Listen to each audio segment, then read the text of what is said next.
Point is, my weakness is my analysis. Your weakness, your strength, is your analysis.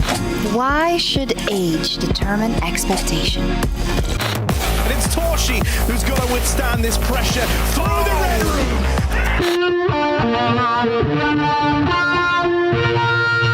I think, to be honest, what's underestimated and not talked about enough is the power of masturbation.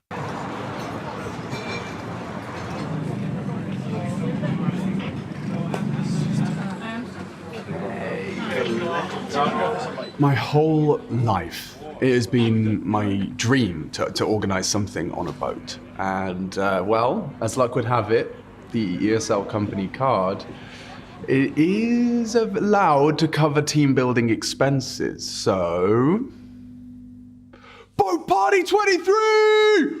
23, Boat Party! Hey, hey, hey, hey!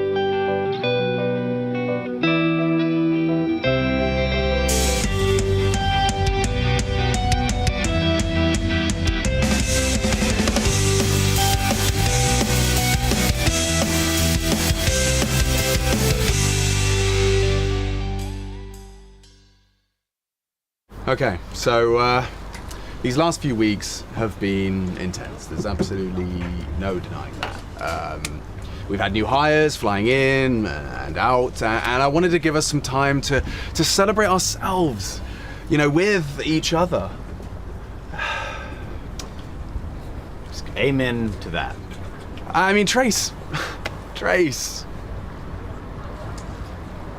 You loyal little sunflower supreme. You wonderful, honest, loyal hound. The office dog. You've earned this. And you, Henry. Yes, sir. You, always hungry, always working, you know, just like a hungry little working shrew. You'll nibble, you'll gnaw, and rat your way to the top in a way I find admirable. You have no idea how much that means to me, sir. Thank you so much. And you? I do not recognize this man. No. I don't know this man. Okay. Stranger danger. Okay, now. Stranger danger. Okay. We talked about this. You said I was in charge. Okay, now calm down, Henry. Calm down. He must be one of ours, okay? I don't think so. I don't trust this guy. Calm now, boy. Speak. Who be ye? I know when it's my moment to shine. Hey guys, hey, yar. It's nice to finally get a chance to talk to you. I've been here for a few days now. Yeah, bullshit. I know he hasn't been here for a few. Few equals two. I've been here every single day this week, and for the last couple of days, no one that looks like this guy with his cool haircut has been in our office. I know you haven't, because every time I've tried speaking or interacting nothing. With anyone, I get stared at, and it's weird, so I've just been walking away. But now we're here together as a team. Together, we're here, and it's great. It's great. Now, I'm not joking when I say this works. My techniques are special. Most people can't stand this.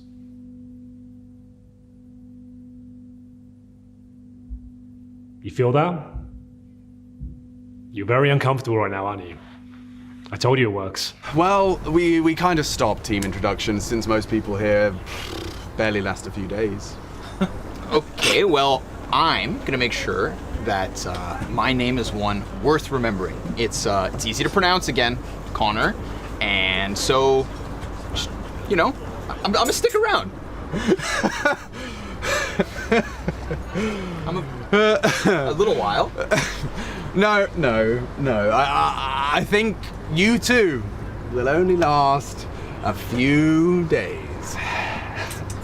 Shall we go take a look around? No. Should we get off the boat and take a look around? No.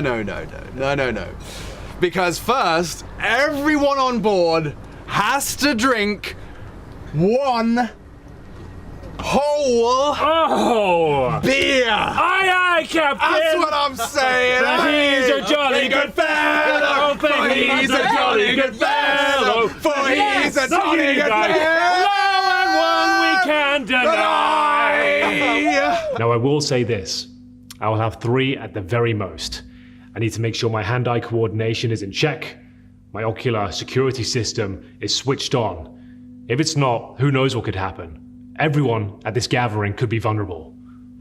I'll take. You can absolutely have one. Here you go. No problem. There you go. Is it Connor?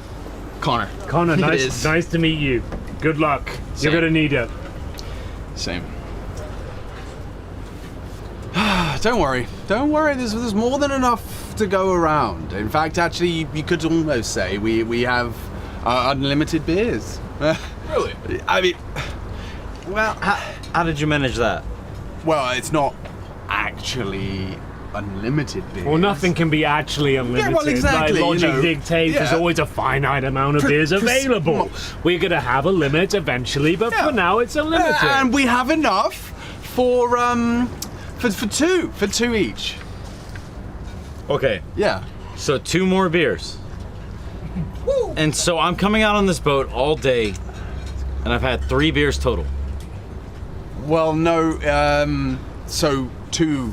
This is 1, and then you'd get another one on as well. So that's 2 total. 2 total. Which is the perfect daily amount. You know your daily intake shouldn't be more than 2 beers per day. You're aware of that, Trace. And you, Connor. You should probably only have 1. Optimal. You told me optimal. Yeah. Well, Yeah, I don't like mixing work and pleasure, really. I don't think alcohol has a place at a work function. So that's why I took the liberty of replacing the 6-pack I bought with, lemonade and apple juice. A delicate mixture. Yes. Cheers, huh? thank you, Cheers! Alex. Come on, let's get it going. It's unlimited. Yes. Cheers.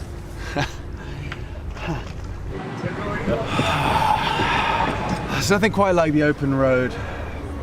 You're right. But I do have a question, Mike. How many seamen would actually fit on this boat in the past? No, I'm serious. Do you have any idea how full of seamen this boat would have been back in the day? Hundreds and hundreds of men stacked upon each other, waiting for their opportunity to serve their country, putting everything on the line. I salute them. They know who they should be saluting.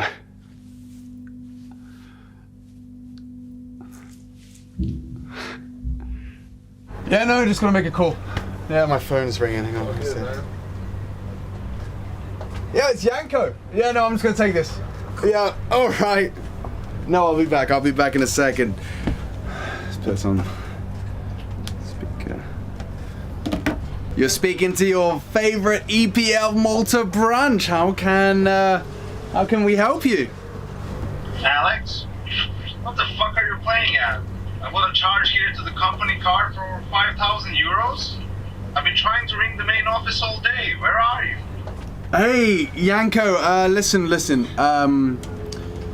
1 second. I've got you on speakerphone here. Hey, Yanko. Yeah, Connor.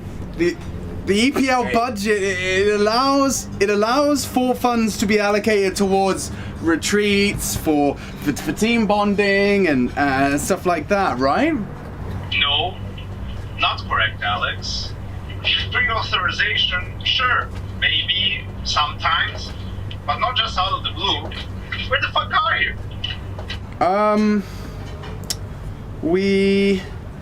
We're on a boat.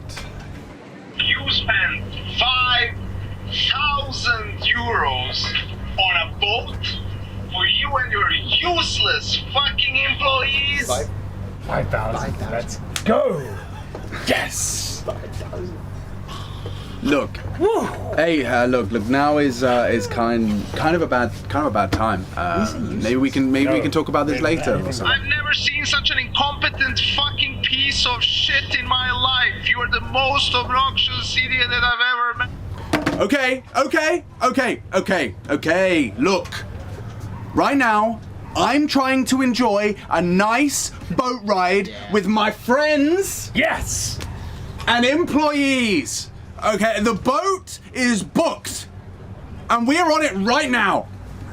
I'm gonna hang up, and I'm gonna enjoy myself, and we can talk about this on Monday.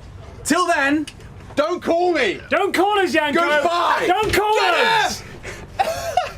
Woo! Let's go. Yeah. When I grow up, I want to be like Alex.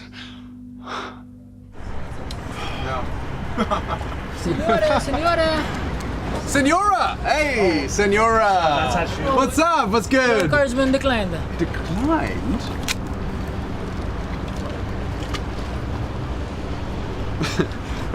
Hey, so everything's fine. I'm just gonna sort this out. Thank you, though. Thank you. It's okay.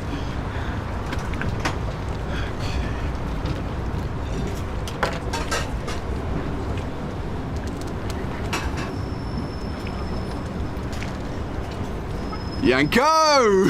Hey! Yo, Yanko!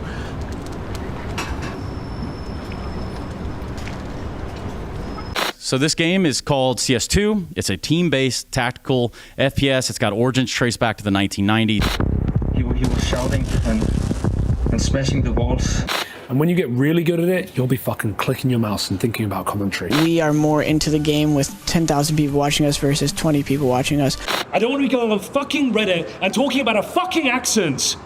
Are you going to say anything? A glimpse of glory is all it takes. You know, you had a couple of weeks. How did you guys spend that time? What was the focus?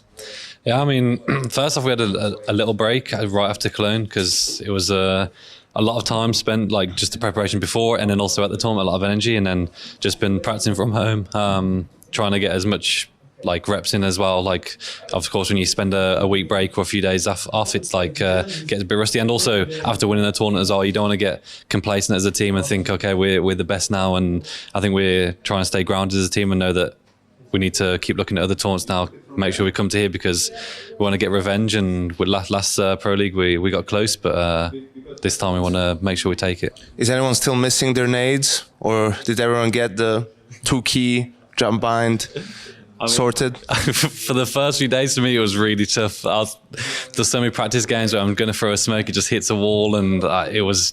I think our coach has got so many clips of me just throwing nades at walls and just landing in spawn and stuff. But I think we got a bit used to it now. It was tough at the start there. Vitality really good at not being upset at some of these early games at Pro League. What's the key? Well, it's all about what is it about, William? Tell them. I just talked to him. It's up to you now. Yeah, but I want to hear it from my players because I'm the main character of the skit. What's it all about? Winning. Yeah. You heard the Englishman. It's all about winning, energy. Now it's just to be honest. In those games, I feel like we struggled a bit because we didn't come to the opponent so prepared because we felt like they were a bit off. But some of those games, all you need to do is just play to your level and try to push the energy. Treat it like a game against FaZe, and then you're gonna be very dominant against them. But again, nowadays in CS2, every team, tier 2, tier 3, they're so competitive, the skill is so high that even in those games you need to have like a little fear and a little respect to the other team. You cannot just run around and expect to win. And some of those games you just start out really with like structure and together as a team, and then you see that the flow, like players have the flow, and then you just let them play their game, and we crush those teams sometimes. But again, like we do struggle some of those games. Who's missing the most nades now? Well, to be fair, Dan is missing a lot of nades lately. What? Apex? Yeah, I got out mid on Mirage, and no smoke connector, no smoke top middle, no smoke window. My bad. You threw 3 smokes, mate. No, but to be honest, in our team, if someone misses a lot of utility, we just don't give him the utility. He just has the responsibility to throw it away. Do you think you have players then who do it on purpose, so they don't have to throw nades? I think we have some players that just don't have it with utility. They just not forget, but it's just, like you were a player once, the feeling of some utility, like smoke, you click S a bit, you go back, and some of the people just, they just lack that, and it's very annoying to go out somewhere and to miss a smoke. I'm just a kid. It's misunderstood. I'm just a chill and kind guy.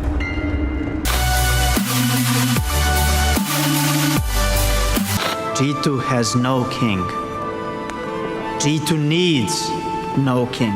Now, what do? You get another brilliant season, a special season, another segment for him to watch during the break. Even kind of deplatformed a little bit. Okay, well, firstly, Jason, let me stop you right there.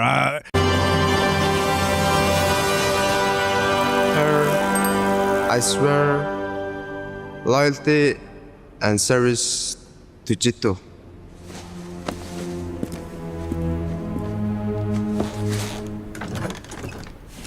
I do not think we should so lightly abandon our defenses. Defenses that others have long held intact. What would you have me do? I will not yield the opening best of 3 unfought.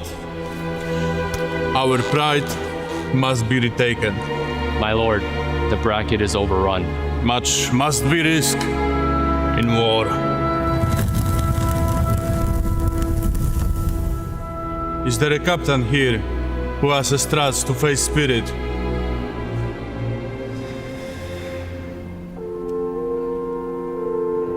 You wish now that our places had been exchanged? That I was taken by Falcons and Nikomir was not? Yes, I wish that.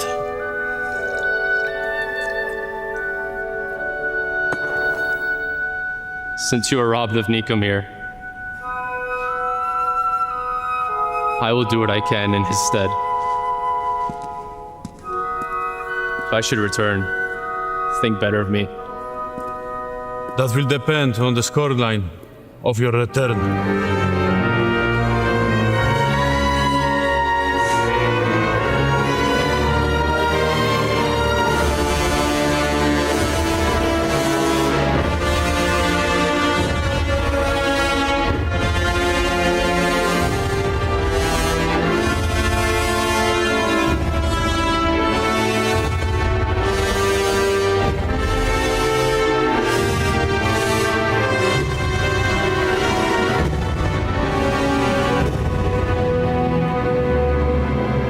Can you sing, Master Mongol? Well, yes, in my own language. But we have no songs for great long hauls and evil times. And why should your song be unfit for my halls? Come, sing me a song.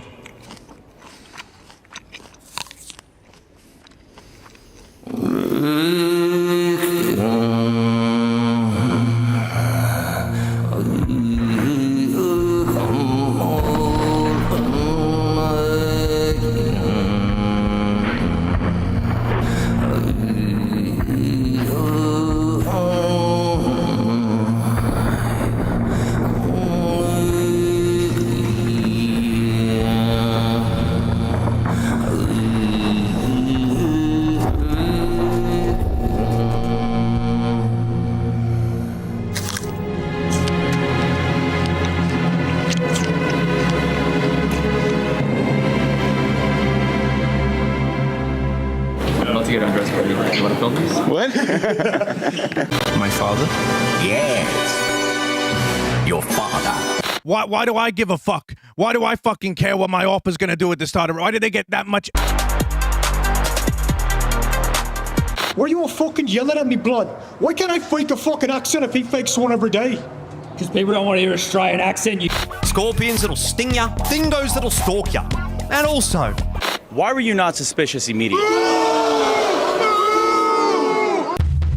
Jason Rogaine podcast, check it out. The Jason Rogaine Experience. Counter-Strike by day, Jason Rogaine podcast by day. All right, welcome to the Jason Rogaine Experience. I'm really happy to have you. I've wanted to have a representative from the Chinese Counter-Strike team for a while. I'm apologizing to you. I'm going to butcher your name. Zacher. Can I just call you Zach? Perfect. Yeah, I've wanted you here because I've been thinking so much about Chinese Counter-Strike and how I've been waiting for so long to see a Chinese team rise up the ranks, do well at the majors, maybe even win a trophy. And it's just the craziest thing how Chinese Counter-Strike just continues to be a dumpster fire. I mean, you guys got 1.4 billion people and we haven't yet been able to put a team. And there's got to be some reason for it. There's got to be something you're not doing it. There's got to be something you're not practicing well. And I've been asking around to all my friends in the scene about what that issue might be. And actually, one of the guys I reached out to was my good friend, Dr. Graham Huncock, PhD. And he had some interesting theories going on and some things that aren't widely accepted within the world. One of the things he actually told me, is that the Chinese League of Legends teams are using kind of interstellar, out-of-world alien involvement to help prepare them for all the matches that they have and help them with the veto processes, help them with the pick and ban with the heroes. And like I said, not a lot of people believe it, but he actually sent us the data. So Rushley, if you can you pull up the data?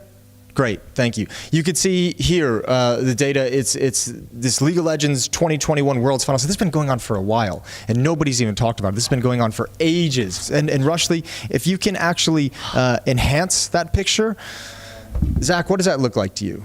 That's a blue alien, right? That's just a big blue alien. And the craziest thing is, every single Chinese team that have used this technology have seen the same exact blue alien. It's just like the reports coming out that nobody's really talking about whatsoever, and it's crazy that nobody is speaking of these experiences. But it's also mental when you think about ancient Chinese culture. I mean, you guys invented the art of war, and it's mental to me that you guys haven't been able to take some of those concepts, take some of this alien technology, put it together, and apply it to Counter-Strike in a way that you guys would be dominant. You guys would run the world. You guys would destroy everyone.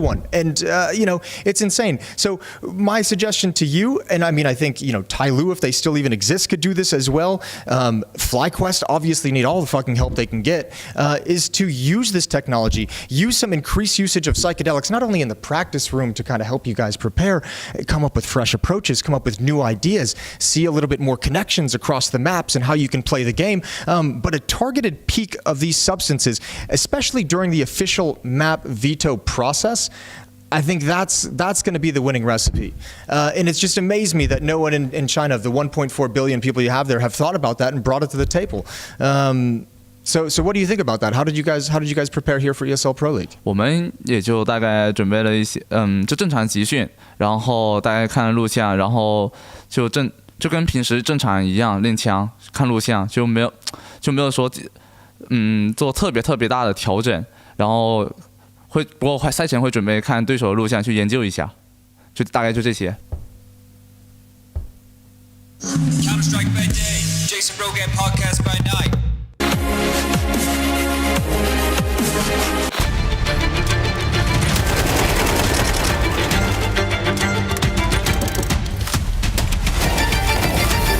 Go, free smoke, game time, we scope. First rule of Pro League is you do not talk about Pro League. It takes a couple of seconds, verify. I verified myself at least twice a month. ESL Pro League Season 20 is brought to you in part by Intel, Acer Predator, DHL, Kadia, Monster Energy, U.S. Air Force, 1xBet, White Market, Gaming Malta, and Logitech G.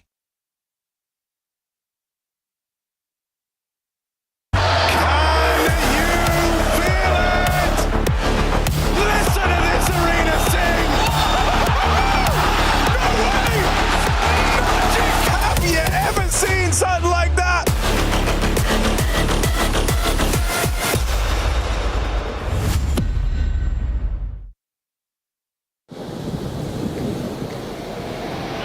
Hey, Chad.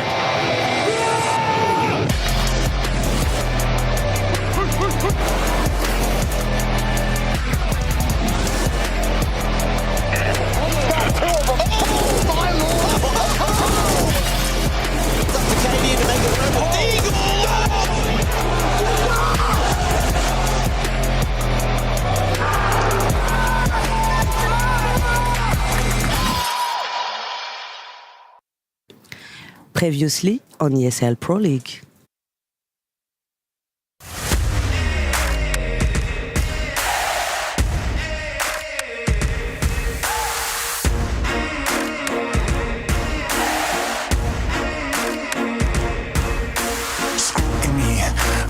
Twisting up the truth, this ain't new to me.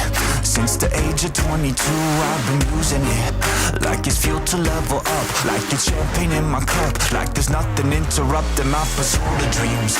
There's a vision in my mind, it's consuming me.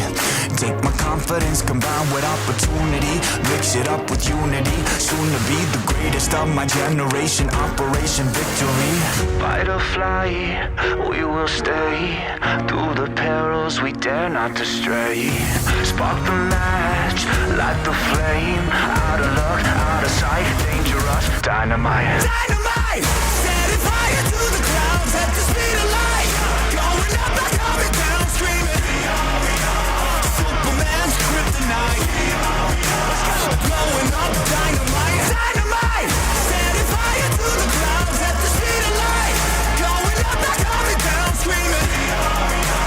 Superman's kryptonite. Blowing up, dynamite.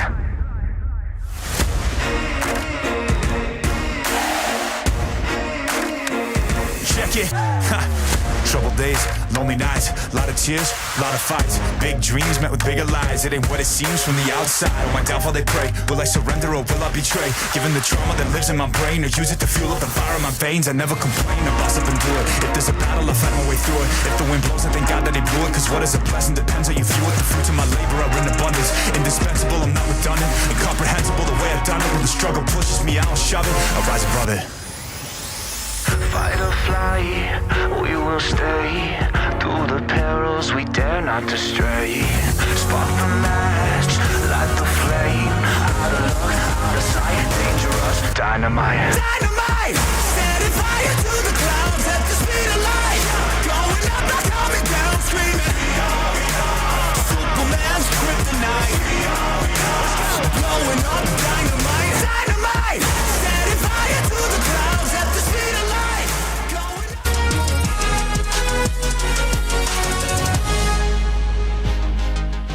Breaking stories developing here on the ground at ESL Pro League Season 20, live from the group stages. This one concerning Fnatic versus M80, a matchup taking place just downstairs, one that seemed like it could be a pretty good battle, all things considered, in both directions. However, what we got was significantly more than that.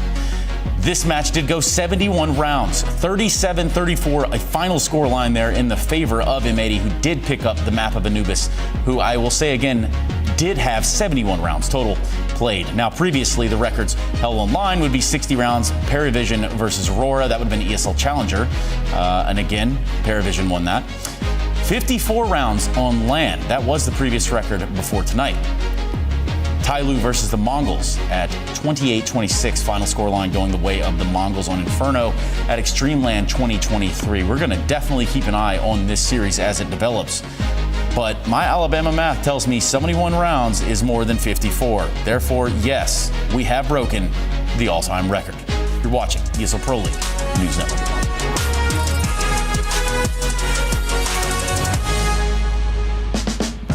Yeah, yesterday, certainly one for the history books, ESL Pro League Season 20. That was a lot of numbers, Mac. A lot of rounds, a lot of time. MA did come out on top, though. They did. Watching Anubis was actually one of the funnest things I've done this week. It was just so much chaos, so much great counter. You need a hobby, bro. What do you mean? Is this not a hobby? Yeah, I guess. Are you not entertained? We get paid for this. I don't know about you, but yeah. Oh, wait, what? You guys are getting paid? Anyway, Yanko, what did you think of that series? I love how when you had Vinny after Imperial 1 and you guys were like, oh, by the way, take a look at these numbers. He was like, wait, that was one map? That was one singular map of Counter-Strike. It almost lasted as long as the entire series that they played. If it weren't for a tech issue on the first map in the Imperial game, it would have finished sooner. It was a 3-hour map. They took a pee break. They literally took a pee break when it was like 28 or something Well, we like assume that. it was Doesn't have to be. It was a toilet break. Maybe we can find that out. Maybe I need to know when you're allowed to take a bathroom break as a player. Like how many overtimes it has to go into before they're like, oh, someone hates you so much right now from League Off. I know, they really are. Yeah, but I wonder if that's written down somewhere, like 60 rounds in. It's Right, we had Trace give us a brief history lesson of just where that places in terms of CS2 matches. But Chad, I think you've been doing, I don't want to say you looked at Striker's tweet, let's just say that. That is very true. I did no research on my own. That's a hard-working start to the day. We have graphics that we didn't build. Are you... Holy... You all right there? Yeah, I just locked it in. Okay, you happy with that? So it's 8 inches. 8 inches, okay. That's a small looking 8 inches. No, wait, it's a centimetre ruler. It's a centimetre ruler. And it's a measuring tape, not a ruler. Yeah. So here are some numbers on your screen, and if you were on the Twitter sphere yesterday, you would have seen this one. What do these numbers say, Harry? 37 to 34. Yeah, that's true. 2 hours and 51 minutes, 35 seconds. So there's more numbers for everybody playing at home. We have more graphics as well that we slaved over. 71 rounds. Total kills for Fnatic, 237. Total kills for M80, 241. The first kills, how does the game go so long when you've given up that many first kills? I don't know. How do you lose when you've gotten that many first kills? That is kind of wild, isn't it? Very good trade work, Jason, I might say, as someone who was not casting or covering this game. So I'm talking out of my ass. No, but it sounds right. And you said it with confidence, and that's the most important part. I thought that was the coolest play of the game. Clutches. The Lake Ace to force double OT was quite nice. Yeah, Slacks was absolutely popping off on the Zoom banger. It was just crazy performances out of him. This is one of said clutches where he's just fully locking in this site all on his own. Ooh. Coincidentally, this was also the score between me and Harry in ping pong last night. The amount of Dude, I can't believe he's bringing it up straight away. Harry, don't let him do that to you. Yanko, you know it's not real, and that I 6-1'd you in the second game, bro. You remember it? We were both there. I remember we were 1-1 in best of 7. 1-1 in the BO7. I would like to suggest within the first half of the first map that you and Yanko go head-to-head in the break. Yeah, just one game. No, we to decide it all. We need a lot of time. Well, wait, you mean just one be game? Just one, not a best of 7, nothing just crazy like that. Just the first game of the series. You can't do that to Harry. That's too much pressure for him to deal with. No, it's not, man. There's no pressure. Well, look, we got some more graphics that I didn't work hard on to show everybody playing at home, because that match, of course, breaking history. Or making history. Breaking history. Yeah, you break history. History's broken. Yeah. It's shattered now. It's over. Well, Trace there was no past. There is only the new now. If you want to live that way, you don't need to live in the past. Yeah, they say live in the now. You don't want to live in the future. You don't want to live in the past. You want to live in the now. Do we want to show our stuff, or do we want to keep talking about this match? I'm talking to you. What do you want to do? You have to put out the measuring tool, Harry. You're making everyone very uncomfortable. Yeah, I know. It's not going to grow longer if you just hold it in your hand. You never know. It might actually. Yeah, it might actually. Just on like a scientific level. Look, Harry and I have been hard at work. This is something that we actually did. Yeah. And well, you were reading. Good morning, everybody in the world. I've been known to read. Yeah, Here we once are. or twice. Take a look at this. This is some big news. I'm going to point to it on the screen right there. Yeah, but they can't see that. Players will draw sticker signatures for the Shanghai Major in person. In person. Valve rules. Wow. Now I like this. I like this a lot because some of these little crafty players, they've been having people at home do artwork for them to turn them into and that really defeats the purpose, I'd say. It takes away the personal connection that the signatures are supposed to bring. If you can't write it on a jersey or a piece of paper or a flag or some variety, I don't want it. Is it like a one and done and then that's it? The first thing you draw? I hope they give him 3 shots. Yeah. Give 3, pick the best. It's not going to be that rigorous. It just has to be, have 5 minutes to do it, test it a couple of times and say, okay, here it is. I think we're in for the shittiest player signatures yet. We could gamify it. We could gamify it. I don't know, Yanko. There's been some bad ones before, mate. You want to take a look at this one? Hey, dude, you drew that with a crayon with your whole fist, didn't you? Gomez was here last week. We probably could have told the story. Actually, Justin's here. We could definitely tell the story of how this one went down because we got to play at the first major where signature stickers came in. And we just got the memo that this was going to be something in the game, and we were all just in our facility it was a casino. It wasn't really a facility. Facility sounds nicer. Facility sounds a bit more legit, doesn't it? And we just scribbled it on a piece of paper. What I thought was going to happen was Valve was just going to grab it and do something with it. But no, they just went, okay. But that's obviously what they want. Ugly 3 grade 3. I think it's got character, Yeah. Chad. It's not ugly. It's got something. Yeah, but I It's got like that. character. Yeah, that is how you write. It's charm. You write all in caps. Yeah, it's got something. And not attached. What's that called? Where you then attach the letters? Not cursive, I believe, is the Yeah, official title. yeah. We got more that we've brought up for everybody playing at home. Do we want to get to the images, or we want to talk about the Twitter sphere? Well, hang on. Did we cover everything here? This is I don't know. Did you basically actually read the news, or Yeah. I of just read course the I did. headline. Look, autographs in person. The process will be done. So done at the RMR. Happening through November. 56 participating teams. Last process caused issues. Blah blah blah. Artists and shit. Yeah. Okay. I think we're good. You think we're up to date? Or? Yeah. I think we're good. I hope everyone else enjoyed reading this. Yeah. Oh wait, here's. Wow, official tournament item submission wait, this guidelines. is actually huge. We want autograph items that look like you get when you sign a fan's mouse pad. Bloody There it hell, is. that's a crazy sentence. There it is. Okay. Take a blank sheet of paper, a black marker, and sign your autograph. Take a picture and submit it to us. Easy. Feel free to practice a few times. This answers Freya's question. You can send us the best one, but remember, what you send us should not take more than 5 to 10 seconds to write. Wow. Yeah. That's intense. That's Harsh but intense. fair. It can be simple or funny or include personal details. Just like your address. I was going to say, just like you're measuring. Yeah.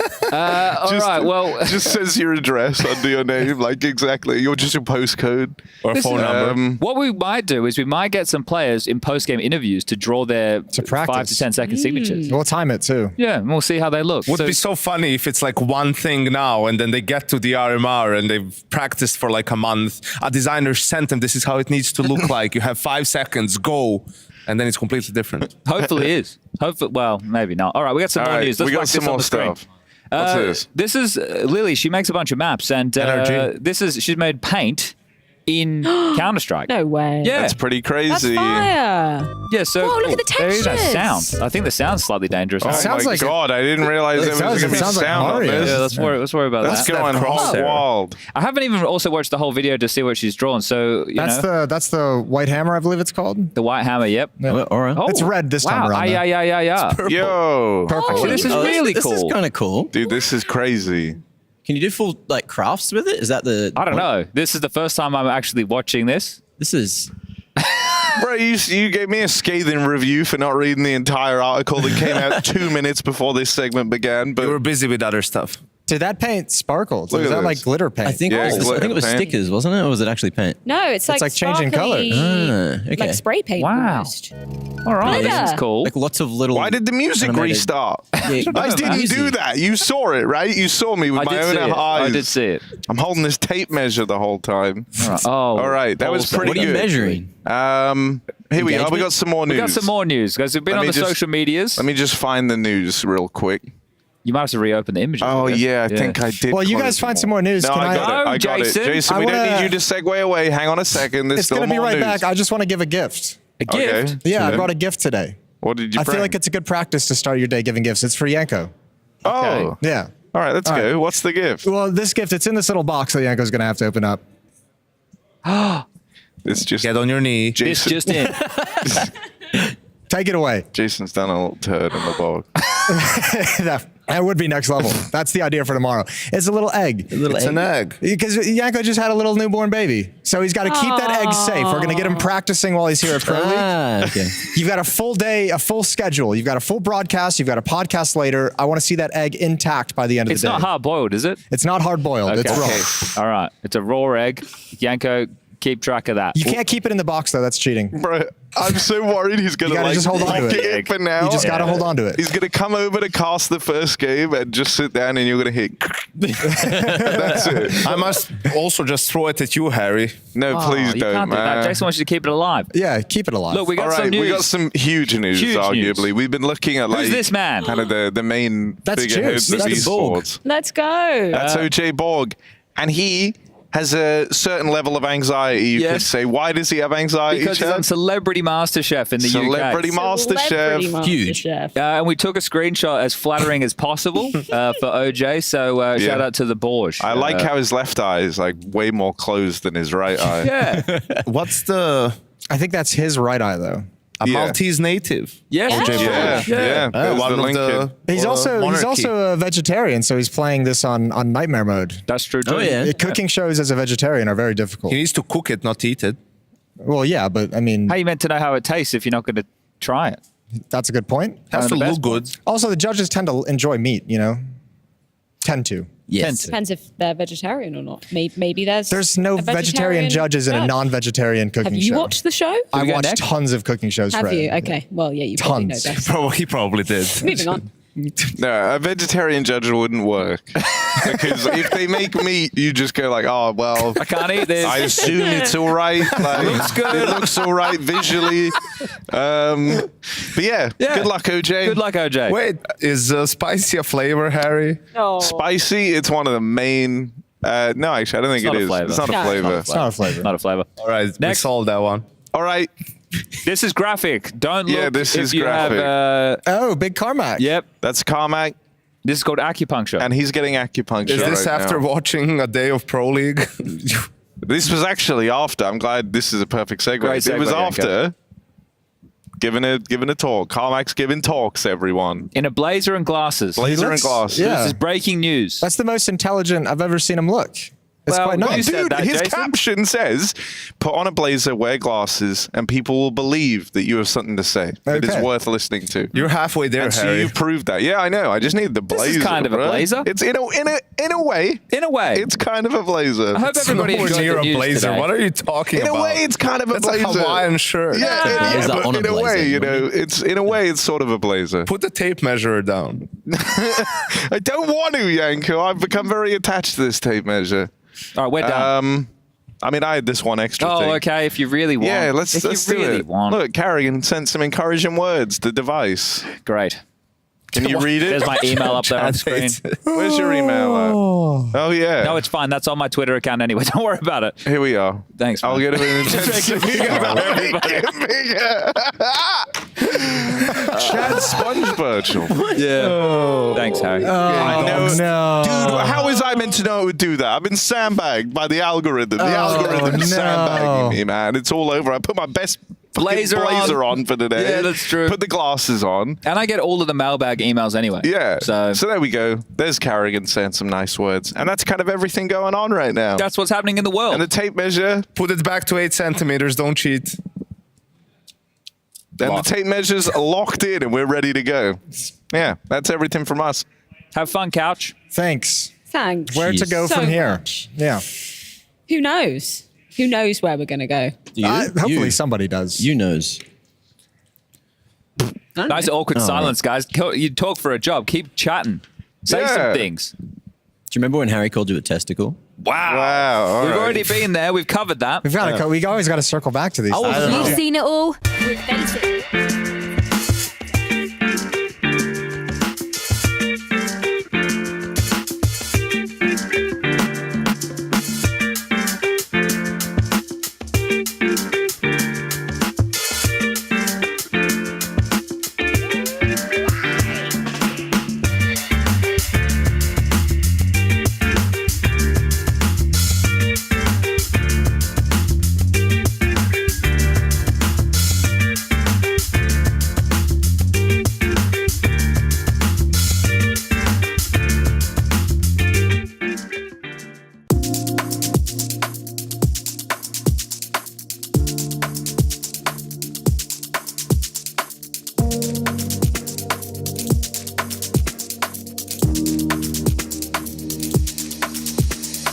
Overthink tomorrow when we're alright. That's when we forget just who we are. Make us come together and it's alright. That's when you remember who you are.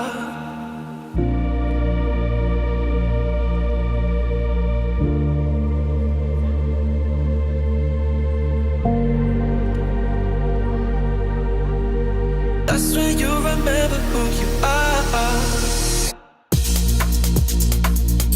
Who you are. Who you are.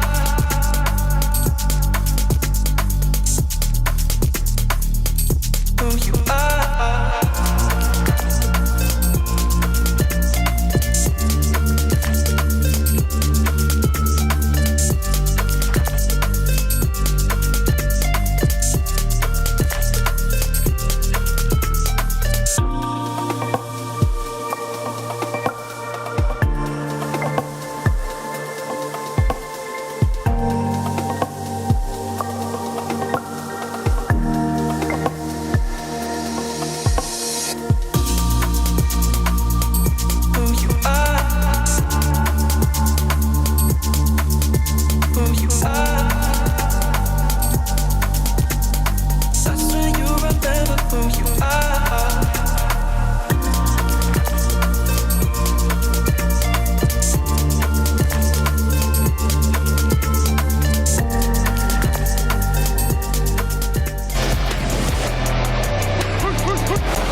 Welcome back to another day of ESL Pro League. You're watching the B stream, and yesterday on the B stream we had an incredibly long game to round out the day, but a nice two-mapper at the end of the day, Glenn. Two-mapper, that's a way to look at it. The longest official CS2 game of all time, and it was actually not that far away from the record even for CSGO. I think CSGO had an 80-plus rounds or something. This went over 70 rounds, and M80, first team from NA since Complexity and Liquid in forever. 2019 to make it to the playoffs off an S2 event. So shout out to them, congratulations. But man, it must suck to be Fnatic after that game. Eat that, Hawka. They're a real, M80, great organization. Exactly. Yeah, screw you, Hawka. Yeah, get right.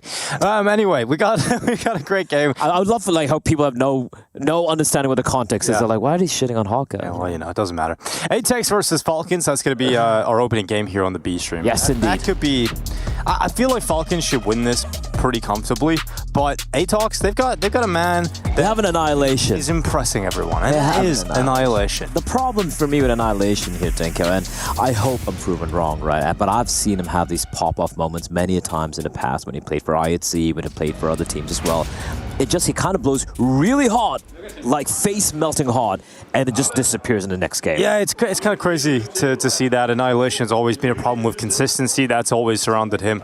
But I think the other problem for Falcons when we talk about this team is maybe they lack the superstar player in the squad. These are all great players at their roles, at their individual roles, but they lack a super high level of firepower when it comes to beating the top teams in the world.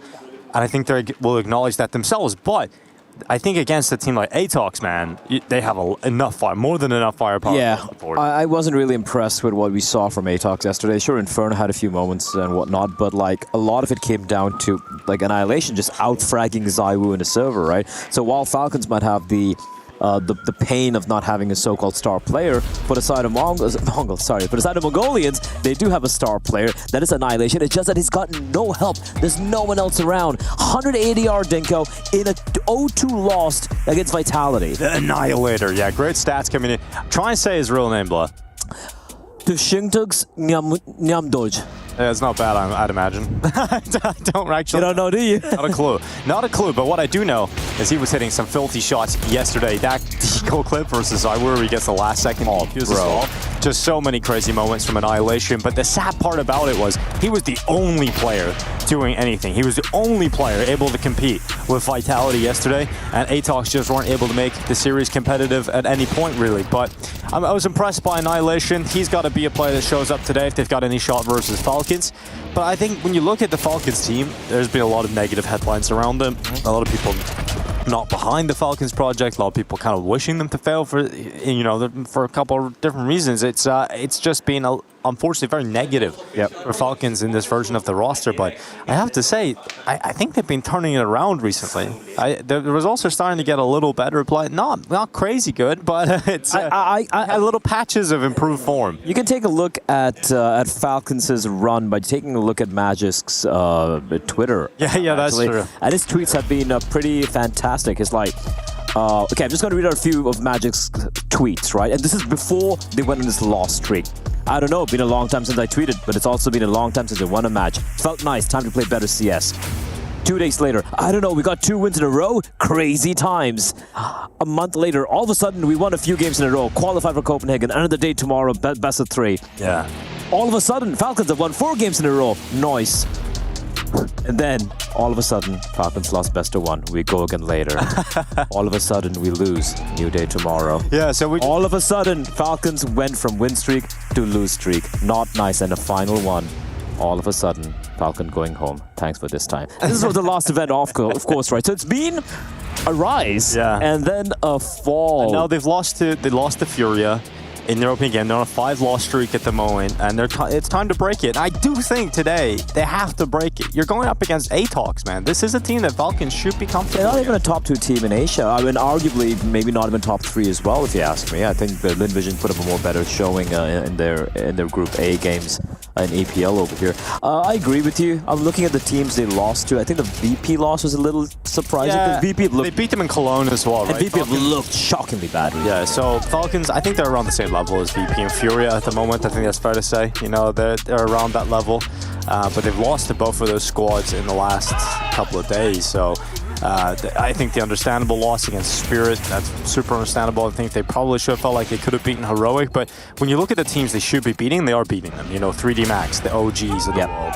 Maybe that 13-10 loss in the BO1 versus Pain to be a little bit disappointed in, but they beat 9Z, they beat BetBoom. These are teams that Falcons should beat, and they are. They're getting the results against teams that are outside of the top echelon of Counter-Strike. And ATOX fall into that category. And for majority of times you watch your games, you can clearly see, yes, there are a few rounds where I'm watching, I'm like, what the hell are you guys doing? But majority of the times, Counter-Strike is solid, right? It's not like tactically they're falling apart and whatnot, but it just comes back to what you said earlier, just a lack of firepower. And this is something, listen, if you go and ask Snappy, what do you think the problem is right now? I guarantee you he's going to be like, we just don't have the firepower right now. And which, you know, rumors are to be believed, might be getting better. Fixed in the future. Yeah, well, we have got a wonderful rapport with the Twitch chat, Blood. We've built that over the last sort of week or so. I like a man who cleans his mouse, so respect. You should always clean your mouse. Clean the equipment.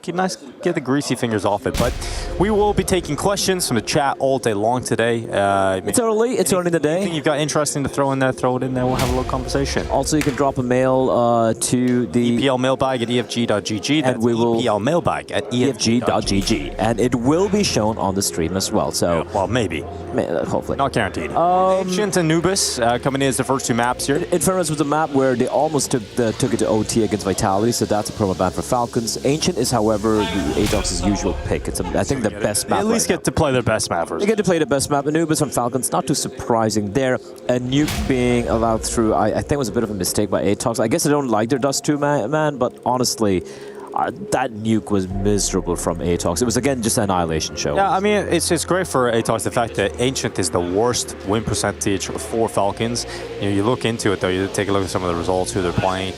They play it quite a lot. They played a lot, actually. A lot of Ancient. They lost to Virtus Pro, they beat OG, they beat BetBoom, they beat M80, but the teams are losing to the likes of FaZe, Mouse, VP, Astralis. You know, these are respectable teams to lose. They're pretty good teams, yeah. So the numbers don't necessarily paint, I feel, a correct picture as how Falcons play on this particular map. But yeah, for the side of ATOX, listen, they're going to need everything they can get, right? And hopefully they're able to, you know, maybe make a game for us here on Ancient. They definitely did yesterday. We'd love that, wouldn't we? We'd love that. Also, I would also really love for Annihilation to get a little bit more help from someone else as well. Yeah, that'd be cool. I mean, there is who else would step up alongside him? Do you think, Blah? Who's capable? I think Yami, man. I remember watching Yami like years ago, and he was this up and coming young guy. But I don't think he played at the level I've seen from him. It was actually some of the veterans of Cabal who actually had huge moments yesterday, right? He's been around for a while as well. Yeah. MIQ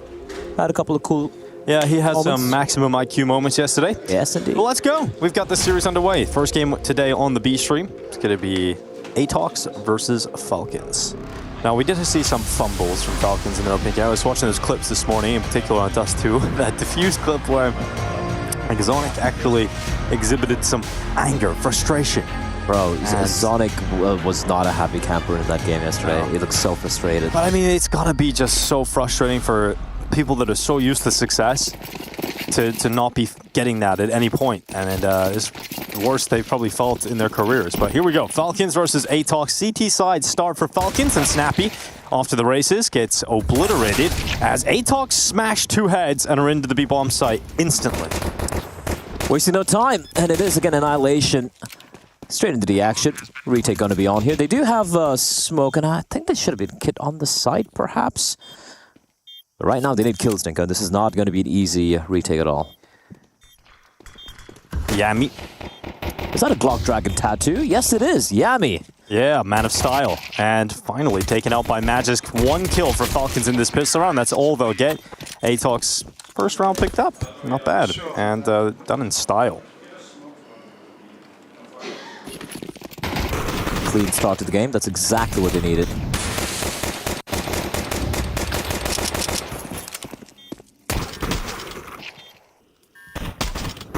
I mean, when you're looking at ATOX coming into today, I think obviously having a fantastic start on Ancient is the only way they get into this series. So they've given themselves that chance. They've won the pistol round Blood. They're going to have a good buy here in the second. Falcons have invested into this. So they're going to go with a Deagle, a couple of 5.7s sprinkled in there, and 1 MP9. So this is what Falcons have to work with. can be enough quite often on the CT side force buy. So Atox can't afford to allow this to be a banana peel they slip on. Banana peel is slip on. What's your favorite Mario Kart mystery box item? I've never played Mario Kart in my What? life. I have genuinely never played a single game of Mario Kart in my entire life. How? How have you done that? I don't know, I went around touching grass when I was younger. That's weird, bro. We gotta play Mario Kart. How is that weird? You haven't played Mario Kart. That is weird. To be a gamer and never have played Mario Kart. Have you played Contra? Do you know what Contra is? I've played Contra as a kid. Okay, cool. Which one? Don't know. Don't really recall. It's not a massive part of my life. But Mario Kart, dude, that is. And we got Snappy coming in. He blue shells his way towards Cabal. Yeah, he's Mario Karting his way in here, and they're getting just picked apart. This is ugly from Atox. But Annihilation's alive, Dinko. The Annihilator. The Annihilator himself. And Dobu with him this time, so headshot onto Snappy. Surely they just rotate right now. They should know they should be 2 and B. Well, they are faking out that they're doing that, going back towards a bomb site with that utility that's going to force the Falcons to adjust the defense. But the one player with the rifle in the form of Magisk is staying his ground towards B. The worrying thing here is that since they're coming in together from the ramp, they're not sure if someone could possibly be in cave as well. This could open an up window here. Annihilation's got the positional advantage here, and he's got to clear out Magisk. Now it's all on Dupree with a 570. Here's the steps, going out to long side. He wants to get closer to the bomb site. Nice shot, and now he knows exactly where the last remaining player is. And Dupree hits the headshot immediately. But it's not enough damage to bring down an Annihilation, who wins the 1v1, just about getting their second round on the board here. Yeah, Annihilation just doing everything, right? He's again top fragging in a server. Somehow able to solve the riddle there. Well handled in the end, though, from Atox. It did look like it was going to be Falcons running away with it, but considering just the one player surviving, I wouldn't be too surprised if Falcons went for yet another 4 spot, but I believe it should be an eco here. Let's try and stabilize the money out a bit. See, people think it's weird, boy. What's weird? You haven't played Mario Kart. Yeah, well, fine, okay, but like, just, you know, I'm not a big racing game fan. Like, I think the last racing game I enjoyed playing was Need for Speed, NFS, that was good. Most Wanted. No, Most Wanted, that's the good. How are they losing? They've lost 2 plates already. It's 2 pistols. And Sunfire's pushed out. Oh my god, they're going to lose to not even players with armor. They just haven't defaulted at all, Dinko. There's no one outside A twice in a row now. We've seen the A push. And now it's Dobu. Annihilation down to just 24 HP. Surely they don't have armor. They haven't picked up the guns, Dinko. No, they're not gonna let this one go. The Falcons, they've put themselves in too good of a position, Blah. At 3 and B, it's so over. It's looking so good, and even in middle, the player cutting off their smart escape point is some Pius, and he's got an AK-47, and he shows that the AK's there. Now they don't really feel too comfortable to go into middle, which is going to further push them into the B bomb site where Falcons have the remaining 3. So this is looking incredibly strong for Falcons. Did Madden see him? A lot of steps coming by. No, they haven't seen Annihilation yet, who has got himself deeper and deeper into this B bomb site. He's actually going to go through short. This could be kind of sick from Annihilation, actually, with a distraction set up by Dobu. There's a way back into this, but both players go down in an instant, and Falcons win on pistols. It's okay, boy. It's okay. It's okay, buddy. You'll be fine. There's a chance. You know, they can bounce back after that, boy. They can buy. They can throw everything they've got into it and show a real fight. Yeah. It's okay. Don't be jaded, blah. It's too early in the day. I mean, great shots being hit by Falcons. Huge round to win, but also what are they doing? What are you doing? It's okay. They could win this one. Isn't that a luxury? Annihilation's alive, so there's always a chance.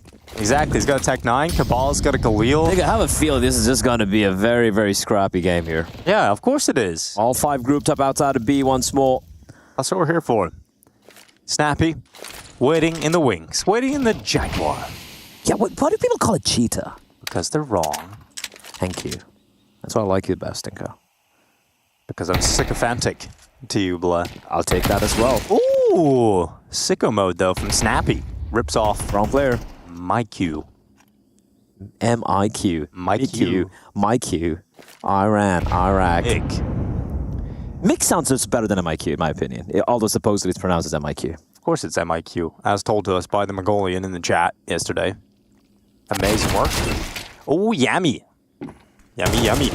Senpai is able to get rid of him with the AK in return, and now 4v3 with Advances siding now with the Falcons, and Utility flies up into the site. Smoke for long and short. Madden's going to move in front of it, which allows Senpai to have some help, and it's perfect. It shuts down Atox, moving their way into the B-bomb site. Bomb is now loose, Annihilation alone. And it's not a position in which he can fight his way into it. So a 2-2 start here. Falcons definitely looking better than Atox at the moment.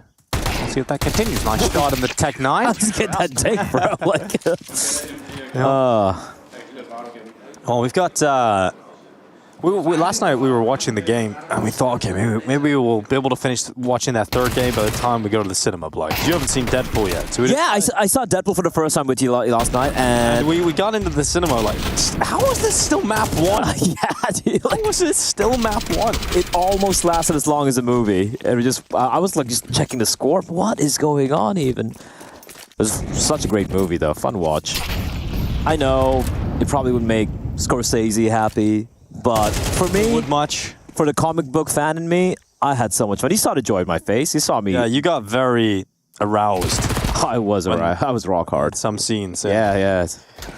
Especially when all the Deadpools came out and. Yeah. No, for me no spoilers, dude. People might have not seen the movie yet. Okay, for me, the moment was when Wolverine. I mean, that's not a spoiler. That's not a spoiler. Wolverine is in the movie. The movie's called Deadpool and Wolverine. Don't spoil it, Blair. How many illiterate people do you think are in the chat? They know what the name of the movie is. You never know. They never know. That's true. Us Counter-Strike fans, some of us can't read. But yeah. Used to. But yeah, I think they did Wolverine justice. I'm very happy about that. Yeah. I'm happy for you. Minute left. Atox softened up, and it does feel like it's probably going to be quite a quick, swift victory here. They do take that sweet time in these ecos. I've noticed from Atox. Yeah, they love it. Yeah. I think the word aroused has made the chat feel a little uncomfortable, Black. Yeah? They probably don't know what it means. Hey! That's our friends there, Black. They are our friends. Don't talk to your friends like that. No, you're supposed to... Real friends make fun of each other. That is true. That is true. That's what I do to you all the time. 3-2 start here for Falcons.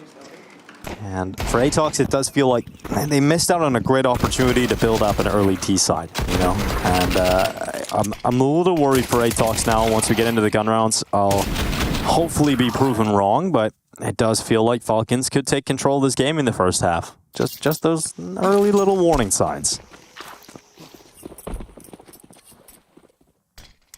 Well, at some point, Dinko, Atox are going to realize that there is an A site, and you can default. They haven't defaulted outside of A single round. Not yet. But we're halfway through the half. Quarter of the way through the game. And here comes another B play. Atox looking to try and force the issue through here, and they've actually got deep into the bomb site. Madden coming up to clean up, though, and this is his position. This is his domain. A triple kill for Madden. Snappy coming in to clean up the rust, and just Annihilation left on ramp. So Atox, once the guns have come out, it's exactly the same result. They just get stalled out in B. They don't get anywhere with it, and Falcons have a convincing round victory. Timeout taken. You'd imagine we're going to see a little bit more of a default stance now from Atox. Maybe change it up a little bit, Blair. Where's the U-tilt for long? They're not chaining flashes. There's no Molotov there. There's not even a smoke, Dinko. And hardly anyone's even looking towards long. I am very confused as to what is going on from this T side, because this ain't it. No, it's not it. It's not working. This is some of the ugliest T side I've seen on Ancient in quite a while, and we're already a quarter way through, potentially the entire game, and absolutely halfway through the first half. What are they doing? What are they doing? Don't worry.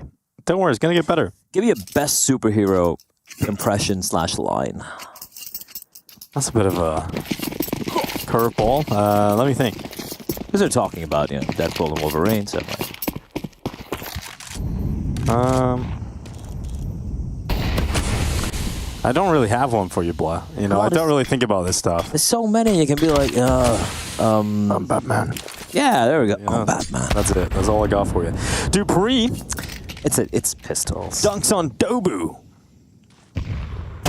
We got to see Dobu a lot. We casted him a lot in his career, in particular in his time in Tiger. I feel Dobu is one of those talents who, if he came a little bit later in the scene, he could have been, one of a good supporting element in the latter stage, like your IHCs and Mongols and whatnot. But I feel he just kind of languished a bit during the lull in the Mongolian pro scene, so to speak. So you just feel like his timing was maybe off to make something of it. It's kind of like Bentet in a way.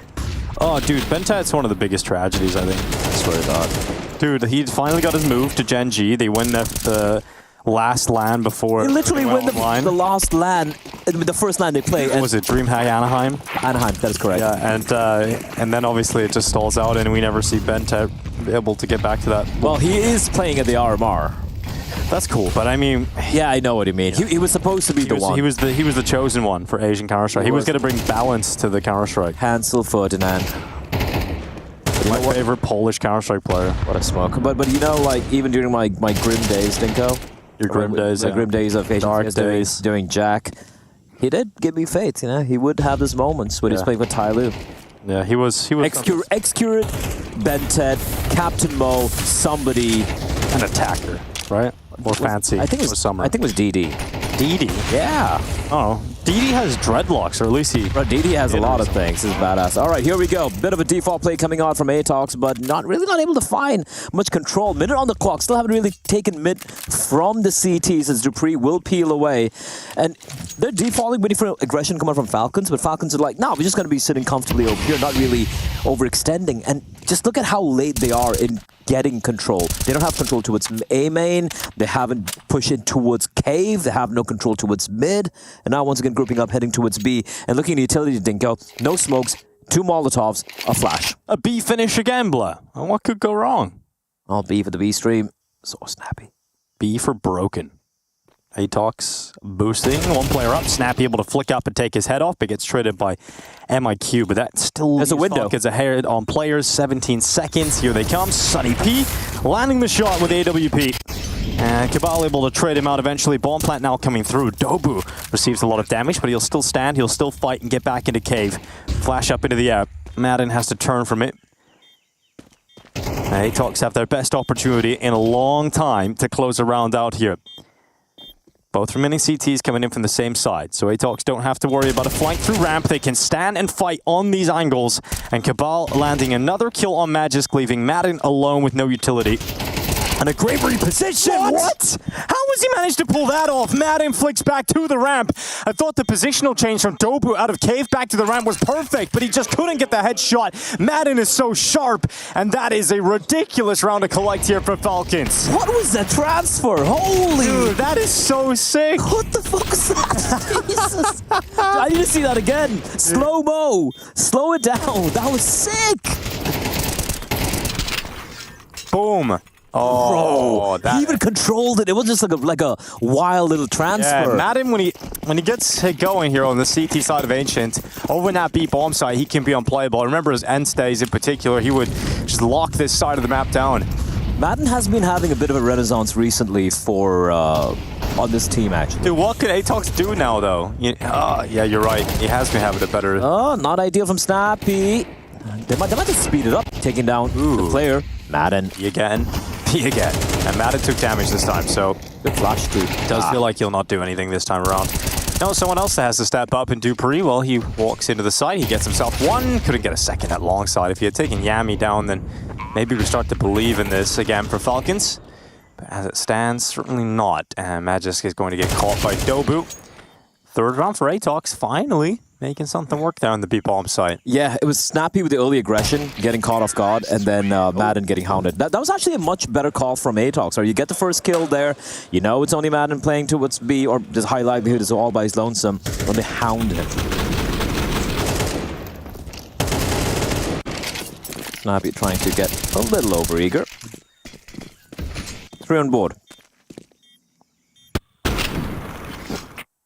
This could have been this could have been 5-4, honestly, if not for that clutch. I was a little annoyed about that, but I mean, what's the money like for Falcons? It's still very, very It's very good, it's very good. They still have enough to play after the Stinko. Yeah, so that's the problem here for Atox. You win a round, you can get them close in the last round, you get it down to a 1v2. In the end, actually, 1v1, I suppose, for a split second, but you still haven't broken the money down at all, Falcons, so Atox will continue to have difficult rounds in front of them. But finally, Blau, we're going to see them hit the A bomb site. And surely Falcons have got to be ready for this. They've probably been waiting for it all half long. Eventually, they'd have to go A. Sunny P. Yeah, ready to give them the big old AW. Nice flash. Gets flashed into the donut. Magis getting traded after 1 kill. He's going to be a little bit disappointed about that. I like this position from MIQ. Holding elbow. Yes. Looking to cut off the rotation later into the round on Snappy, and he's done exactly that. Madden's pretty far ahead if he gets his kill. Yes, he does. Now a 3v3. Now his retake might be on Dinka. I thought they might just go for a save here as Madden's still spamming away. But Cabal will finish off Dupree. And it's all on Sunny P and Madden just taking matters into his own hands. Yeah, good work from Madden yet again. And he's going to move his way in towards the site, but he's all alone. And 1v2, and this time will not win it. Dobu, much sharper today. 3 kills collected, and some life now being shown from Atox on the T side. Yeah, this looks way better constructed, right? Like, the flashes were good, forcing out some parts from his position. Good trade by Dobu from the... on towards the player inside the temple as well. And then, yeah, just well handled overall. Not too many mistakes. And I do like how they left MIQ out towards elbow to cut off the rotation as well. That's something they've never been doing for this fast B plays. There's no one waiting outside of A. There's no one waiting at elbow. And I think 3 rounds so far in this first half has been Falcons just pushing on aim and getting all the information, and a lot of these half-buys especially. So, decent recovery, honestly. It did look like Falcons are going to run away with this, but 6-4. And if they win this one, Dingo. I mean, it's very likely then it's a 6-6 scoreline, right? If they break the money. Yeah. Is it though? I don't know. Like, you saw what happened to Just the Pistols earlier.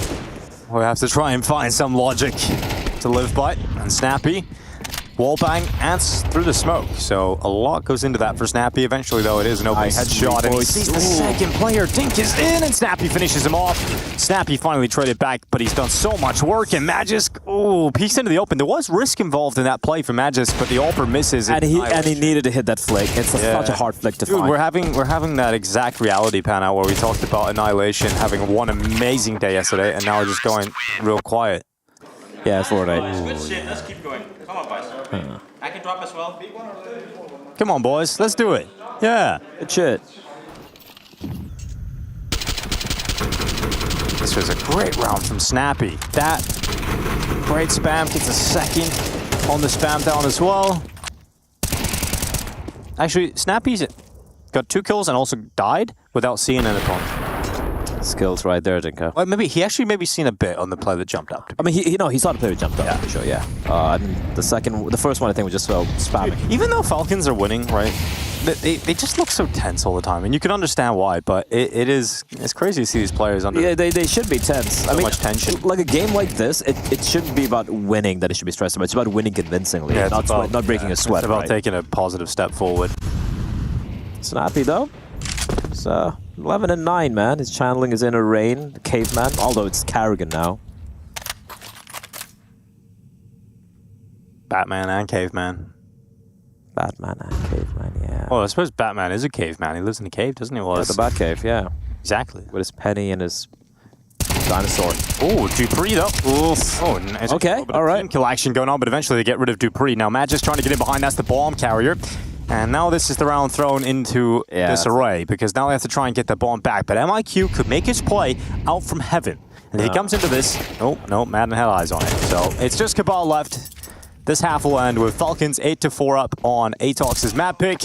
Looking relatively comfortable here on the CT side as Falcons look to try and take their opponent's map pick on the opening game here at ESL Pro League on this day.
Welcome back to ESL Pro League. We have got ourselves Falcons versus Atox, and the Falcons are in the lead. As expected coming into the series, I think we set the story blind that this should be a Falcons win, but we want to see them come into this game and put up a statement. Show that they are not going to play this close, that they are complete leagues ahead of what Atox are capable of playing. Yeah, so far we've seen that actually. For Atox, like, apart from the first couple of rounds, we're winning the pistol, which is a clean affair, and then anti-eco, it's just been so rough for them. A little bit of resurgence late in that first half, though, netting them 4 rounds in total.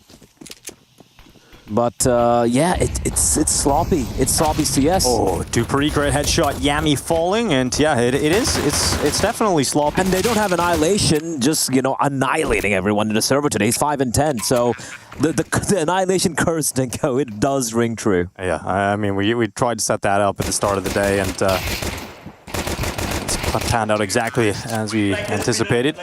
I mean, we also said at the start of the day, if there was any opportunity to play this series close against Falcons today, you needed Annihilation to deliver. You needed him to be here at the same level he was against Vitality yesterday. You needed that Annihilation, and you also needed a little bit of assistance from Dobu, you know, from the other, from Yami, for example, as well. Unfortunately, it is crazy, the gulf, the sheer size of the gulf between Atox and Mongols. The gulf of class, yes. And I'm not talking just about the individuals, but just the stylistic differences and, you know, how good Mongols are in some of the fundamentals, the trading, the spacing, the utility usage and all of that. It's really cool to see the small little things from them. And I'm looking at Atox and I'm just ripping my hair out, and I already have hair fall, Dink. I'm taking medication for it, right? And now it's like... Okay, that was very specific and personal. And it's getting worse. It's getting worse. This is a therapy session for all Atox fans and myself. Well, you know, trauma bonding is the thing, blah. Trauma bonding is indeed a thing. Actually, I think my best relationships came from trauma bonding. That's why I'm very close friends with the Tyloo players. That's good. I'm glad. There was an interesting stack of players here on the A-bomb site. What are your thoughts on the new Valve announcement of players not being allowed to, you know, hire other people to make their own signatures, and now they have to do it on their own? I love it. I think it creates a more authentic connection between the player and the fan. When you purchase their sticker, you're actually purchasing something that was drawn by them, and I just think it's great to have that authenticity. I think Yanko brought up a great point, though, on the sofa this morning. He said, we're about to have the worst-looking stickers of all time. Probably, but I love that it's more authentic that way. But also, I think it's really cool, like, if you are someone who puts in the work and you're actually talented, and you might not necessarily be... People might want to buy your sticker. Yeah, exactly. But you might not be like, you know, a Simple or a Nico or a Modesty, right? But if you're, you know, one of those teams that just qualified for the major and you make a really cool sticker, people are going to buy that. I seen you were offering some lessons today, Bluff, for any players that want to learn how to... Yeah, I can actually do signatures for players. I can teach them simple ones, and I can teach them how to do it. I enjoyed Chad's one this morning, the sponge one drawn with a crayon. That was pretty good. That was actually good. And just like this opening from Cabal, nice double kill, taking out 2 players of Falcons, and oh, some pies, what a shot. Surely they cleared it. To check MIQ, and it wasn't exactly clean from MIQ, but fortunately they didn't even consider his position. Eventually they traded, but it's just too much damage done to the amount of members of Falcons left. And Madden, I mean, as much as he's a great player, this round feels unwinnable, and it is. So a round for Atox, great openings. I mean, when you get 2 clean entries like that for the CT side, I mean, you're just going to be feeling pretty comfortable from that point onwards. They needed... I feel like Falcons needed to get both B kills without losing a single player, and yeah, unfortunately, this shot was sick, but they didn't clear MIQ. I guess they assumed one of the players were rotated back towards red, so when they got the first kill on the player right outside cave, they thought it was empty. Also, I would have liked them to kind of just push in together. Sunny P was a little far away, so the trade was late. Anyway, Sunny P, now he's gonna find a Sunny D in his face. Yami. Dude, did you ever hear about the woman apparently drank so much Sunny D she turned orange? Nah, that's not real. I don't know if it's real, but I heard about it. Maybe she got like jaundice or something, and that's why. Yeah. All right.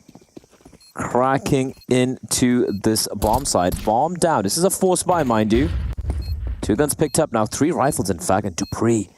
Win towards Brokey. He finds it first. Second won't be found, but the trade is good, and it's all on Yami now. 1v2. He's got a kit and a smoke to work with here. but he needs to isolate one of these duels, trying to find a player, but they've played it so well. Yeah. Push it deep into Temple. He doesn't have a fight to take. He's making noise. They know where he is. He's got to just smoke defuse and hope that it works out, and Madam had the angle anyway, so a round collective for Falcons.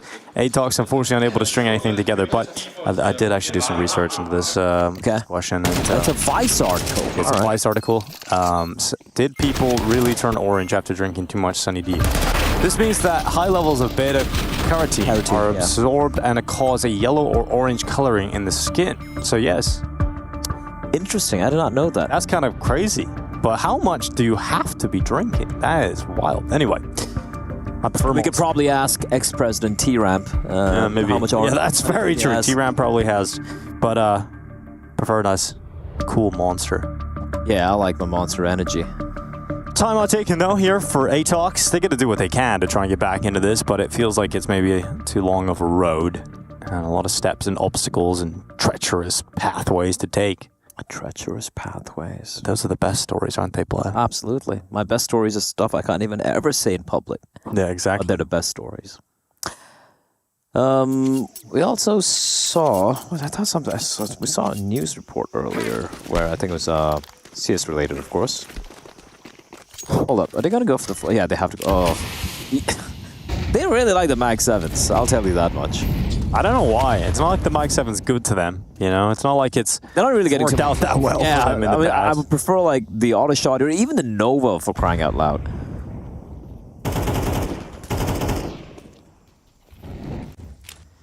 Utility into mid. Molotov to clear out the Cubby. Red room smoke up in Yami's face for a time being, but it's now gone. And Dupree is applying some pressure in towards Red with that Molotov. He's got a lot of space to play with. This kind of pretty much feels like a lost hurrah from Atox here. Hurrah! Lost hurrah, I think. Lost hurrah! They do have this advanced positioning from Cabal outside of A main will allow the CTs to be trying to group up together, stack towards B, and then go for some info plays, but they don't have the weaponry to go for range fights either, apart from the M4 in the hand of Yami. And now they're going to go for this, the mid push out. They've lost eyes towards mid a while ago, so Dupree...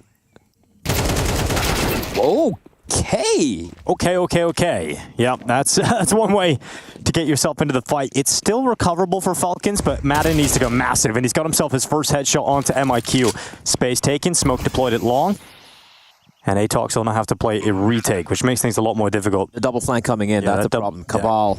Yeah, he's only got USP at the moment in his hand. He's got a Mag 7. I suppose if he gets very close, that could be impactful.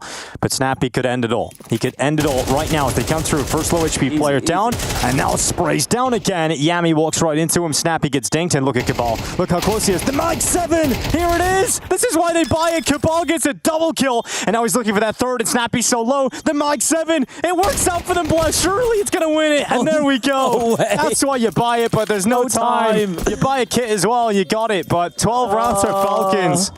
All right. The one round the Mag 7 does something. It does something. And he doesn't even stay alive. He's dead. He's got some money, but it's not 12 rounds for Falcons. I like it. It worked. Mag 7 actually got some kills, blood.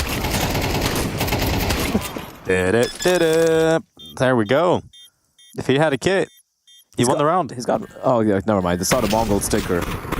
Bang. Oh, bang. Nice. Nice. We did it, guys. Those feel like some matchmaking rounds. This feels like a matchmaking game.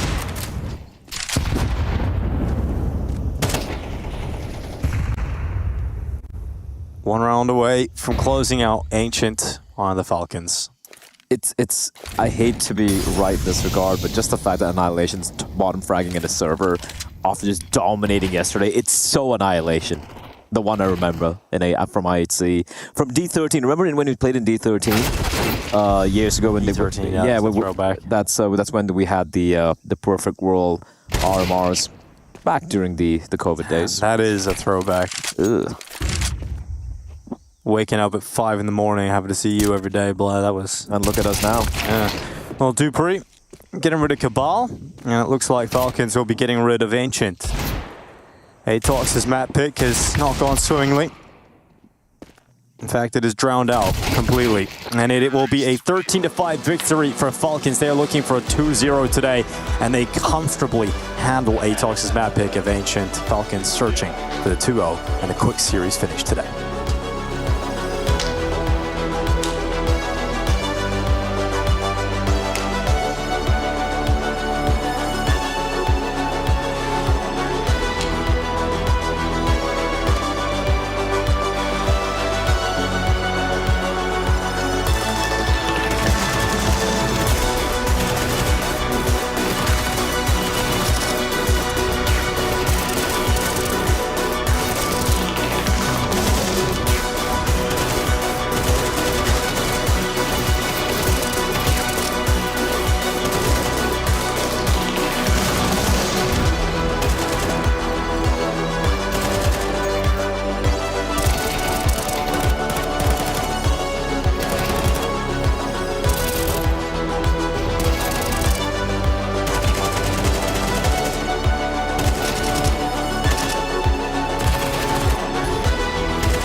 Think you've seen it all?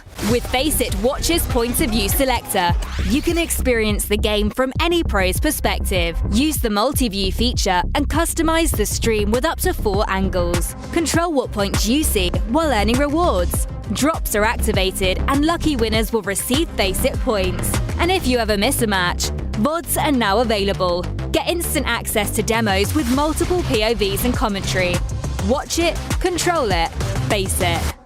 Now, in terms of the CS, leading into this comp, what kind of extra prep did you get going on the backside? Did you have to do too much, or are you just doing the same old thing and letting them do the counter-striking?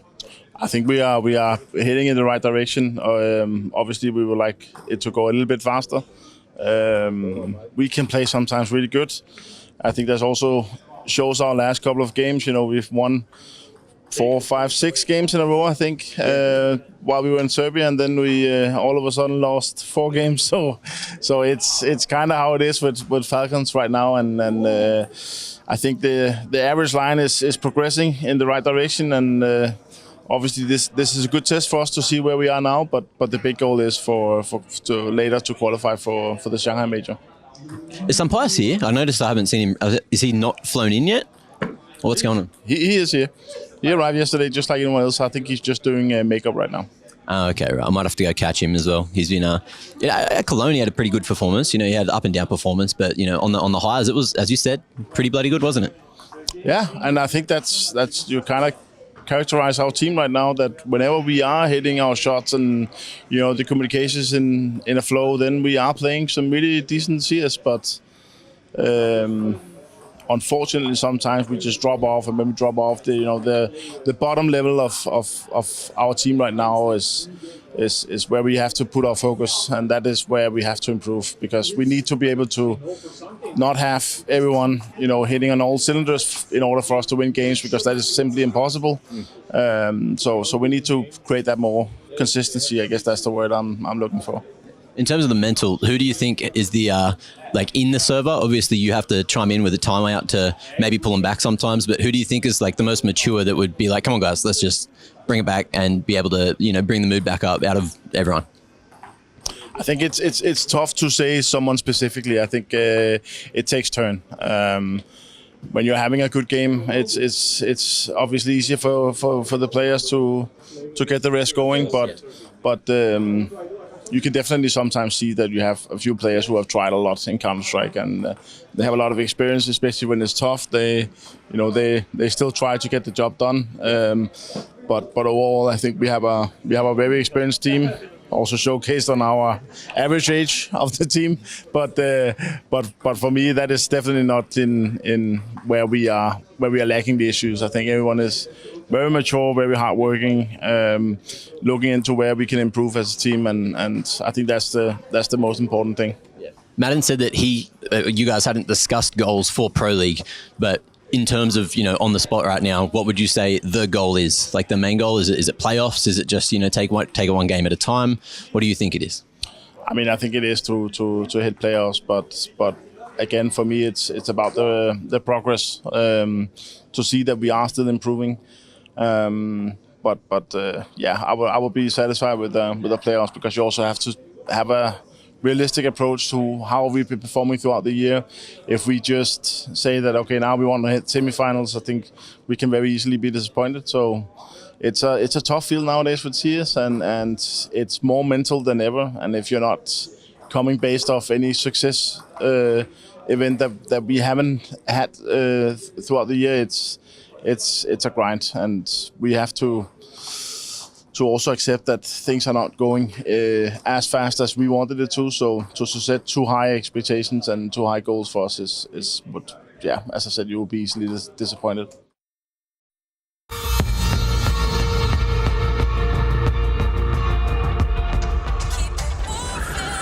We got a speeder. He's way over the limit. This dude is spinning. Calm down, little man. We got bigger fish to fry.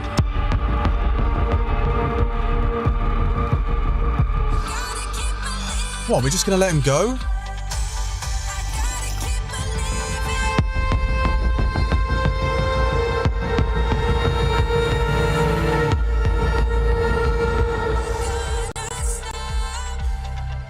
We've got movement.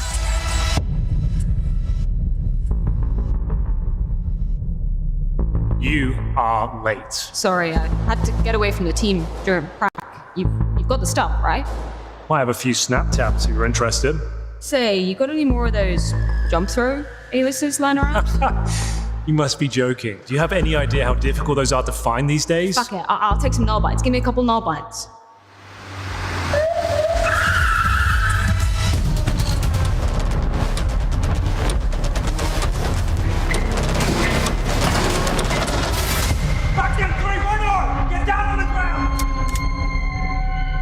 Get on the ground now! I will not ask you again! So just get on the ground, sir. Sir, please, just get on the ground.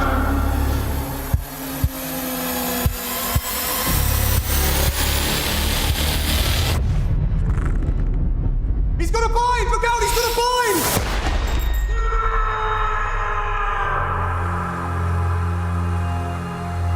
Why didn't he get on the ground? These people, they have no honor, no code. They do whatever to get ahead in life. They're not ready to face the consequences. There's that guy again, spinning. Let's go get him. Done enough for one day. Let's just let the kid have some fun.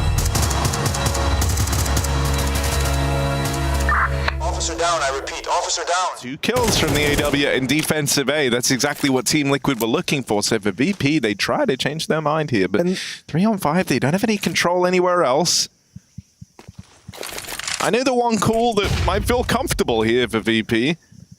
The one they really lead want into. to ride it out straight away. I think they're going to end up kind of having to. I think they'll maybe probe mid, and maybe once they... actually, not even. Look how far back they are. This is all just posturing so that they can get an early save. Okay, yeah. Time for a little siesta from VP. Oh, wait. Okay, wait. No, I don't remember. I have a whole, a whole Spanish line ready to go about sleeping, about the siesta. Yeah. But I can't remember it. That's too bad. I know, man. Would have been straight fire right now. I set you up. Straight piss, man. But instead, like, just over here, I remember it. Hola, Jason. What's up, bro? Oh, not too much, man. I'm just chilling.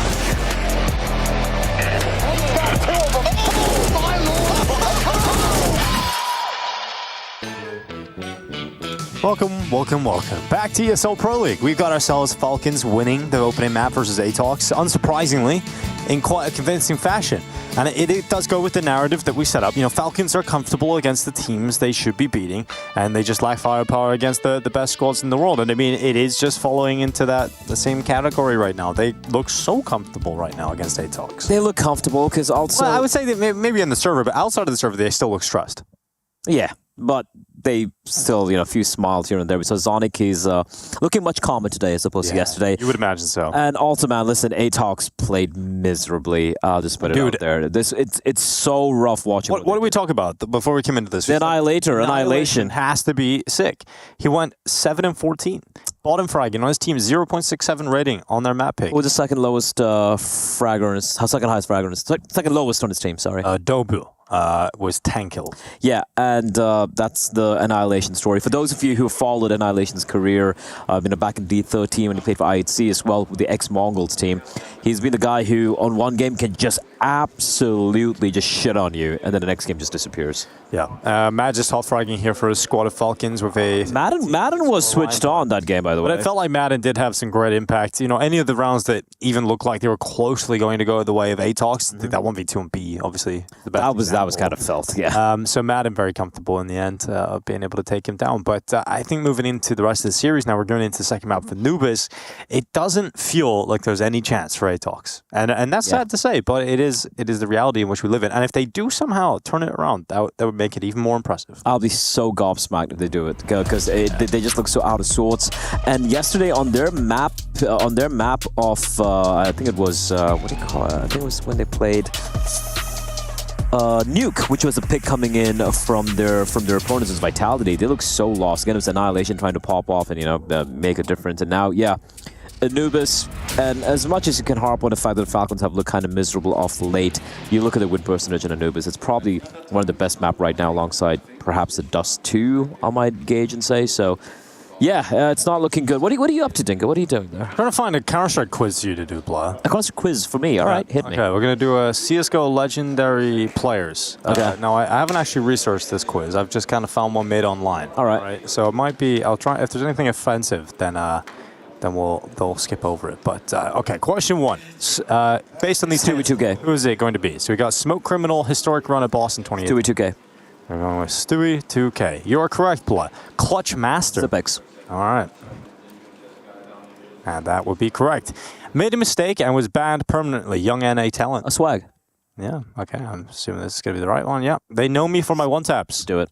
Screen. Yeah.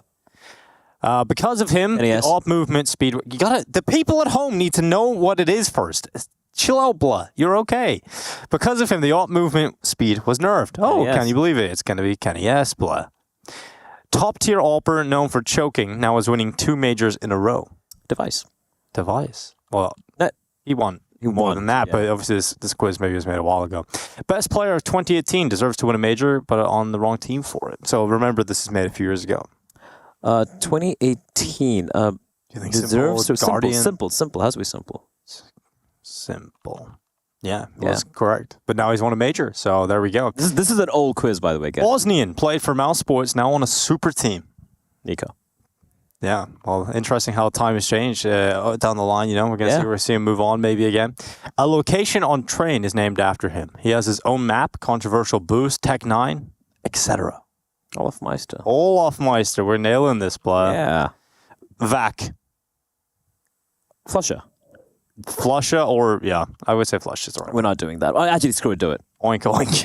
JW. And you know what I love about JW? I love how he embraced it. It's like, it's mine now. Yeah. And he just took control of it. That's true. Well, we have the 87-0 best player 2013 and 2014. You guys can guess in the chat as well. We'll give you a little bit of time between this. 87-0 best player 2013, 2014, major winner, one of the best players in history, one of the nicest guys, Blah. Christopher Get Right Allison. Yes, indeed. Now, how do you spell Get Right correctly? That is the question. _R, small I, capital G, small H. Yeah, there we go. Nailed it. Number one player for 2016 and 2017, two-time major champion, known for a deadly combo with Taco. Would you agree that he was known for a deadly... It was a deadly combo with Taco. I've had deadly combos with Taco as well, Dinka. Yeah, has made you feel sore in the morning, I'm sure. Yes, indeed. Oh, that would be Cold Zera. This player owns Banana on Inferno. Mr. Freeberg. My favorite song, Freeberg. You are not my friend. You are my brother, my friend. Pasha Bison. Pasha Bison, there is a chance if... Boom, we nailed it. We got every single one of them correct. If you go to Pasha City, there's a chance that if you order pizza from a certain place, he can come and deliver it to your home. That's pretty awesome. Yeah. We got to do that while we're here. Did we get like 100%? We got 100%, yes. The average score on this quiz is 12. We got 15, so everyone sucks. Yeah. Good job, though, everybody. Thanks for participating in that kind of easy quiz, actually. Yeah, everybody else, they seem to get the answers right as well. Yeah. So that's great. So we are 1 minute away from getting into the action. The quiz didn't necessarily fill the whole time there, Blah. So Yeah, I mean, look, this is potentially the final map here. You tell us something interesting about why sell this next map to us. All right, this is the map where Atox, they wake up. Dobu looks Annihilation straight in his eyes like, I can't do it without the Annihilation. I need you to wake up. I need to start dominating. Do to them what you did to Zayu yesterday. And that's what we might see here in the server. That's what we might see. Falcon's wings getting clipped by the Annihilator and his AWP. All right, well, I'm trying to sell. I'm trying to sell this man, but I'm strongly believing myself, honestly. Well, I'm gonna look forward to seeing how this is gonna go down. Based on what you've sold me, what's happening in Twitch chat? It's been a little quiet today. I'm sorry. Good vibes. Yeah, great vibes. He takes it back. Matt just takes it back. I wonder what he said. He's probably just said something offensive to Snappy. So I like it. Typical Danish banter. Yeah, this is how it goes. It all goes wrong. This is how it all goes wrong. All right. Right, indeed. So here we go. Back into the action. Map 2, Anubis. Feeling very good for the Falcons to try and close this one out. And we'll see how Atox gets started here. They won the pistol on the T side of Ancient. They were unable to really springboard themselves into a good start. They've got to try and change that now. They get a T side start on Anubis as Atox try to show us what they can do in their second game here of ESL Pro League Season 20. Early duels. Atox's opening game was against Team Vitality. And now their second game is against former Vitality players and coach. And it could be a similar result in both. Magisk aggressive towards A. In advanced position, turns away in case of a flash. Turns back, couldn't get more than one, but it's a lot of information picked up from Magisk that now allows his teammates to try and stop it from happening. But Atox have forced them back around behind the smokes, and the plan comes in, at least confirming a force buy into the next round at a minimum. But they want everything, and Atox have a 5v4. All four remaining players, the Falcons, coming in from storage. Oh, the late push coming from heaven. This crossfire is really hard to break here, Dinka. Yep. Well, Madden and Dupree fighting back. It's now Yami and Annihilation left, and Madden doing what he can from storage. Another 1v2 perhaps, Blah? He's got a little bit of time, but not a huge heap of it, and they should just hide. Atox, no, they can't give him this opportunity. Madden doing damage. Annihilation sinking the headshot, and it will be the pistol round for Atox. They've won both T-pistols so far in the series today. Well, it's off to a good start. I mean, they had a good start on map 1 as well, right? The pistol, and there you go. It just went against these ecos or like force buys. They just don't default, and they get this backstab picked up one by one. And this will indeed be the force buy for Falcons. They know. CD side. I actually enjoy watching Falcons on Anubis. I think they look so much better overall as a team on this map than I would say on multiple other maps, right? Where I feel like it is a map where the lack of a star player isn't as evident because of how the map is overall. Here comes Dupree. Blinded is MIQ, and nearly gets a second kill out of it from Dupree's play forward. And Madden, he's not stopping. Could have taken Dobu down, and that would have been the bomb on the ground. Look at the A-main push. Oh, I love this from Magisk. Oh, I love this from Magisk, but unable to take his opportunity, but the rest of his teammates certainly will. And there was a similar round to this on Ancient, where Atox lost the pistols early on in the half, and it looks like it's going to happen again. At least there many players, the Falcons are damaged, but it does not matter because Madden took the fight with the AK-47, leaving Dobu on 11 HP against 4. So Falcons bouncing back with a force buy of their own, and Atox once again fall foul to the pistols early on the T side. It's okay, Black. It's fine. Life will go on at the end of the day. And we're all tied up, 1-1. Life does go on. Until it doesn't. Saw this on Ancient as well, and a nice aggression from Falcons, but just from Atox, just giving up A main, getting all the information. Magic's pushing it towards out of A main and conveying to his teammates. But I want to give credit to Falcons there. I like the swings they were going for. Right, we saw all three grouping up together, swinging out towards Dark, not giving a single fair fight for Atox. So force buy. Well, we have got another game going on the A stream right now. It's going to be Team Liquid versus Virtus Pro. Team Liquid won the first map, 13-7. Spoilers, Dinko. Yep, well. Too late now. Yeah. Haven't spoiled the whole series. Liquid looking good. Yeah, looking real good. Looking real comfortable. I did enjoy that skit we had. Just played it the Vagnet skit. Vagnet 3.0. The Trace is spin botting just That broke me. was so amazing. It was so well done as well. He looks like a natural. Chad looks terrifying. Almost like he has experience. Chad looks terrifying as a cop. Like he would definitely be one of the bad cops. Bro, if you put Chad into Denzel Washington Training Day, I would still watch it. I'd be like, damn, that's scary. I mean, at this point, Chad is becoming a cop on the side because the amount of times he's played an interrogator or an officer. He is good in the at that. skits. Yeah, he's an intense I've been on the receiving end of a Chad scream down. Is that the one where Alex told you to just piss right in front of him? No, I had in a cup. No, that was Rob's. Oh, that was Rob. Sorry. I had a skit where I had the disgusting crosshair, the IMAX settings, and Chad screamed at me and told me a lot of nasty things. But it was so good. The check-in PC? Yeah, that was the one. Jason pretending to throw up was actually so believable. Yeah. Well, he usually is disgusting, isn't he? Yeah, he is. Technical pause here. A little issue to try and resolve early on. Anything in the mailbag today, Blah? We haven't had anything to mailbag here, but ladies and gentlemen, if you do have any questions for myself or Dinko, you can drop a mail to eplmailbag@efg.gg. We'd be very happy to bring it up. Maybe do like a tech pause or like a post map or something. So send it across. Also, if you have any questions, feel free to questions or you want a banner or like just talk. Because we're two lonely men just sitting here alone in the studio. So if you guys want to talk to us, you can talk to us in chat. This one's going to be an eco, so we can probably just, see what's happening with chat over here. Well, there's another quiz I have available too, Blah. So you have 4 minutes to do this. We're going to try and do... Oh, don't look. I spoiled it. All right, so it's a CSGO map quiz. You have to guess what map it is based on the first letter, okay? Okay. D. Dust 2. Yeah. Dust and Dust 2. Oh, yeah. There you go. You did well. All right. N. Nuke. M. Mirage. Yeah. I. Inferno. C. Cobblestone. Yeah. Cash is there as well. Yeah, that's probably a good one. Cobblestone. Cash. Overpass. Overpass. Yeah. T. Tuscan. Sorry. Tuscan. Train. Oh yeah, it's probably Train, right? Well, in the meantime, these pistols getting nowhere, and you're doing pretty well. You nailed the quiz. Is that it? That's a terrible quiz. These quizzes are horrible. Yeah, if you guys have any good Counter-Strike quizzes, let us know. Maybe you got some better ones. Okay. Where is that? Dinko, do you actually play like that? Yes, he does. With all those settings. I love you, Lonely Cats. I challenge you to call a crazy now, like hype it up as if it's a major final. Okay, I can. That's on the Blah. I'll give it to you. We can do this together. We can do like a pair. I'll do the sound effects in the background.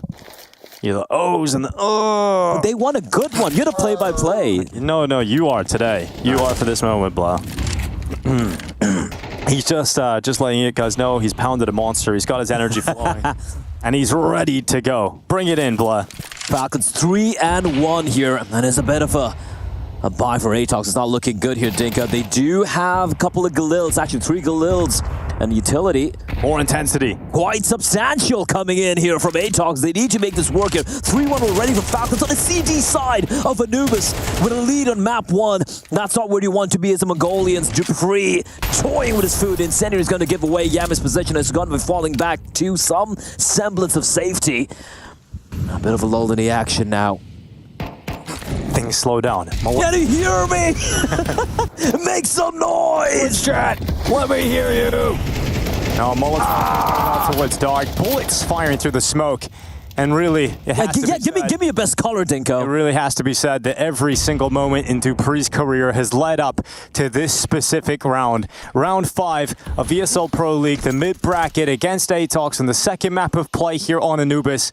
Everything he's worked for has led down to this moment, defending the B-bomb site. Dupree looks as he waits to darkness. It's Yami behind the smoke, not taking a step forward. This moment is too tense with 25 seconds left. Everything lies on this moment. This critical moment as it builds the critical mass as Madden off the back of the platform. It's Dobu that goes down, and Madden still standing. 15 seconds, such limited time. Have to go. Right on. It's all working out. Madden on the double, and left alone. Can you believe it? I don't believe it, Dinko. What a round from Falcons. 4-1. Oh, the misery of Atox continues. That was something. That's all right. Not the best one. It was such a slow round. It was terrible, actually. It's such a slow round. Worst rounds. I know. Counter-Strike in the end. It was a round of Counter-Strike. Yeah, that was. No. Yeah, all right, cool. All right, yeah. I'm going to sub my monster now. Well, Tech9's now for Atox as we settle back into normality and reality.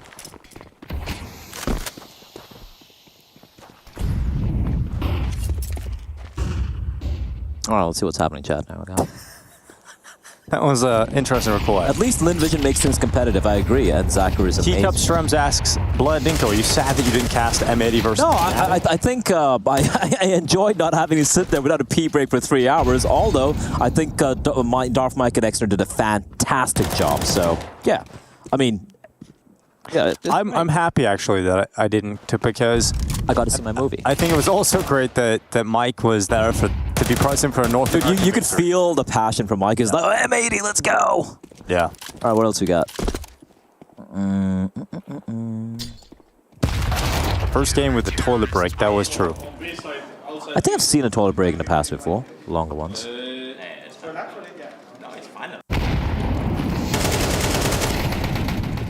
I remember I was casting this super long overtime game. When I first started my commentary career, you would have to do a lot of solo commentary, right? You would sit on your own in your bedroom, and you would just have to commentate like 3 best-of-3s in a row on your own. On your own. For nothing. While observing sometimes. Yeah, and doing all the production, everything on your own. Good times. And I remember it was like game 3 of the day, and it was Snacks' Anonymous team, I think, back then. And on train, they just played this like ridiculously slow style. It was going into like 4th overtime. I really needed the bathroom, and so did Snacks. And he said, I'm calling a pause to go to the bathroom, and I just ran off the commentary and tried to race Snacks back to the PC. I beat him. Went mad at, why is he got his knife out, blood? Psychological warfare, maybe? He's out of the smoke! Yeah, bro. This is crazy. This is just a beatdown. 6-1. Ugh.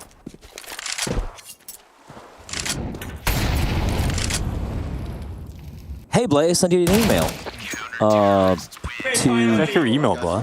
Wait, where did you send it to me? What did you send the Did you send it to me? EPL mailbag at efg.gg? Is that the one? Or then we will read it out later on. What else we got in chat? Yeah. There are good Chinese teams, Rare Atom and all this. The Mongolian teams are trash. What are you talking about? Have you heard of the Mongols asleep 2-on-5? The best Asian team in the past 15 years, man. 14 years. Project Kiara was still better. Do you actually believe that? What's your... what? Yeah, I do. They actually won SDR events. Like actual SDR events, not CCD here. Mads Warps asks, what's the longest game as a caster? I once casted a 33 game, which was the East Asian qualifier, all by myself, observing and producing. This is in 2014 or 15, I believe. It was the Koreans playing. I think it was MVP PK was there. Zine was playing, if I remember it right. That broke me as a human being. Yeah, I mean, just like Atox have broken into the A-bomb site. It's a crazy fast round for them, but it's worked out. That's what they needed, just a fast play. Just throwing one to the wind and allowing themselves to overwhelm the defense and the numbers of Falcons inside of the A-bomb site. Madden trying to burn one player out of heaven. It's actually worked out. Oh my god, the grenade combo is huge too, and Madden finishes him off with bullets. And now actually gives himself a shot at winning this. The smoke go down into the site. Really, I shouldn't see Atox allow this one to go against them, but oh my god, Madden, you can't do it again! Oh, he could have broken them completely, but fortunately Annihilation able to peek confidently and land that headshot before Madden unravels their plans. But finally Atox getting through to another round victory. They need way more in this. 6-2 though. I commentated the ancient game in IM Dallas 2023, which was Ents versus FaZe, a 31-20. You casted the best map of 2023. Yeah. That was the best map. That, for me, will always be incredibly memorable as one of the longer games I've casted. I particularly love the trophy lift moment. I think you hyped it up perfect. At that event, thank you. Yeah. That was depressing. That's trauma, actually. But yeah, I think that was the 59 rounds of madness, as ESL called it, and made a documentary piece on it. So you guys should really watch that. I think some of the ESL stuff that come out more recently, talking about like an entire game. Yes. It's so dramatic. It's so cool. The POV stuff, yeah. Point of view. Field of view, sorry. Field of view, yes, that is correct. I was actually sick during that commentary, so I was dying constantly. NYQ, it's going to be Madden falling down first. Atox collecting the opening kill. Maybe this is where some life is injected into the T side as MIQ with confidence. He's just fighting down this B defense and he's taking 2 players out with no trades. Pretty huge. I'll take that. We saw this from Atox in the first. What's up? Diha, he's in the chat. Ants 2023. Man, you give us some great times, Diha. Why is Dia in the B-Stream chat? You give us some great times. Shout out, Dia. What anime are you watching right now, Dia? Yeah, which anime you got? Yeah. Because I saw the interaction between. Oh, hold up. They brought this one back. It's 3v5. No. How did they bring this one back? Annihilation. You sound like an anime character, like a little animal or something. Annihilation running away. He's got himself a chance here with the 1v2 and a fake out. A little bit of a fake. Gets his toes wet. Swims in the water. And that's the thing. Snappy's cut off the rotation from Bridge. Let's see what Annihilation can do with 19 seconds left. They know he's there. Somebody just needs to you're stay in alive. there. And Sampaius has got his big AWP out to play. And it's going to work out nicely. 7-2 scoreline. That's beautiful. Yeah, but that was a 3v5, bro. It was a 3v5. I remember Diha sticking all the diffusers in that game as well on the B-bomb site. Just get on it at the most inopportune times for his opponents. Just stick the defuse. Just crazy.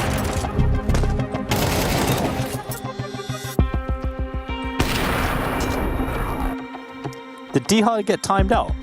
Wait, someone timed out Diha? Man, Mod's spiraling out of control. Yeah, Dia, he's still there. Just, let us know what your favorite anime is. Because there was a conversation on Twitter where Chad was talking about his top 5 anime. And Dia's like, this is the absolute trash tier. And I completely agree with Dia. Yeah,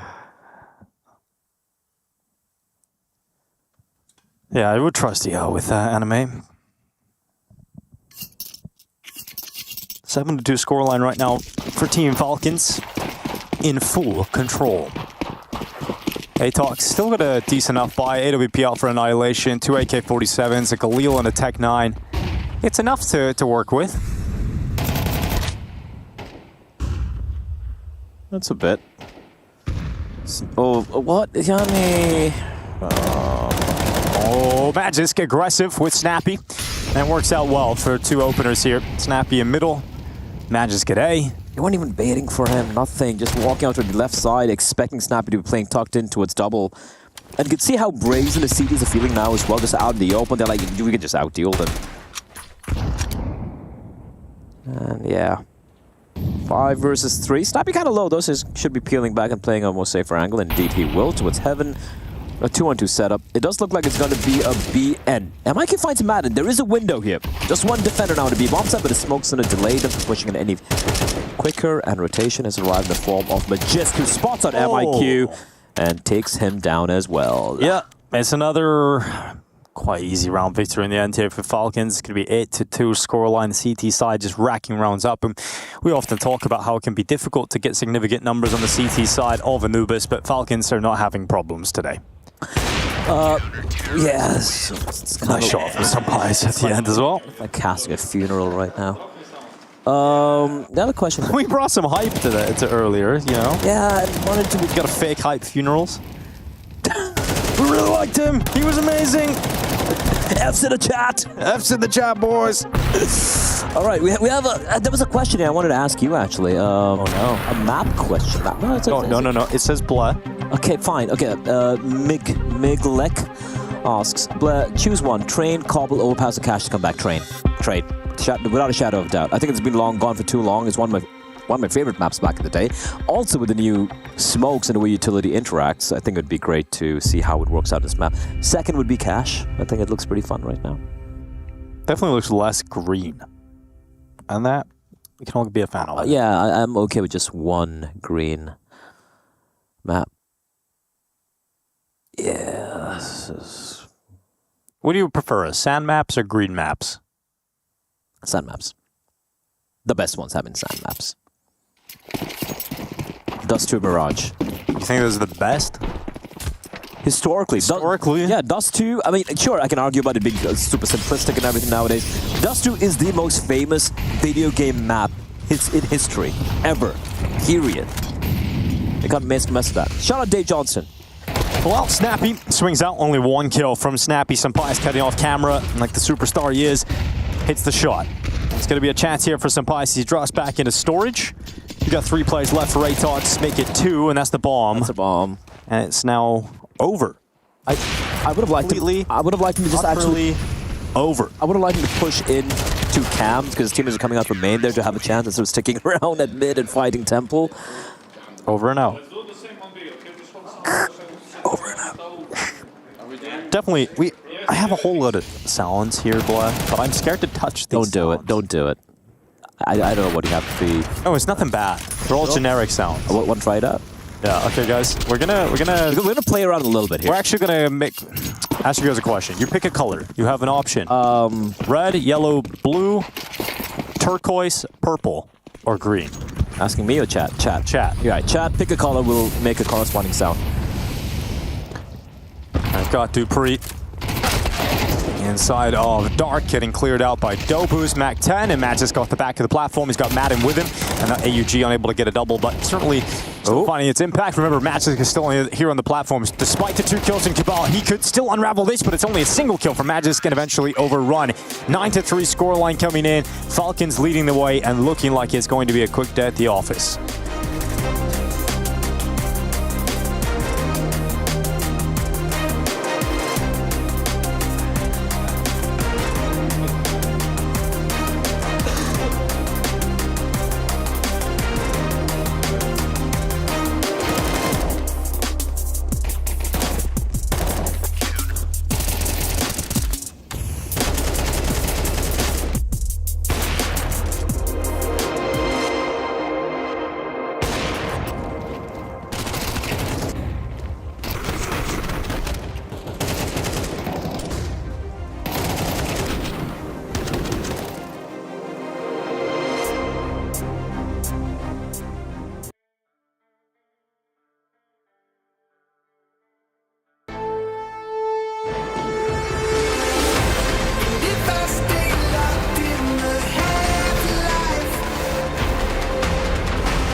Welcome back to ESL Pro League. 93 scoreline. Falcons lead the way, play, and it was all celebrations for Falcons and crickets for the side of Atox. And now it is likely to be utter failure. Whoa. Whoa. That was me. That was all me. That was all. That was Blatt. His ability to make sounds is second to none. And now we're going into the second half with Falcons now on the T side of their map pick. It looks 3 rounds on the T side of Anubis is just. It's a recipe for disaster. Annihilation has 2 kills. Dude, how do you go from owning Zaiwu having to bottom 9 fragging kills in the whole series? Yeah, there we go. Cabal at Heaven, getting dinked, losing most of his health. Gushed. Yes, gushed, fine. Get it right. Gushed. And now landing headshots. Cabal, despite being low, still lands that one on supplies. Bomb is down though. Falcons have got Dupree to thank for a chance to get back into the round, but Dupree falls down. Annihilation opens up an opportunity to get back into this, and Magis going down, not a single shot being landed despite so many low plays on the CT side. Madden has to step up on his own inside of the side. It's so sick from Madden, runs out of bullets. He couldn't close it, but it's on Snappy to do so. And surely now with his position, he's got this one locked in. Snappy, oh my God, he's just playing with it. Kill him. Just kill him, dude. There we go. Finally, Snappy taking the round, and 10 on the board now for Falcons. What a round from Madden. He's had some pop-off moments here. Madden making the most of a crazy situation. Look at that work. Yeah, he's just in the side. All his teammates are whiffing and dying, but Madden, he doesn't do that, blood. He makes the most of it. The monster that he is. He's a player that we deserve. But not what we need, or whatever he said, whatever Gordon said in that movie. I still don't know what he meant by that. I don't think anyone knows what he meant in that line. I definitely don't know what you meant, that's for sure. Scout help for Yami. Deagles and P250s alongside an MP9, and Dupree is off to the races with a first headshot on MIQ.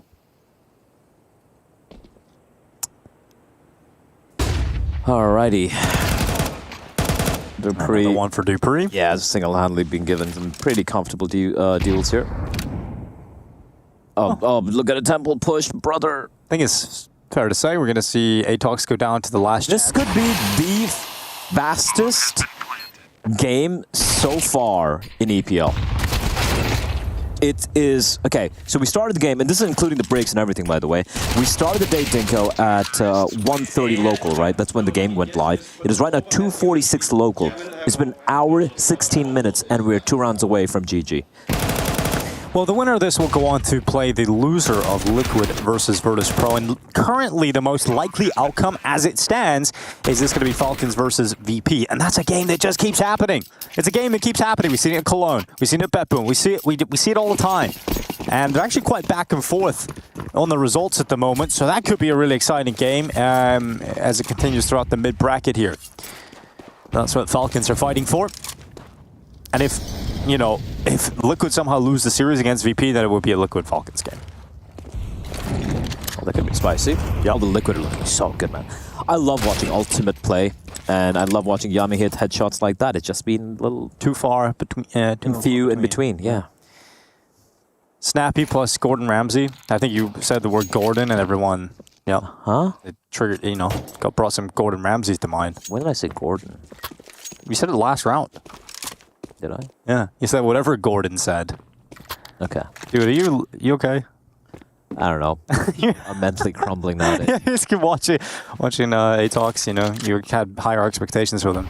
It's ruined your mind. Yeah, I mean, after yesterday, I'm like, yeah, surely Analysis is going to pop off here again. Even though there's a little voice at the back of my mind saying, Blair, you've seen this many a time. Many a time. I thought he had evolved, and I thought he'd switched up, but yeah, rough game.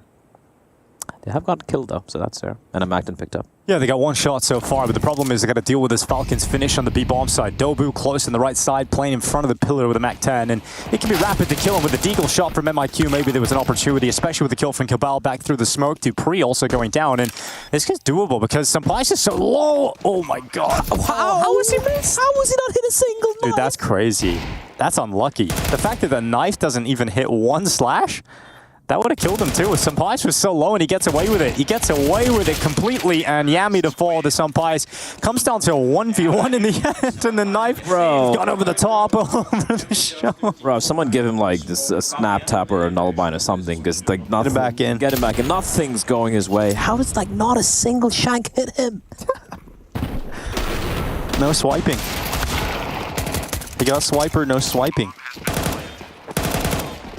By the Spanish-speaking Dora the Explorer of some pies. I haven't seen a Dora the Explorer skit where she starts shooting people. No, it's actually sounds pretty sick though. I will share it with you. What could be the final round here of what has been just an absolutely dominant series from the Falcons? No, it's not over yet. We still have another round, I believe, here. It's not over yet, Blood. Yeah, nice openings being found here. Dobu through the mid with a smoke. Flashback is perfect. Kabal should be dead. He should be dead to right. Magisk with a trade. Oh, it's an important kill to get Falcons back into a round possibility here, but there's still a lot of work to be done. Magisk deploying his own smoke.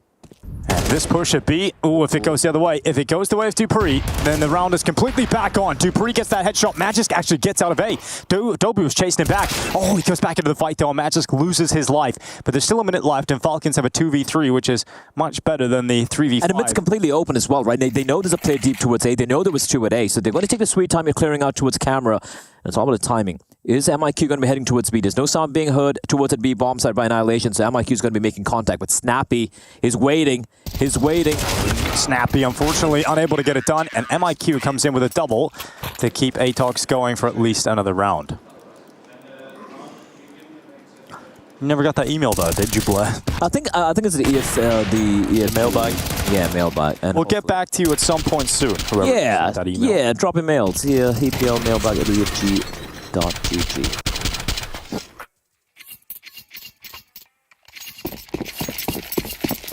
Have you ever been to Egypt, Blair?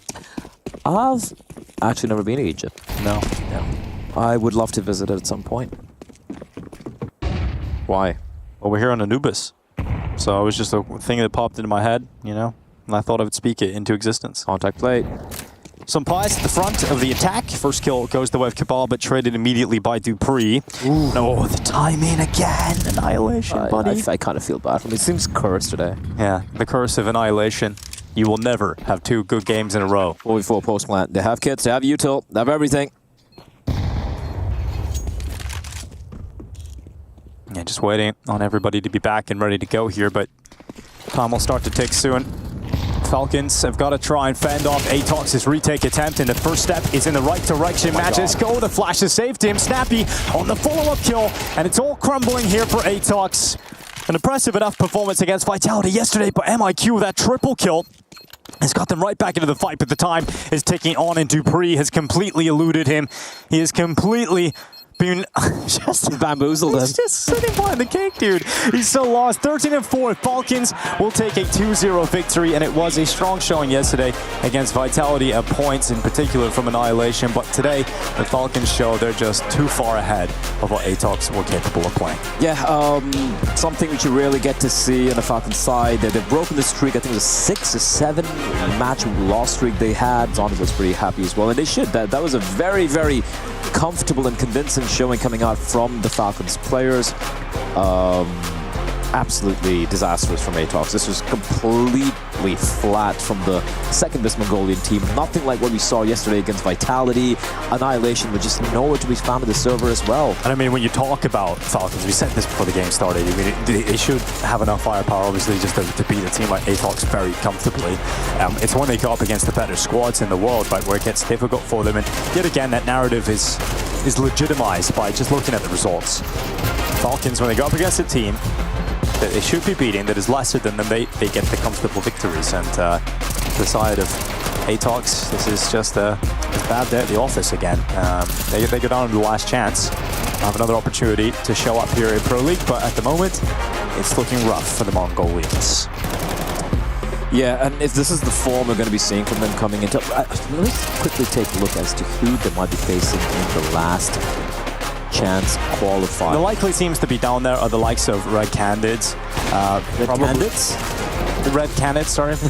And also you got the likes of Ents that are possible. I think both Red Candidates or Ents can take down. Yeah, exactly, right? So it's going to be rough in that last chance. It's going to be tough for ATOX moving forward. But you see the difference between the squad when they don't have their star showing up versus when they do have Annihilation on the board. You know, they have competitive rounds, close maps against Vitality, and then you come into today and you get completely drowned out by Falcons. Yes, I mean, there's nothing really more to break down about this one. Falcons came, they saw the kicked ass and Annihilation, and Atox are nowhere to be found. Unfortunate for the second best team from Mongolia. They still have a chance, as we're talking about, lost unsqualified. They will be playing the loser of Red Canids, where I think Henny plays there, and they're going to be going up against either Red Canids or ENS. That game's coming up later today. Yeah, I mean, if you look at the Red Canids team and you just see some of the names you're so familiar with in Lysa Cold, Zera, Henny. Davidius. Yeah, Nithon, we've seen. Venom, Zera. I love how, like, you know, everyone has a Zera in the name. Yeah, everyone has a Zera, but the best one right now is Bigu. Big Zera. He's the best Zera at the moment. Best Zera, yeah. That'll be interesting to see how that goes down. A little bit later today, we've got ENS Red Canids going to be taking each other on. But for the side of Atox, I mean, I don't know if there's too much to talk about, but there's plenty to talk about one player in particular. That's the U.S. Air Force Aim High player of the match, and that is, of course, Magisk. This guy just popped off. I mean, the first map, comfortable. It's top fragging, comes in the second, similar numbers. Can't really say too much about him. Yeah, 92-80 across 2 maps in what was a very, very quick affair. I think Magisk is going to be pretty happy with the way that played out. I think everyone had their moments, right? We saw Sunny P looking good. We saw the Madden with some completely nutty clutches as well. Even Snappy at one point in Ancient, which is completely farming Atox. So a bit of an injection of confidence in their veins. Yeah, I think they'll be very happy with today's performance. But as you mentioned, you know, it just ends the loss streak. But it doesn't really matter too much to Falcons. In realistically, you know, you're looking down the line at the next team, and it's going to be very likely Virtus Pro, a team that you just lost to so recently, and we'll be looking for a different result. And Falcons want to see some improvements over that space of time of a week and a half or so since the last time they played them. And I mean, we have to see them improve. This is a Falcons squad that have got to start doing some damage soon. You can't just wait until you get this rumored roster move and get your star player into the squad. You do want to see some positive steps forward.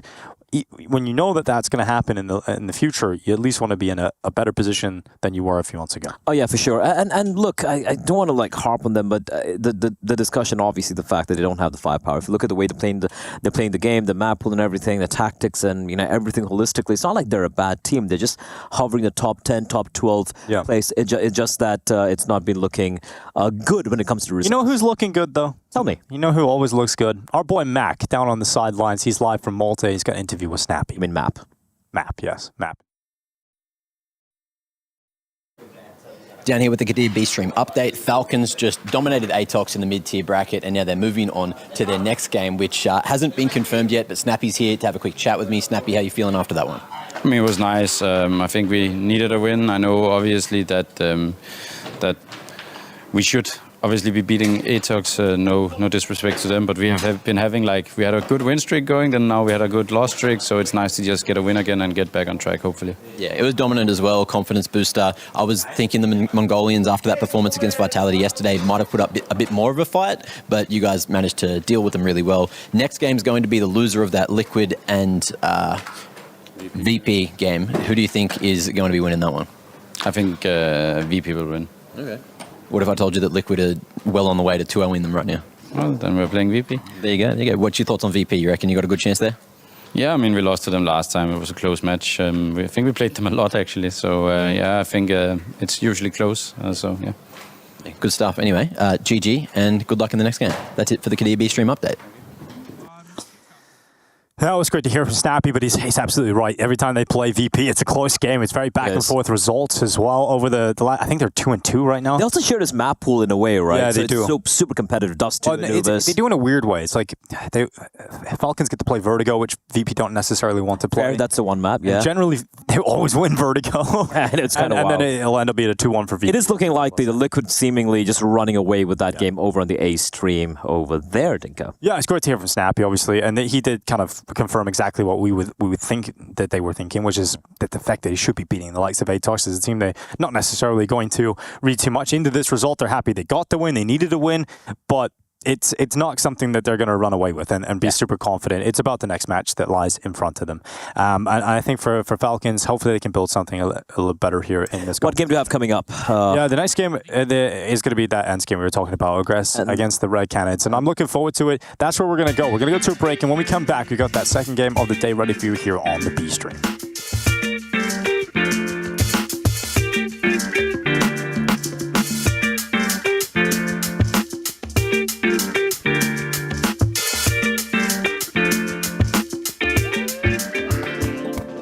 Hi, it's Bob with Faceit. Did you know you can customize your live stream experience on Faceit Watch? Yep, that's right. With the POV selector, you can choose up to 4 different perspectives, from the broadcast feed to your favorite player's view. So if you miss a kill, it's on you. No more T-Tours and chat. But wait, there's more. We've got a You Watch, You Win situation in here. Watch ESL Pro League while having the chance to get skins and Faceit points. Woo, look at this one. Change the channel and control how you watch.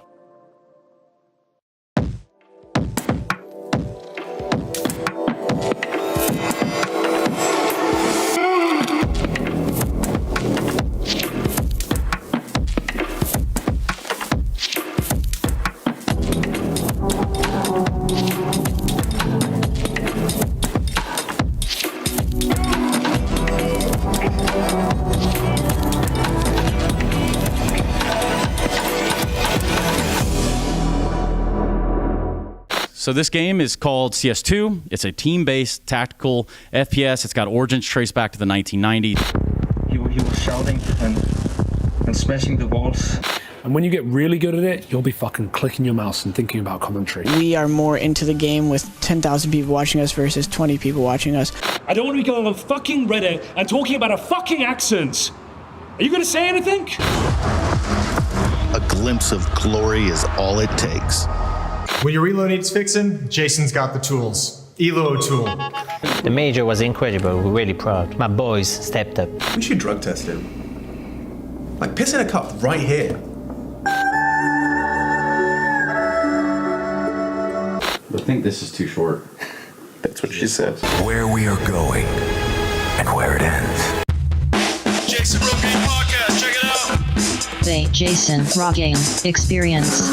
Counter-Strike by day, Jason Rogaine Podcast by night. All right, great to have you back back in the studio. Last season, you were kind of mentioning some things about performance enhancement techniques for players that are being experimented with. Obviously, notoriously that one, shaking hands with a milkman was the whole thing. This season, you wanted to come back and bring a little bit more evidence to the table. You felt like you didn't quite sell it. Yeah, I feel I did quite a good job selling it, but people still aren't buying it. For whatever reason, I think in today's day and age, when obviously you're looking for every single detail to improve your game to perform better, there's very few legal ways to do that. And shoveling the devil is definitely one of them, where I think we even have empirical evidence now how players and teams perform using it compared to not using it, right? I mean, actually pull that picture that Yanko brought up for this second piece. Yeah, I mean, look how happy he looks. Look how, just pure elation on his face. Right, like he is in our community really one of the biggest leaders, so to speak. Yeah, I think he's probably the one that you'd pick out and say, he's shown us that a day with Pamela Henderson can really go a long way in terms of winning a trophy here in Counter-Strike. Absolutely, and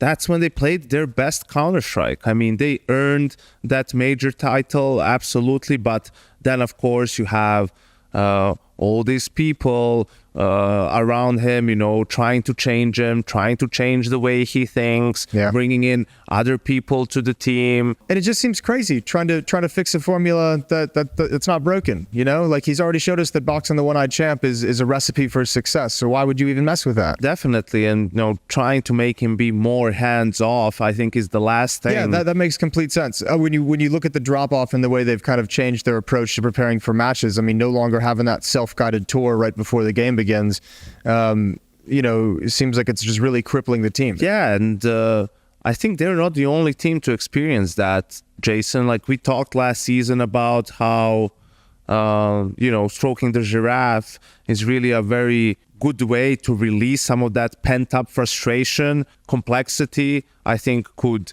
definitely benefit from the technique. Yeah, complexity seems like they're banging the fist in the wrong kind of way. Absolutely. Listen, these guys have been playing Counter-Strike for most of their adult life. What is really 10 more minutes of shooting bots, right, who don't even shoot back? It seems like, going to the pom-prom is just as important as a 10-minute deathmatch ahead of the game. Right, with just a couple of, nice, long, passionate... Yeah, smooth motions.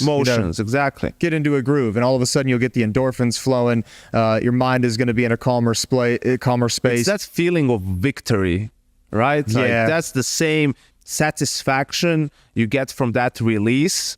It triggers the same neurons in your brain as if you were lifting a trophy. So shuffling your iPod is going to give you the same feeling as lifting a championship trophy. Absolutely, Jason.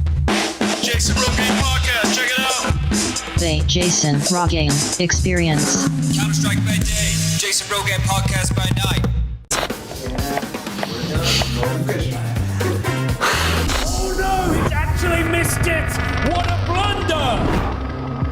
Out of frustration of realizing the round is impossible to win, Sunman fires off a random shot into the wall. You have to look in the mirror and see that you're just a little bitch. And you have to look at yourself as a little bitch. I think a lot of teams have studied our game style and... You're just sitting on fucking Twitter and checking in the middle of the game. It's fine to have a bad cast, but there's just so many circumstances that fucks it up before the broadcast. A serious investment.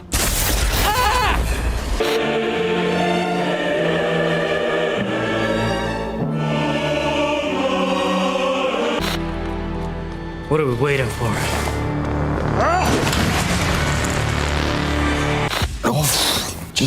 Just like digging him like, look.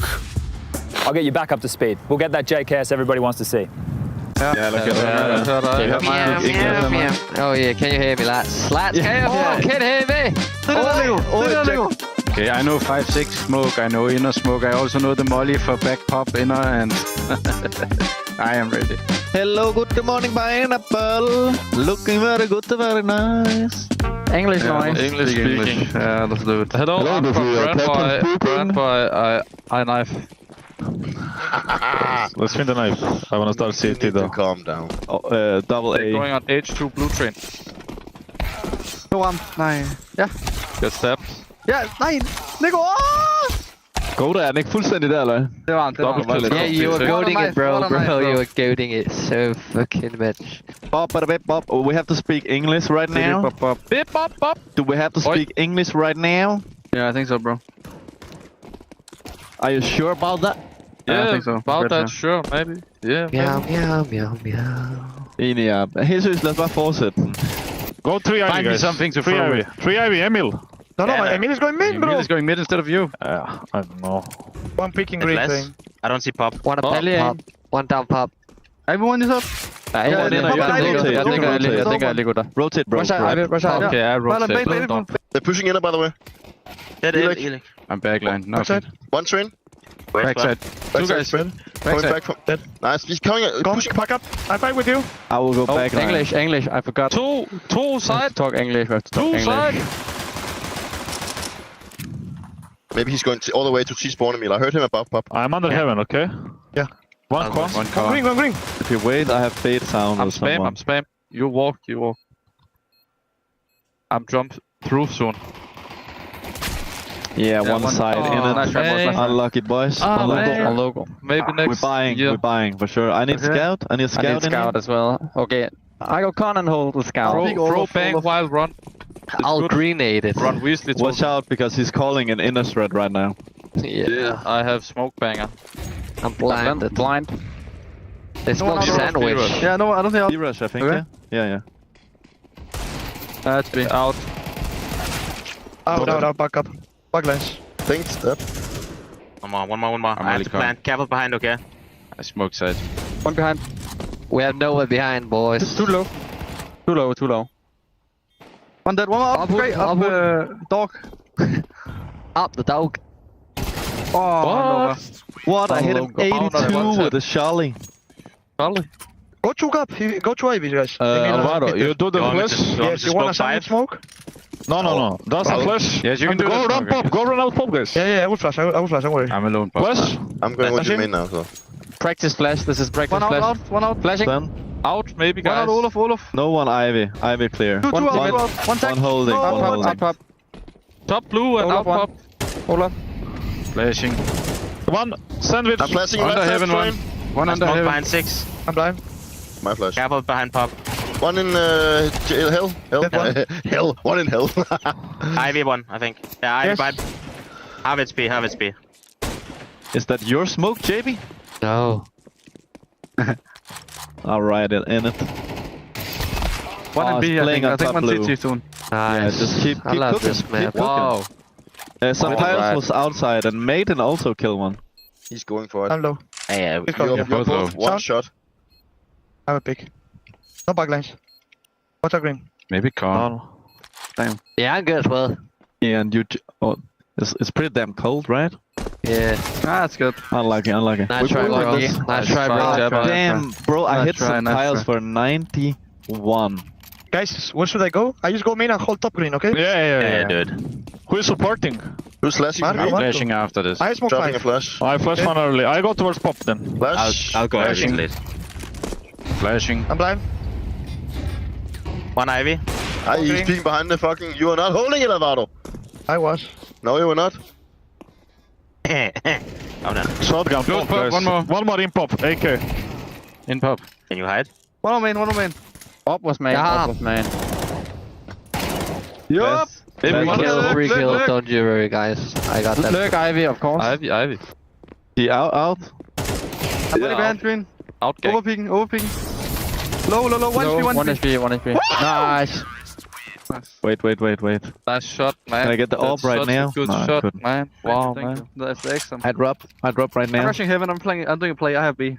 I'll It's take that. alright, damn. I go AB. With this no. Sorry, Emil, I forgot that was the What team fourth time? I wanna do something with AK, but take care, man. No.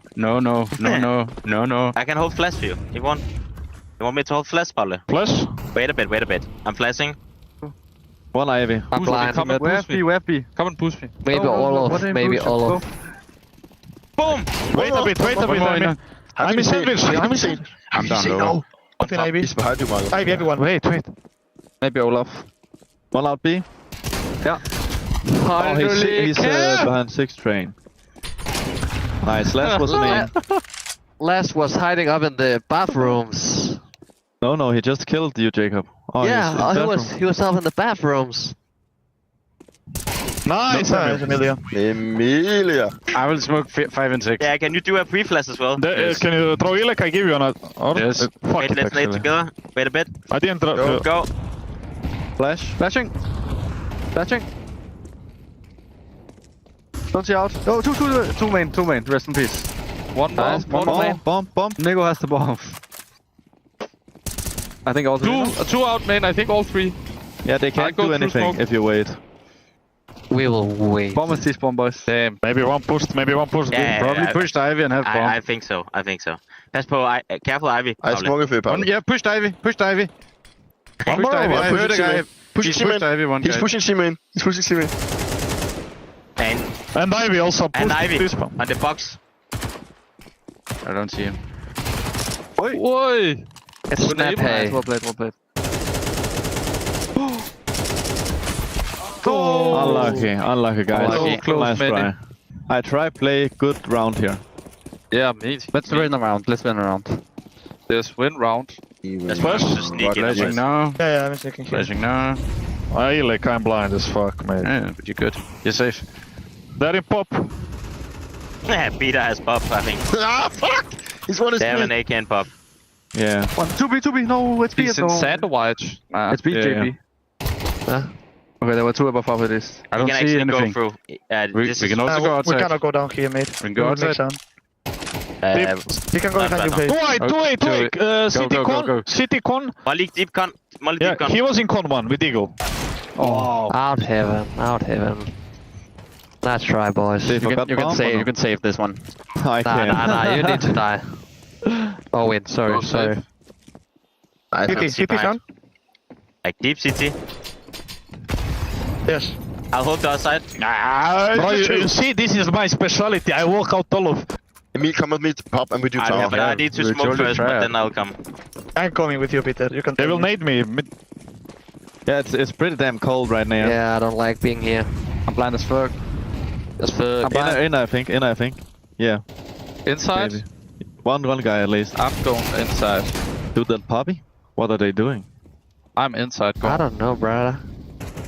You trolled me. I flash You you, flashed me, man. Yeah, wait. Flashing now. Alright. It's I'm right fucking there. blind, bro. I'm pushing I inside. love this fucking shit map. Let's get out.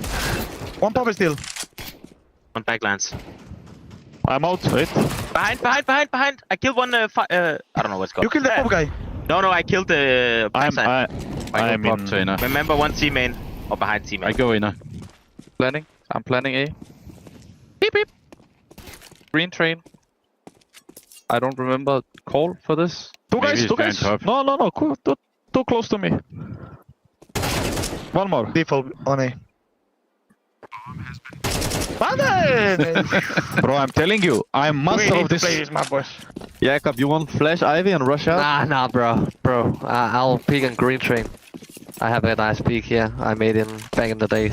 They smoked Emil though. You need to break this. Okay, Emil will need to break this. Let's go. I will Emil, break. I break. Flash. Wait, Molly no. Alvaro. Flash. Molly Alvaro. Flashing. I have. Out main. Oh! One more out main. What? On top of the train. Wait, I'm out. Joker.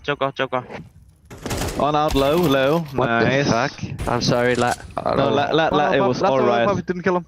Okay. I'm pushing. I don't see him. Okay. Then he rotated. Don't see. He's playing. Playing hide and seek.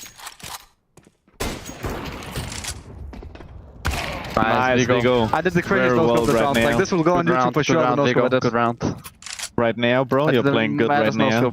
Drop one, JP. Yeah, of course, bro. Okay, let's go to heaven, Jabby. Nah, Use ice strafe. Bro, boost me connector, bro. Boost me connector. I can strafe my bro. You gave me nade so you can strafe, right? Bro. Just look. I mean, bad smoke. Okay, I go heaven and Oh, hide. free guys B. What the fuck, man? We're rushing heaven out. One more. Wait, can you go back? Can you go back? One more right now. Job's done, brother. Done. Yeah, in it. I'm not out heaven. Eagle's holding it right now. Push, Felix, push. No. One backside on A. I'm molly behind Maybe Poppy. Pop is the only way. Go. We molly CT con. This guy, bro, we can't keep. He's so good at this map. He's fooling us, Brody. Down dog. Really want to win this game. Behind pop. I'm laughing. Careful. He's not out. You can plant safe. Oh, he You got. cannot plant. Kill him. Let's double pick. I'm picking here. Wait. He's around He's or 80. something. Elec. Pop still. I'm coming. Let's ring left. Go. 1, 2, go. Wow, you're holding this angle right now. Yeah, angle holder.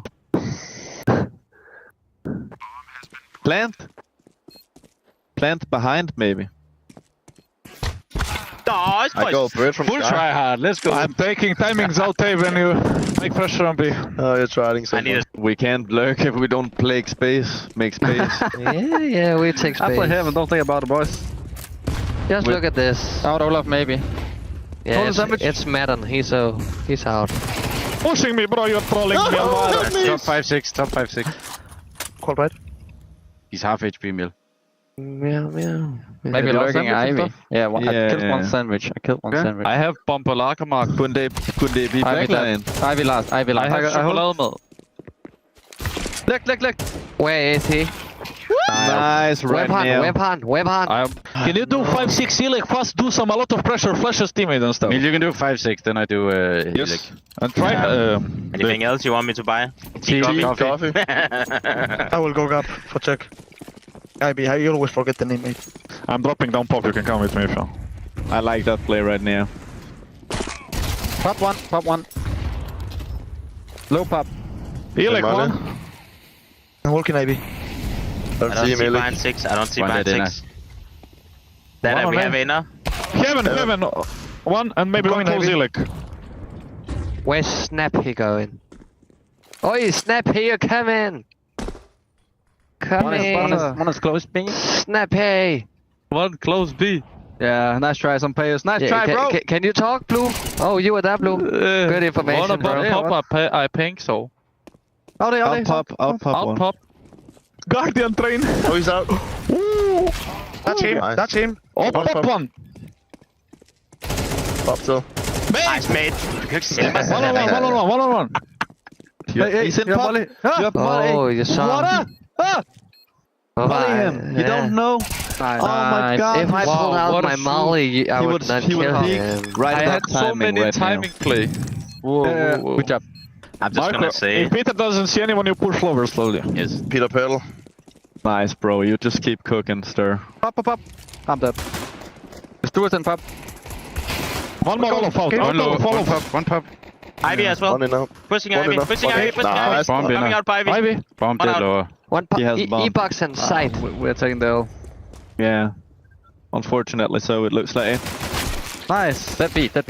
One in. Nice. He has bomb Last lower. guy has bomb lower. Landing. Landing backside. He's on the left side. He's close to heaven. Oh, he's not. Close on this side. Pushing me. Nice! I don't know what it's called, mate. Hi, I'm a full animal rushing. I am going cable having all of Deagle main. Fucking hell. You know my pistols, bro. Help You are me. full tryhard today, mate. From the beginning, you need to nade the Physio. We don't play smoke up in. lower. I'll play rotation. I'll play rotation. I need some help, That's teammate. To try Yeah, to... but Peter is coming. I'll come as well. I'll come and nade. Why I bomb have? Boom! Can that be pop dog? No. They triple nade me. I want it. Two red. One teammate. He's burning. One ladder. Pop, one pop. Okay, got Ivy. Pop one. He's in fucking in. Nice. One more low. One more sandwich. All of Pop dead. Nice, dead. Pop lost. No teammate. Me. AVP, Ivy. Oh, that was close. That was very... Oh, you hit him.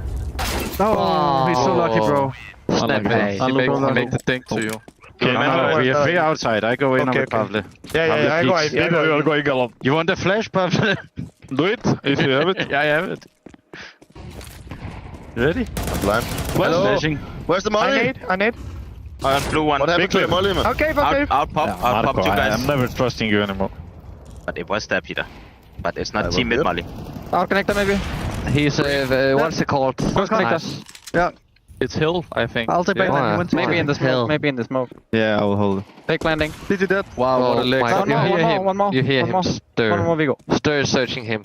Stir will get the Close on the kill. line back. He's afraid of Stir. Wow, Stir he's gets still line Nice. back, man. Good job, Good save, bro. Stir. Nice, bro. Hey, You're so good, Stir. You want open? No. I'll molly teammate here. Like, Peter remember, nade. guys, you need Who's to block playing them. in here? Who's playing in here? I am. Marco. I'll molly Hey, team. mate, Alvaro, you're playing with us this map? Stop, bro! Maybe out, guys. That's Nice, it, man. Peter. Then it's Olaf 1 HP. He's stuck that. that Okay, all of pop out. Ivy, one pushing. I'm hiding. Two guys, Ivy. And one pop or what? Yeah. Tag pop. Ivy dead. Ivy, one Ivy. more. Oh, I don't miss. 2-3. You know I Nice. don't miss. That's true. Easy. You know I don't miss it. Nice one, Yeah, it was fucking close, bro. I think we're playing face. It's all just now. Why am I every round? I can give an info, but I need a smoke from the guy. Every round, I'll do it. I'm starting with 30 HP, mate. It's also good if I can get a molly from someone. Yeah, Peter, give me molly. 218 teammates. Emil, go up, bro. Go, bro. Alvaro, start teammate, Alvaro. Yes. You need to flash teammate, mate. Or nade. I will hold, bro. Shut up. Nade! No, I'm holding. They will jump above. Out, yellow. Only one. Hello! Kill him! Yes, I'm peeking. There is a smoke. I'm flashing pop. I'm smoking pop. Inner. Inner? Yes. Down lower, maybe. he made that. One behind 6. Behind side. Frig are you doing, Jabba? Yeah, I'm Flash running. lower. Wow. Yeah, he's too good. I got this. You don't miss, so what? Oh. Do you win something for winning this game, or what? Oh, no, yeah. Yeah, you win dignity. Man, that's so fun. I swear I want to play every time. So much. I want to do this every day of my life. I will do a loud drop inner. You know this? Yeah, maybe. I'm ready to flash you. Flashing now. Flashing Nolo. Team mid, 2 guys. I don't see anyone, Ivy. I need also with you, Peter. 2 inner. They're not out. I'm pushing Ivy fast. Out inner. Lower already. Guys, what are you doing? Marco tried some sparking group. Wait, I have Joker. They blew up my smoke. I might have a knife kill. Kill. No, don't kill. Dive fight. Yeah, knife.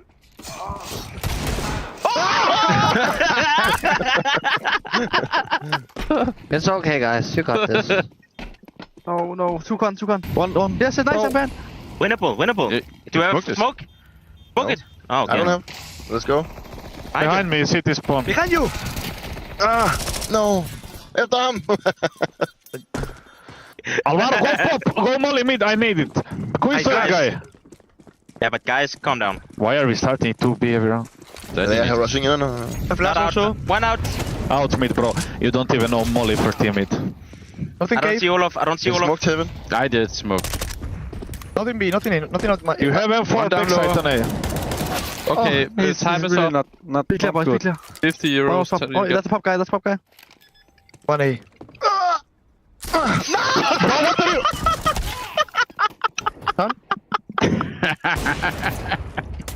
You dead enough? One alive? Yeah, okay. One alive. No info. He might be anywhere. I'm heaven, bro. I'm jiggling everything. Heaven. Leo. Yeah, but Nice try. If you click the left click. you have kid. Fucking bird. Love You it. have Molly. Do it, bro. Oi! He'll push you, take yes. This is so smart. He won't push you, bro. He needs the M4 for the next round. Man, are you serious right now? Yeah, bro. Bro, you just seen what he did. You saw him when he rotated. Win around. He waited mid-side. Yeah, true. Boys, I can see and then from backlines with AWP if they're going out fast. Yeah, but he's just speaking. I mean. Do you remember the old crack you can see from backlines? I can still spam Martin, but you need to don't block. Don't block. One picking. He is there. Two. Out. He's Olaf. I'm peeking all Run in now. On top of who also? 2. Oh my god, 2 backline playing south. Zoomers. That backlines. Wow. Let's get old. This is the Hey, backline! Yeah, take off. The comeback is real, boys. I don't care. I go up. If we want the media day to end, we need to stop trolling. Yeah, this should actually true. This is the last thing. Let's go, boys. Okay, let's go, boys. Focus, okay? Don't go mid side. Guys, there's more upper. Live shot. Live shot. Up. Yellow. One behind Dead. train, behind 5. He's close to you guys. I'm exploding him. Probably a sandwich right now. Ult dead. Fuck's sake, alltså. Should we survive, Alvaro? You killed. No. Oi. Last guy is really good right now. Pop Where he at? Pop right now. How's it not hit, bro? He has AVP soon right now. Take off. It's smoke. Guys, do wall outside, okay? I'm wall. I'm do bang with flash bang. Flash at a bang, flash bang. Boom. I'm blind as fuck, bro. Yes, I don't care. One in pop dog. One dead. One pop dog. Nice, Loon. 2, 3. One pop. Close to you in the smoke. Yeah, but what do you want me to do, mate? Nothing. Nice. I push you, Marco. Come fast. Connector area. Hey, Jabby is baiting. What's he doing? Snap hay with the push. He's not coming, bro. Yeah, we're fucked. Where you, bro? It's an L, boys. Just use grenade, man. I pushed Ivy. I'll go behind, okay? I might have a timing. Bomb is down. And one health. Took bomb. Yeah, it's coming. They boosted. Oh, he's shit. He's absolute shit. Nice try, bro. Nice try.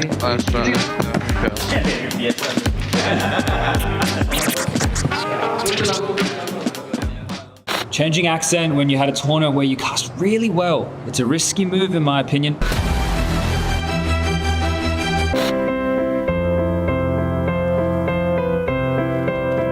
I don't think we have space for the arrow anyway. Just look around you, Johnson.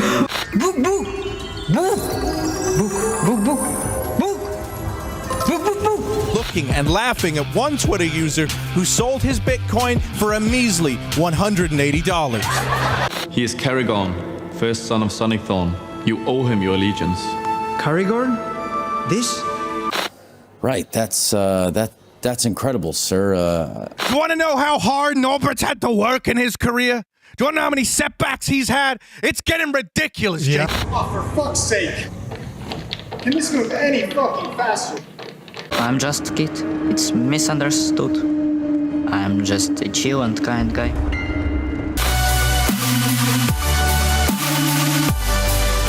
G2 has no king. G2 needs no king. Now, what do? You get another brilliant season, a special season, another segment for him to watch during the break. Even kind of deplatformed a little bit. Okay, well, firstly, Jason, let me stop you right there. Egg roll next to it, filled with minced duck and mozzarella, to me was the single best item at this restaurant. While we're still waiting to come to Brazil, they've come to us, and they're looking to do damage. Down. No! A 0-12 half, and it's a nightmare. Pleasure meeting you.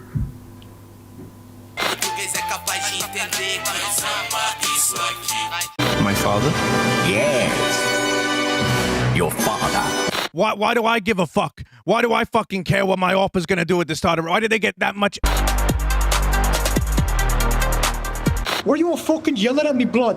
Why can't I fake a fucking accent if he fakes one every day? Because people don't want to hear Australian accent, you... Scorpions that'll sting ya, dingoes that'll stalk ya. And also, Why were you not suspicious immediately?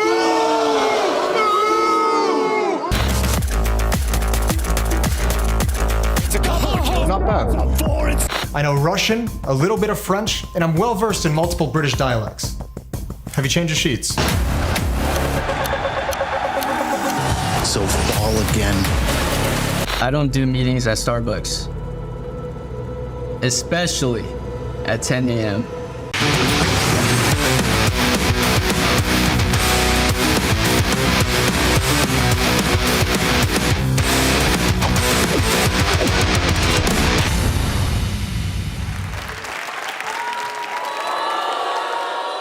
So my question to you is, you have refused to answer this question in the past. Will you tell the player base tonight whether or not you will support ending the suffrage of low trust factor players in the player base? He doesn't want to answer that. Whatever position I take on that will become the issue.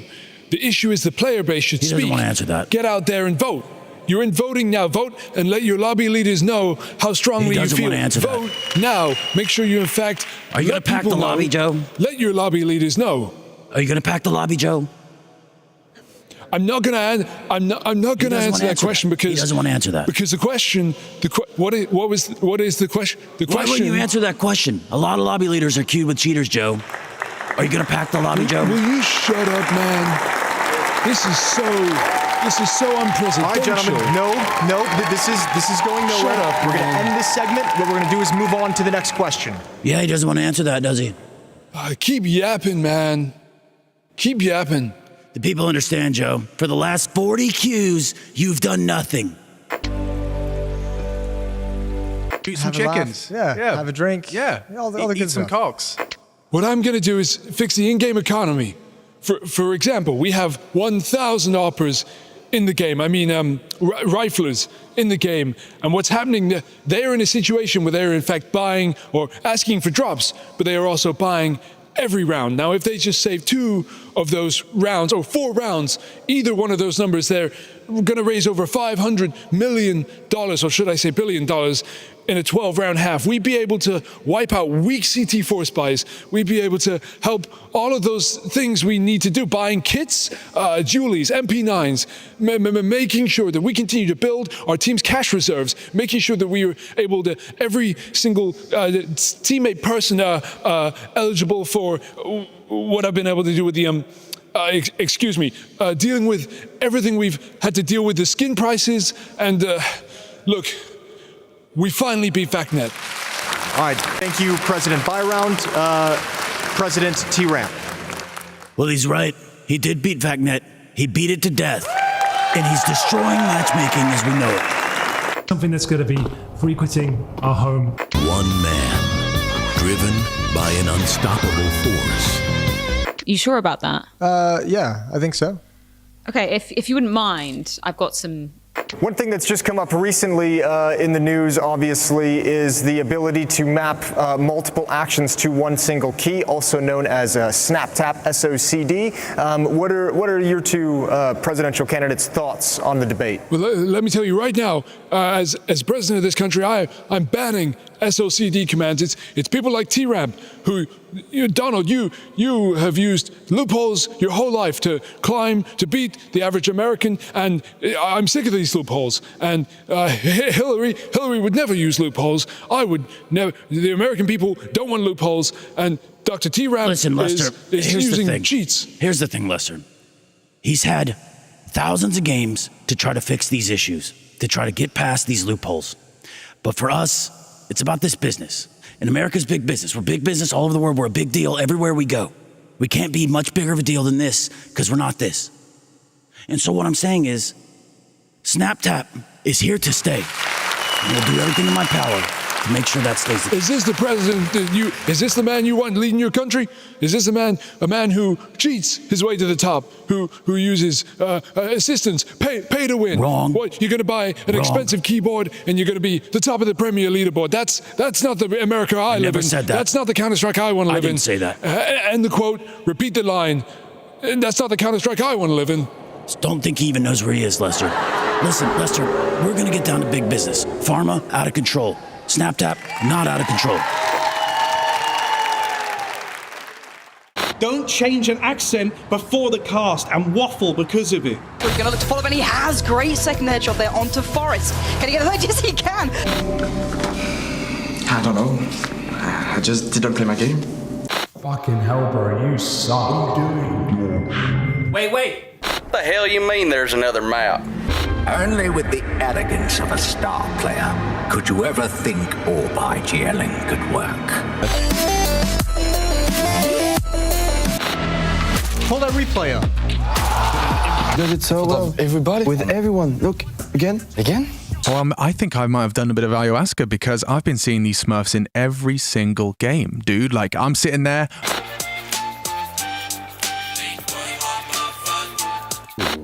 It's a 5-week league, no matter where we go.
Cause all the good times that we had is flooding like an ocean.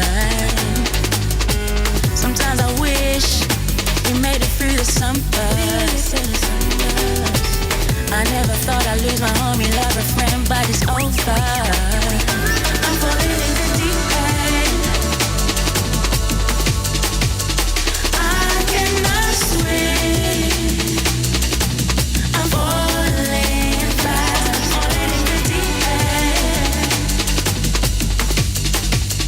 I cannot swim. No. I'm falling fast, falling in the deep end, deep end, deep end. I'm falling in the deep end, deep end, deep end. I'm falling in the deep end, deep end, deep end. I'm falling in the deep end, deep end. When I see you, I can't help but fall back into my emotions. Cause all the good times that we had is flooding like an ocean. Sometimes I wish we made it through the summers. I never thought I'd lose my homie, love a friend, but it's over. I'm falling in the deep end. I cannot swim. I'm falling fast, falling in the deep end. I cannot swim. No. I'm falling fast, falling in the deep end, deep end, deep end. I'm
Don't know how it's come to this. I don't know how I could resist. I took a vow to never sin,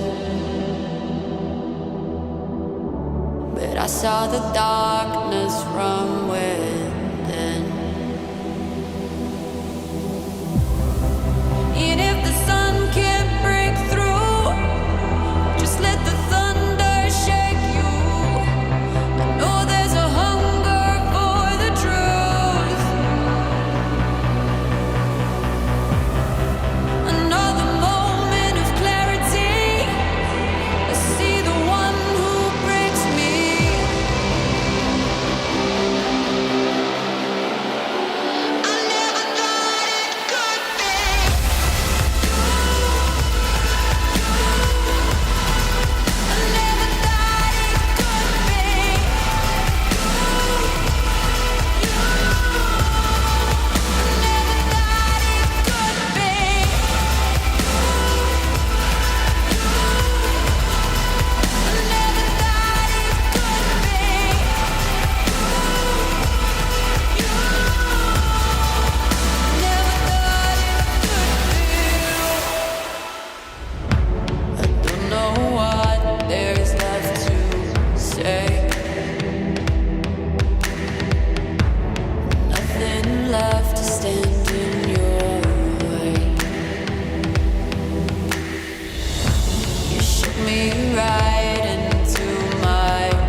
what you read, not all words are the same.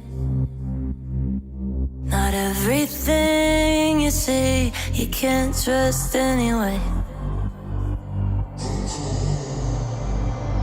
All the thieves dressed as sheep tell you they know the way. So bite the hand that feeds you to the wolves as prey. Get out my face, try to stab me with a saving grace. Fool me once, never twice, now I got the knife. You try to cut off my conscience, bake me a cake full of nonsense. You eat it too and I got deja vu when your words are up, you got you nauseous. Your shit belongs in the driveway, don't know no man but you wish, babe. Took out the trust like I used to have rest, but all that's in the past, now I upgrade.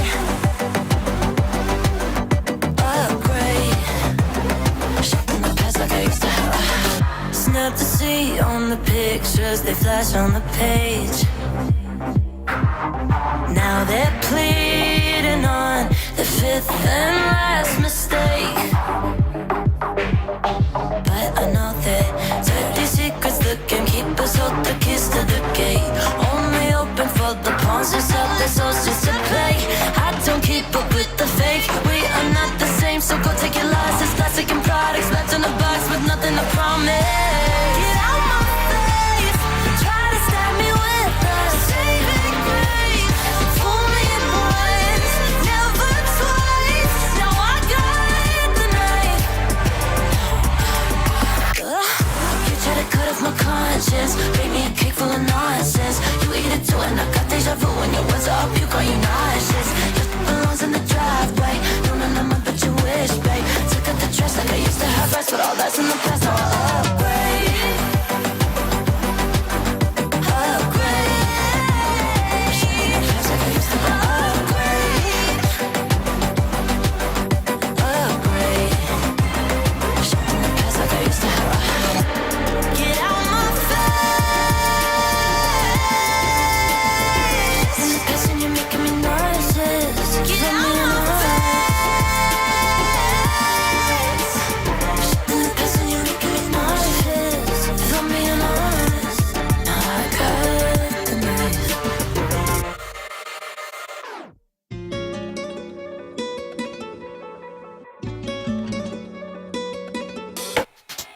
Turn up this up right now. I like this up right now. You might be stuck right now. This might loosen me up right now. Get off this bus right now. You're acting sus right now. This one. Turn up this up right now. I like this up right now. You might be stuck right now. This might loosen me up right now. Get off this bus right now. You're acting sus right now. This one. I know what you want. I know what you need. Here's some seeds, grow some trees. Ain't no smoke, it's made for lungs, but you believe. But it's okay, we make mistakes, be relieved. So why art doubting? They're not like me, my eyebrows too intense. I rock out like the Brahma. I wanted to be like Dwayne Johnson. Teacher said I'm trouble. Once I clocked my dreams won't work, I started snapping, I bust bubbles. I think it's how creators see. Other creators be perceived as fly. You're whipping right, but off IG, you're broken cheap. I need an electric bike to vend this food, to vend these rules. Get these tools, cause haters drool, they're watching me. Haters discretion advised. Oh me, oh my, I just want to survive in the sea under darkness. Hiding from the light, all we do is push violence. Pain over violence, radio silence. Turn up this up right now, I like this up right now. You might be stuck right now, this might loosen me up right now. Get off this bus right now, you're acting sus right now. This one. Turn up this up right now, I like this up right now. You might be stuck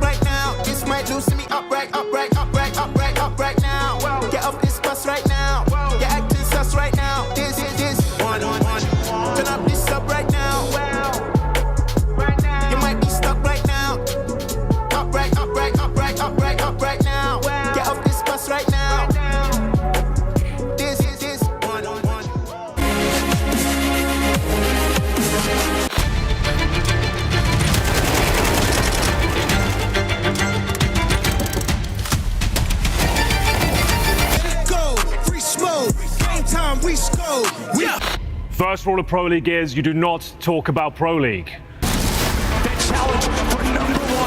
It takes a couple of seconds, you know, verify. I verified myself. I verify myself at least twice a month. Fucking hell.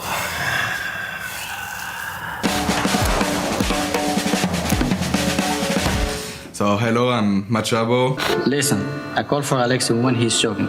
I communicate for wonderful. I simplify the stats for GL and motivate him. Never trust a dig. I'll take it. Should be us. Ut gröten i halsen och prata. Jason Rogan podcast, check it out. The Jason Rogan Experience. Counter-Strike by day, Jason Rogan podcast by night. All right, beautiful. I'm pumped for this one. You have a very underrated job and role within the Counter-Strike community. I feel a lot of people even know you probably exist. No, I mean, if I'm doing my job right, you know, you wouldn't know that I existed. I handle the Cox of Inferno. Right. You know, I love these chickens. I take care of them, and I've gotten to a point in my career where I do feel like we need to expose the mishandling of the chickens of Inferno. Can I ask you a quick question? Is Cock Handler your official job title? Cock Handler or Master of the Peckers. Okay, both, either or. Well, how many peckers do you have under your responsibility on any given day? I have been responsible at times, you know, on the high end. I've been responsible for over 100 cocks. But it's not, you know, not the most I've worked with. I've obviously had teammates with me. It's not just me. Yeah. I've had help, which is important when it gets to that number. But overall, you know, it's an average of like 50 or so. You know that they can remember up to 100 chicken faces, like 100 different chickens they can recognize. Can they really? By their face. You know, and humans too. So imagine, you know, they probably still remember Carrigan from Infernos of 2015. Here he is in, you know, 2024. Yeah. And I mean, they've probably, you have to think too, like just the depression and misery of like almost a decade now of running around Inferno, seeing their friends turned it into roast chicken, seeing another friend knifed right in CT's spawn. Like, it's crazy to think that these chickens are just watching themselves get slaughtered. Oh, gosh. It's got to, I mean, I'm sure it makes you sick because it makes me absolutely sick. These nightmares of terrorists and bombs and AK-47s and flames. You know, I love a flame-grilled chicken breast. Yeah. Okay? But I'm looking free range. I don't want the risk of terrorism being something that they have to be concerned about on a day-to-day basis. So there's a difference between humanely creating, you know, a grilled chicken breast on the Traeger versus, you know, blowing it up with a bomb and all of a sudden just feeling like you can just go to town. That's where I'm at. Yeah. That's where I'm at. Chicken hunting with dynamite is not a cool thing. Nah, exactly. Let's do it with some class. Me and you. We throw some rifles on our back, just me and you. You know, we get a tent somewhere in the forest. A nice day. You know, maybe we put on some cowboy hats. Yeah, we shoot some chickens. Yeah, have a drink. Yeah, all the good eat some stuff. cocks. You know, whatever we find out just there. whatever cocks are roaming around in the wilderness. Counter-Strike by day, Jason Rogan podcast by night. Hello. We'll give you the world.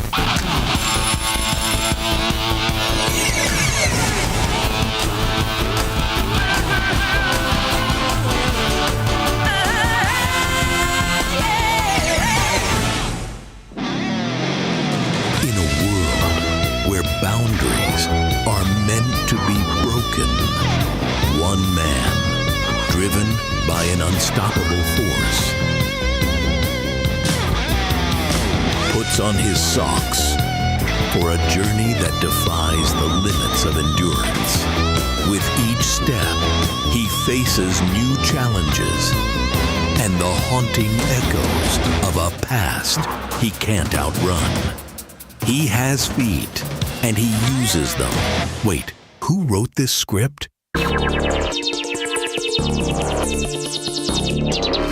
Attack out of freeze. You've given him in the up. A second shot. It's a straight. Blame? He's been playing on fucking IMAX. Did you feel smarter when you had more hair?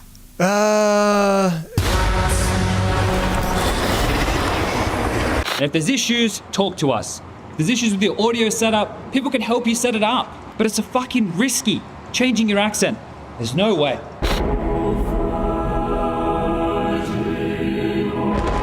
and it was pretty good. Raps, what are you playing? What are you playing? This one's too? And this freak is ruining hundreds of people's games a day. We all remember what happened to Liquid. Jason Rogan Podcast, check it out. The Jason Rogan Experience. Counter-Strike by day, Jason Rogan Podcast by night. All right, well, welcome in. I'm super excited to have you, Freya. You know what? I'll be honest with you. As soon as I got the prompt to see if you could come in, I just said yes. I didn't even care what you wanted to talk about. So I have no clue what you're going to say here. How often do you think about inches? I mean, well, if I'm honest, I mean quite frequently. Yeah. Maybe a few times a day, I would say. Yeah. Me too. It's a common theme between Counter-Strike talent, I think, and players recently as well. Let me ask you just like a hypothetical question. Sure. 8 inches versus 3 inches. What do you 8 think inches is easy. Yeah? Yeah. You sure about that? Yeah, I think so. Okay, if you wouldn't mind, I've got some instruments that I think it might be worth illustrating something. Yeah. 8 inches and 3 inches. They're clean. They're clean? Yes. Okay. Yeah. Perfect. I mean, what is the context of these 8 and 3 inches, though? I mean, that's... So I think what maybe we should start off with, just as, an illustrative experiment. If you wouldn't mind just putting it up, like, to your face, like flat on your face. Like this? Like, yeah, maybe just a tad lower. Perfect. Like this? Like How right does that feel? right against the lips. Yeah, because it's the flattest part of your face. It's Sure. the most fair part to do that in. How does that feel? Natural, I guess. And then try with the 2-incher there. Okay. Feels a little bit more awkward, There's this giant yellow object right. That feels more awkward. I think so. Interesting. How do most people think it feels? Well, you'd actually be wrong in your assumption that feels more awkward, because I've done some research, and the closer you sit to your monitor, there's actually these things called Fibonacci neurons. You're familiar with wavelengths. I mean, Rushdie, can you bring up the wavelength chart? So, there's a light spectrum, there's a UV spectrum, there's the red light spectrum. There's actually also a Fibonacci spectrum, which, as you can see by this graph, is so high, you can't even see it. Okay, that's blowing my mind a little bit. It's so high that you can't see it. You can't see it. At all. At all. Unless you are incredibly close. Your Fibonacci neurons can actually jump into the monitor to put you at an enhanced rate of gameplay, because you are now quite literally at one with the game. A part of you is in the game. The closer you get. So contrary to popular belief, actually, the shorter, the better. Yeah. I actually used Bit as a case study. Okay. Do you want to know how close he was sitting to his monitor when he won the first major? How's that? 2 inches. 2 inches. When he won a second, just 1. That's mind blowing. So you're saying like the micro length is the ideal length? Exactly. Exactly. I think a lot of people will be really intrigued, also really happy to hear that. Counter-Strike by day, Jason Rogan Podcast by night.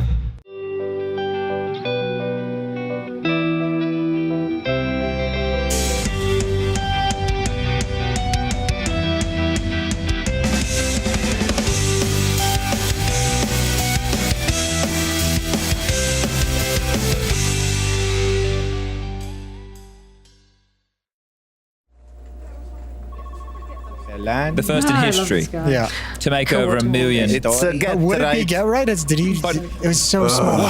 What's Vuna? Swedish dollars? Vuna in Serbian it means wool. Wool dollars. That doesn't help. Wait, why are you taking 2? One for me and one for Seal. yeah. You're gonna send it all the way back to Canada. No, I'm just going to go take it to him now, actually. Okay. Weirdo. Why is that weird? She just said she was gonna give it to him right now. Yeah, she's probably going to. They're on the desk together. Yeah, they used to be. Steel works here again. Oh, can you imagine? We don't need that kind of talent in CS. Oh no. You don't know. You should probably go out there, see if he's back. Dare I? Perhaps I will, for old time's sake. Okay. Great practical joke, guys. You got me. Hi, Alex. No, God! No! Please, no! No! No! No! ESL Pro League Season 20 is brought to you in part by Intel, Acer Predator, DHL, Kadia, Monster Energy, U.S. Air Force, 1xBet, White Market, Gaming Malta, and Logitech G.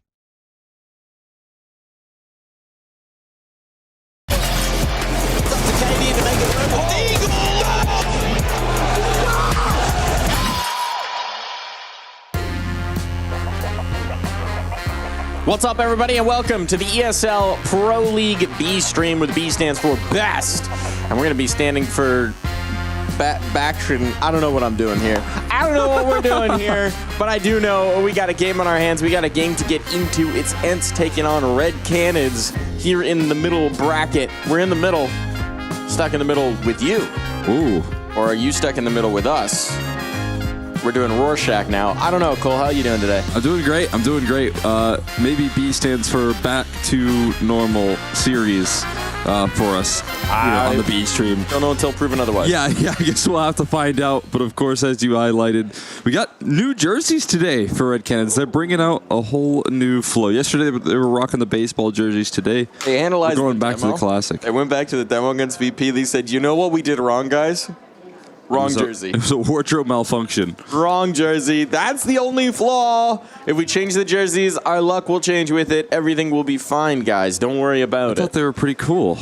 And you know what they say? Look good, feel good, play good? Yeah. Yeah.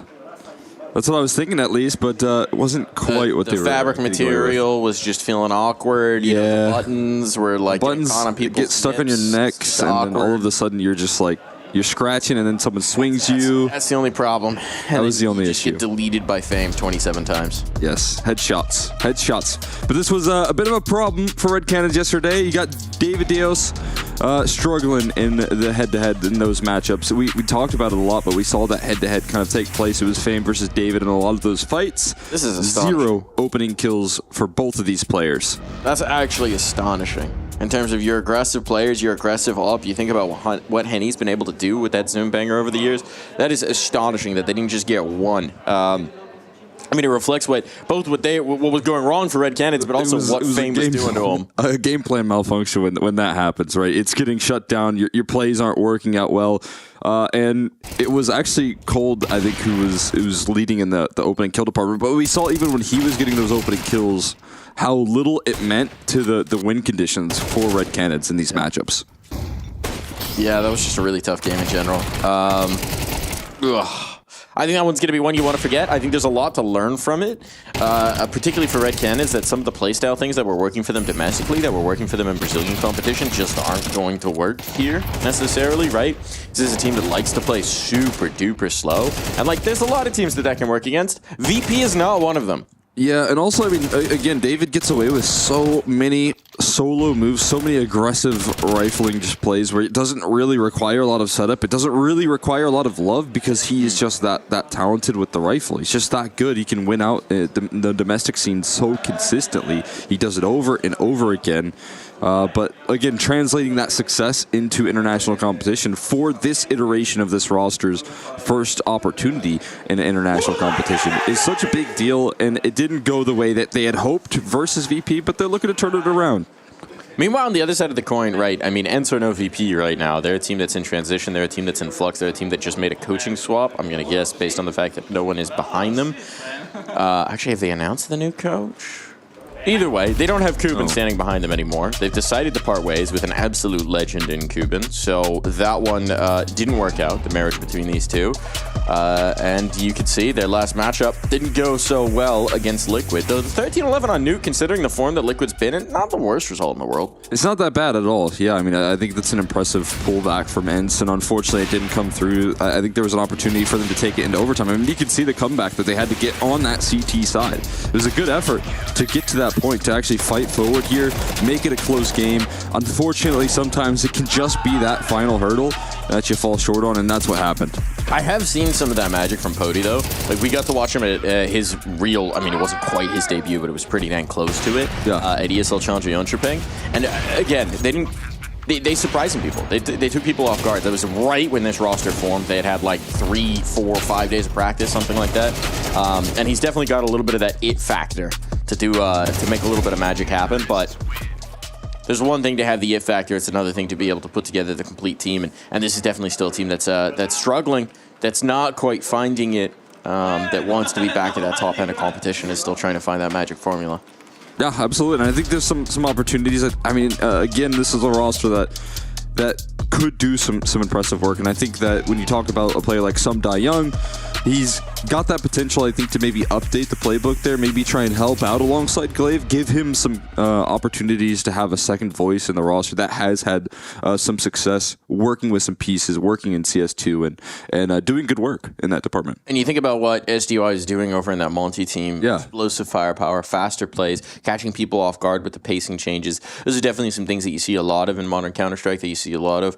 And that ENCE could definitely deploy a lot of as well. I think the really nice thing in this roster in general, since he came over, it has been Kylar. Given some more star roles, given some more star opportunities, and just really showing up there. I don't know that he showed up necessarily in the previous series, but I think he's a guy that I'm looking at to potentially be a little bit of that X factor to put Red Canids away today. Yeah, and I think this is a good opportunity, again, to try and use some of that firepower, use some of the ability that Sum Dai Young has been able to call through. And I hope to see him become a more vocal presence in this ENCE roster, because obviously, again, you would have the idea that Glaive is going to be very vocal, like leading the charge in that department. But I think Sum Dai Young could, again, influence the server quite well and help out some of those aggressive players, help out Kyler get activated on this team, and have a lot more impact that is necessary for this roster to win. See if they can do. We'll see if they can do. The proof will be in the pudding, so to speak, with Kubin out from behind them. This is Glaive's team, you know? This is going to be his squad. This is going to be his thing. It's his fingerprints all over it. And so a legend of the game, whose shine has maybe dulled just a little bit outside the context of that Astralis roster. It's a chance to rebuild that legacy. It is an opportunity. And you got a very similar story on the other end of things, right? With coldzera trying to rebuild with a project of Young Guns as well, and trying to completely change things up here. But we'll take a look at the veto. Ancient out of the gates coming through for ENCE. Not a big surprise there, as that is, again, one of those maps where I think you can see a lot of that aggressive rifling coming through. We got Vertigo up next. Red Canids, they picked into it yesterday. It just didn't look incredible for them. It looked like David was getting shut down rather consistently. It was a huge problem. Their T sides were a little bit lacking, and they never really got lifted off on the defense. And then Anubis to finish here. So slow on Vertigo. It was so telegraphed as well. I think the one thing you can hope for, is that David is not going to get shut down by Fame on the B side, and that is at least going to be something that you can kind of lean on. I'll be curious to see if ENCE, the pieces of that 9 roster were at one point just the best Vertigo team in the world. Yeah, that's a good point. I'll be curious to see if ENCE looked at that VP demo at all and are going to see what worked, which obviously was headshotting, but more specifically, it was taking aggressive stairs control and making it very difficult for Red Canids to get into their site take setups, because they're very slow into those site take setups. They'll go, they'll set up, they throw absolutely every piece of utility that they have, and then they execute.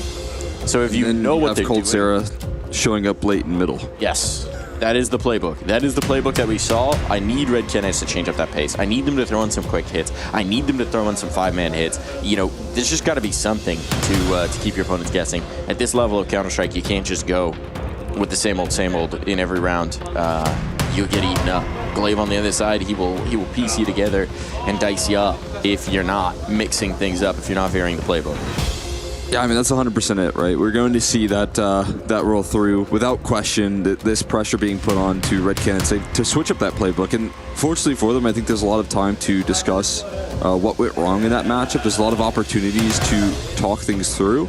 Imagine having your own CS graffiti tattoo. I saw that, yeah. That's pretty tough. That's super cool. You know, anytime someone's like, hey, Coldzera, maybe you're a little slow on this lurk, he just flexes and shows it's just rolls up his sleeve. What's that? What, are you talking? We'll let that speak for itself. Have you ever played Mirage before? I've played a Mirage. Have you ever jump spotted B before? Yeah. You know me. You know him. There's certainly going to be spotted with him over on the inside. Legend of the game in Coldzera, legend of the game in Glaive. But it's everybody else in the server with them who might have to do the heavy lifting. Might have to make this one work. We're going to be hopping on in. That's a good stretch formation there from Sun Dayan. It was good. I see Potty's doing a last-minute note revision. He's like the kid cramming before the test. Yeah. Am I used to that? Might have been in a high school class like last week. Yeah. That's the best way to study, I hear. That might explain why we're all casters now instead of academics. It'll do. A little cram school here. All right, so Cole, how many overtimes? Off the bat. That's a good question. I said yesterday before the Matey game we'd get 8 overtimes. I just had a gut feeling. Sure. There's just something in the day that happened where I was just like, there's no way this is going to happen. And right now, I'm thinking a crispy 3 would be perfect. Just 3 overtimes. Just a little light work. You know, spread out throughout the maps, maybe even. Like, I can feel our production crew cringing through the headset. Yeah. It's usually, fair. Ooh, all right, Henny. Giving it Someday Young some opening opportunities right there. And Henny will... but he's got an opening kill. That's a first kill in a round, finally. There you go. He's Henny already started it off. We will not have another graphic. We will not be having another Henny 0 opening kills graphic. Nython might be in trouble here. There's no one rotating. Now they are. Now they're shifting in, and Ents are going super slow about this. Got to get this bomb planted, but they're expecting some sort of a response to the smoke. That response will not come. There's one flashbang to get back into this. There's 2 sets of dualies. So it's going to be a flash, and then Quaddy's coming screaming at the temple. Here's that flash. It did not really catch. Goofy was a little blind, I guess, but he still gets 2. So not so effective on the flashbang, not so effective on the dualies. And now out of time. No kit. Flank coming through from Potty as well. And Nython tagged up. Out to be fragged up, you'd imagine. He's chosen to die to Potty instead of the player on site. Fair enough. They'll continue to stack things up. What's your favorite character from the Mickey Mouse universe? My favorite character for the Mickey Mouse universe. You trying to get me to say Goofy? Mine was always Goofy as a child. Can you do a Goofy impression? Oh gosh. You ever think about how weird it is that in the Mickey Mouse universe you have 2 dogs? One of them is a sentient, essentially, person, and the other one is a pet to Mickey? Yeah, that is interesting. Goofy and Pluto? Yeah. Really makes you wonder. The Extremely Goofy movie's got to be one of my favorite Mickey Mouse movies. I don't even know if there's a lot of What's those. your hierarchy? But Fantasia? It's right there. You know, it's at the top. And it's not even close. Those movies were good. I don't know, man. Fantasia slaps. Is that what the movie's called? I don't even know what that is. The Wizard House hat? You don't know what Fantasia is? No. I never watched that one. You never watched it? It's you know what? I think I have. That's a familiar graphic there. It's a banger. Might have watched it on It's where he like bewitches the broom comes to life. Yeah, yeah. And starts like doing war with him, and that one was solid. But does it come close to the Extremely Goofy movie? All classic. I don't know about your Goofy movies. Those were a little post my time, I think. Okay. All right. I have to watch them back then at some point. To be fair, Fantasia was a little pre my time. I think he came out in like 1940. So. Oh wow. But it's a classic. And here we go. This is what you wanted. Davideus getting involved early on. Venomzera as well. First rifle round out. Red Cannon showing us some juice. And Potty trying to make an individual move, take the space, knowing that Venomzera was back in the donut. But no, the Venom in the donut will be potent. And this map looks like it could have some snakes on it, for sure. There's no planes. No planes, though, yeah. Or Samuel L. Jackson. It's safe in that department. I don't see any planes, nor sailboats, but we do have Coldzera, and we got a David opening pick. We got a David first kill. We've already broken the streak here. Red Canids are getting some of those win conditions activated out of the gates. You really do love it if you're a Red Canids fan. Canids? I really should settle on one way of saying that, shouldn't I? Yeah. You know, the TV edit of Snakes on the Plane has some of the best censorship dubbed lines of all time. Hold on. Hang on. Glaive. Ooh. Slipping it into the keyhole here. Oh boy, the second kill. That would be massive, but now Glaive does have an isolated 1v1 on site. He's still got 35 seconds, but Coldzera, ooh, a late game player indeed, will not be missed, will not be giving up this site, will not be allowing the possibility. Not going to happen. It's an all-time line, which is, if I'm remembering it right, it's someone get these monkey funky snakes off this Monday to Friday plane. I believe is the line. Something like that. I might be paraphrasing here, folks. But yeah, the TV edit of that movie is... it's not as exciting. Oh, no, it's better, actually. The creativity forced out of them. Sometimes censorship leads to the best creativity. Tavideus trying to find some creativity, to find some angles here to fight with. They're clearing out the site, though. This A-take is good. Molly to slow them down. Finds the smoke, so won't really do much there. Bomb's going to be planted. Full 5-on-5 retake. You don't love this if you're the Foxy Boys, but a kill from Henny will make life a whole lot easier. That'll do just nicely, getting him on in on this retake, setting it up for a 4v5. But now they still have to take some control back. This temple control in particular going to be difficult when Sumda Young is containing space and those flashes a little delayed. More time being bought. Another kill from Kyler as well. And Nithon trying to escape temple, trying to make his way through. It's just left it on the potty in a 1v3, flying through the smoke to no avail. And with a kit from Coldzera, they should be good. They found it. I think they were trying to communicate to Cole that he was the one to have to defuse, because Nithon and Venom Zera, they don't have kits, so... He just sprints away from the site. He's like, you guys deal... Oh. No, all good. All good. Comms come through in time. They stay calm in the celly, in the post. And it's all good. You imagine one of those moments right there, out of the gates, where the wrong person starts to stick the bomb, and at that point, it's too late for the kit to get on top, and then bam, the round is lost. At that point, you know, comms are one thing, but sometimes you just got to put your teammate down. Get on the bomb yourself. Yeah, just sometimes the fastest take matters into your own hands. Comes from the barrels of an AK. It's a good point. That's what I do a lot when I see my teammates on a defuse. No, you do that a lot, regardless of the context.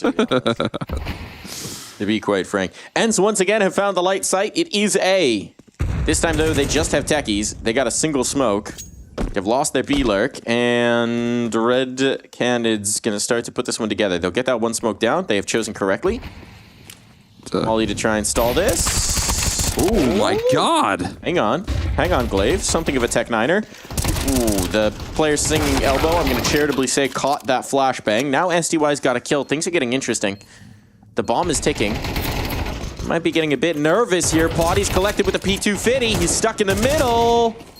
So it's going to have to be SDY to hold them off this with just a Tech 9, but he gets the tags early. Avidays coming in, securing it, and this time plenty of time for the 10 seconds. Still, bomb plant, 3 kills. Not bad. That is beyond mission accomplished right there. You will take that any day of the week for Red Canids. Nicely handled. Rather from the inside of things, right? That's a fantastic round. Starting off in the 4v5, but the early game plans for this defense seem to be leaving this A-side weak, putting a lot of attention on towards middle. And I don't hate that game plan. I kind of like it even. Just when you're up against pistols, it's nice to have the space to deny bomb plants, and they never really gave themselves that. But we'll see if that mid play, I mean, again, it feels very clear what Red Canids are going for. They're going to continue to pressure this mid side with a lot of resources, giving it a lot of love. And it's panning out so incredibly well. Another David opening kill, and he turns it for a second. A fantastic start for him, and it's kept them at bay. They know they've taken down Venom Zero, so they feel like there's opportunities to go towards that A side now, but they have that man deficit. This rifling duo of Davideus and Venom Zero has just completely disrupted what ENCE want to do in the beginning of rounds, right? ENCE are still playing pretty stagnant in terms of what they want to accomplish. You know, it's this mid presence, it's this player in towards window, and then, okay, we try and translate that in towards A, and they just keep getting shut down. They keep getting completely stymied. When you're starting out the round by getting punched in the face, it's hard to gather your thoughts. All discombobulated out of the gates, and that's a nice shot from Henny. Kylar jumps up to his instant demise. Devastated. Goofy now trying to work his way out middle. We'll see if he's extreme though, as he's gonna back out. Oh, he's not. Extremely dead there. And Coldzera taking control in a big way, closing out the rounds. He has been the cleanup crew so far. Do you think he hits the Gorsh every time he gets headshot? Oh, Gorsh! Gorsh!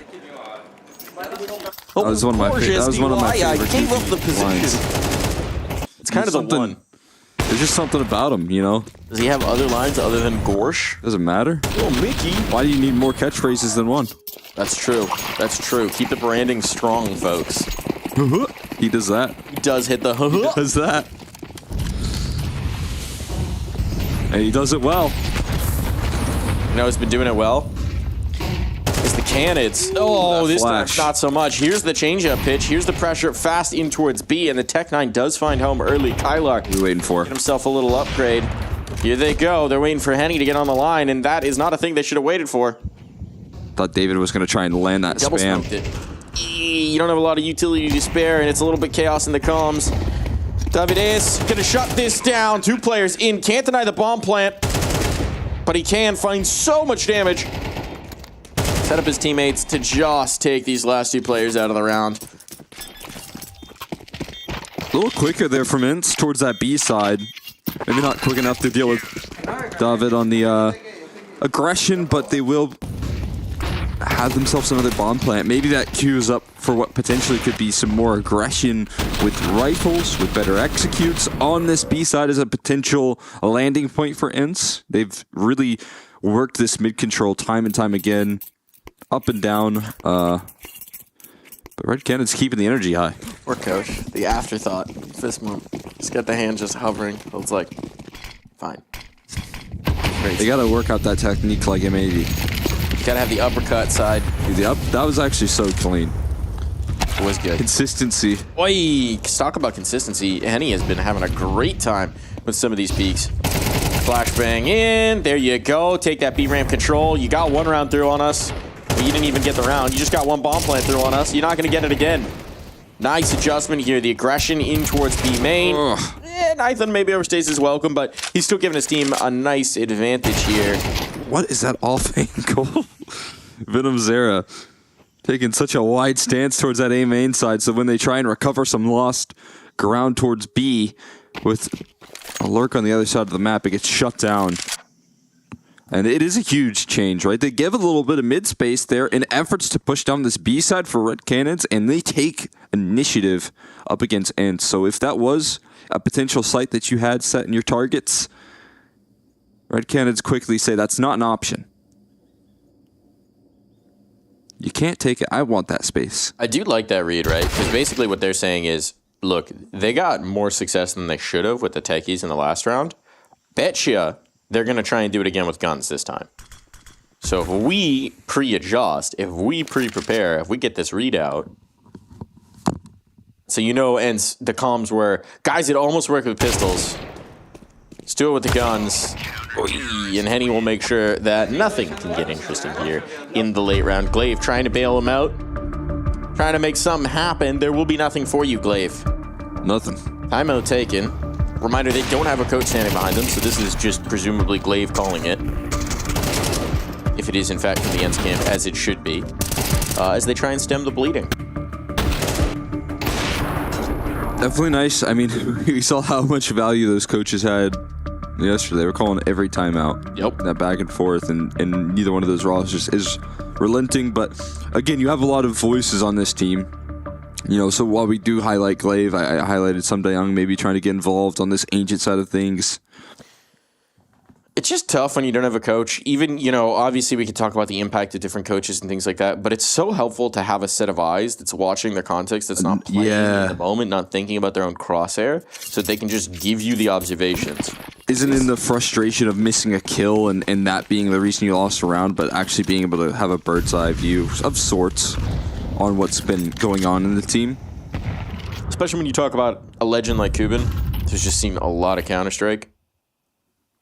You know, maybe it wasn't working, maybe ENCE did feel like a change was necessary, but AD's tough to now not have somebody there. Molly, well-timed, makes this a little awkward. Is going to set up Davideus for 2. He'll sacrifice his life, but it is well worth it because they have stymied this initial push. Might give them a gun, though. But they're losing the bodies. Consistent bomb plants, friends. They're getting those down. That is nice. But you would like a chance to actually win one. So Poddy's going to try and do some magic here. 1v4. He's taking the first. He's looking for more. Poddy, the young gun off the academy, will not be able to best the old fox of Mr. Hen 1 himself. The fox and the hen won. Fox and the hen. Speaking of old Disney movies, we got a theme today. Yeah. What was your favorite Disney movie growing up? Was it the Goofy movie? No, it wasn't my favorite. That was a good one. I really liked Holes. I was a big fan of Holes. Disney movie? I think so. What? I watched it on Disney. I read that book. Then I saw the movie, I think. I read the book before the movie happened. That was Mr. Shia LaBeouf. Mr. Shia LaBeouf. The beefy one himself. Why is that? What makes you say that's a Disney movie? I saw it on Disney when I was a kid. That doesn't mean it's a Disney movie. Oh, it was made by Walt Disney. Okay. But it was that's okay. All right. What do we Disney complain about? What do we Disney complain animated about? movie. Okay, Disney animated.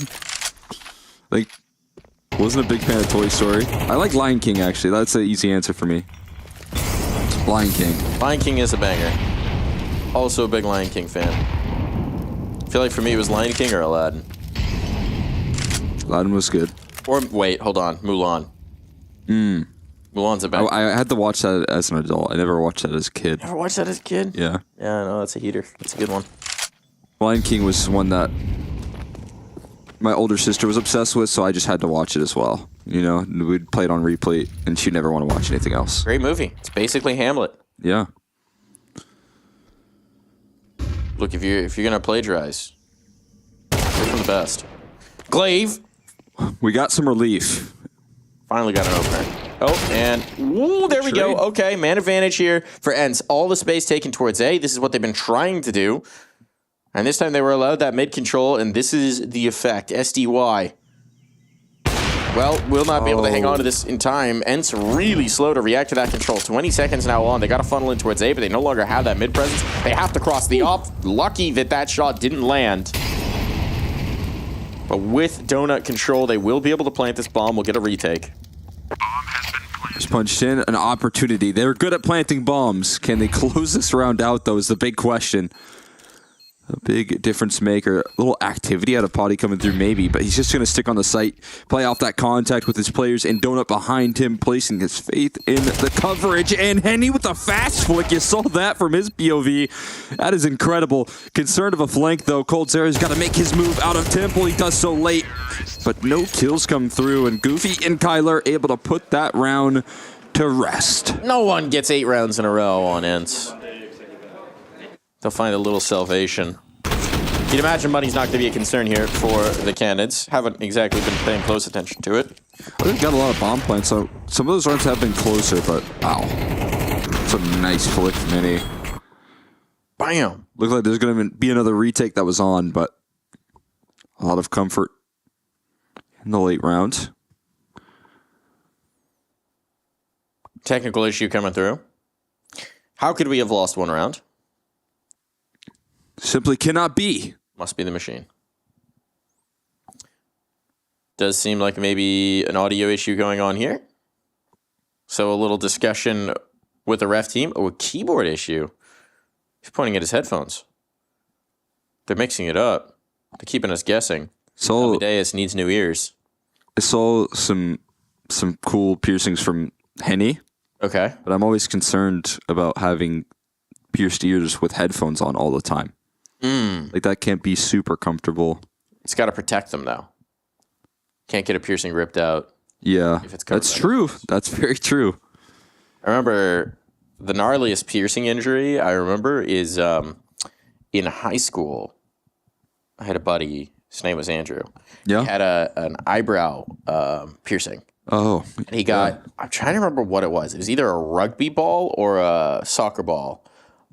He went, I think it was a soccer ball, and he must have gone to head it, and it pushed. You can't do that with that brow piercing. Under his skin. Like lodged it in his skin. No. I'm trying to remember whether he had to go get for like a header surgery or whether he just like popped it out himself. That's one of those things where you probably could just. I don't think he kept that piercing. I think that one. No, you maybe let that. I mean, one you close can up. either go for headers or you can keep your eyebrow piercing. You can't do both. Yeah. And if you wanted to go for headers again, which is fair, it's fun. I think that's the story. I might be misremembering it. If for some reason you're watching this, Andrew, all those years later, let me know the deets. Have you That's ever the had way I any remember it. piercings? No. I had my ears pierced once and a couple times actually. And a couple times. Yeah. You just had to keep letting re-pierce close it. up? Yeah. And then you're like, actually, that was pretty cool. It was pretty cool. I'll see a picture You just sometimes. like being stabbed? Is that what's going on here? No. I just sometimes I look back at an old picture of my ears pierced and I'm like, oh, that was pretty cool. I might do it again. Yeah.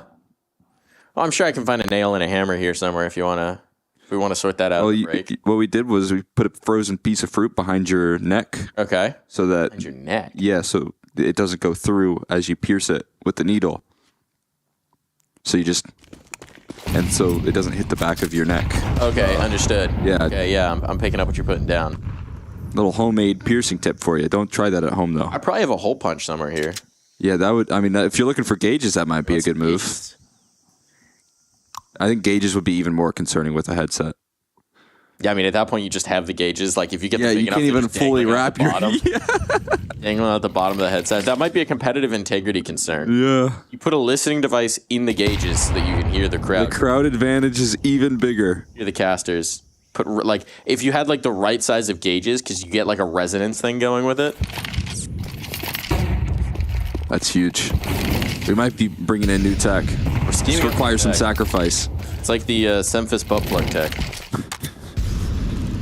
You gotta stay creative here in the Counter-Strike space. Anything to get that upper edge. Now look at this. I mean, last time NS got players through into a Red Room, got them around. They've done it again, this time with 2.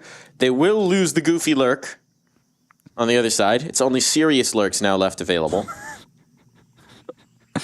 Coldzera just runs down ramp and gets that kill as well, so it wasn't a lot of effort in getting that one back, but not a lot of effort in the recovery either. Potty, just a quick kill as Venomzera will walk into his crosshair, and there's a lot of concern now for this A-side split. Coldzera's got to make another move through the smoke. Potty covering. He's got an idea that this is a possibility. Is Coldzera going to give him what he wants? Is the timing going to be perfect? It's all on a knife's edge here. Cold thinking about it. He's going to wait just a couple extra seconds for that lurk to arrive, but it's Haney on the site, finding so much impact. David, he didn't get the call.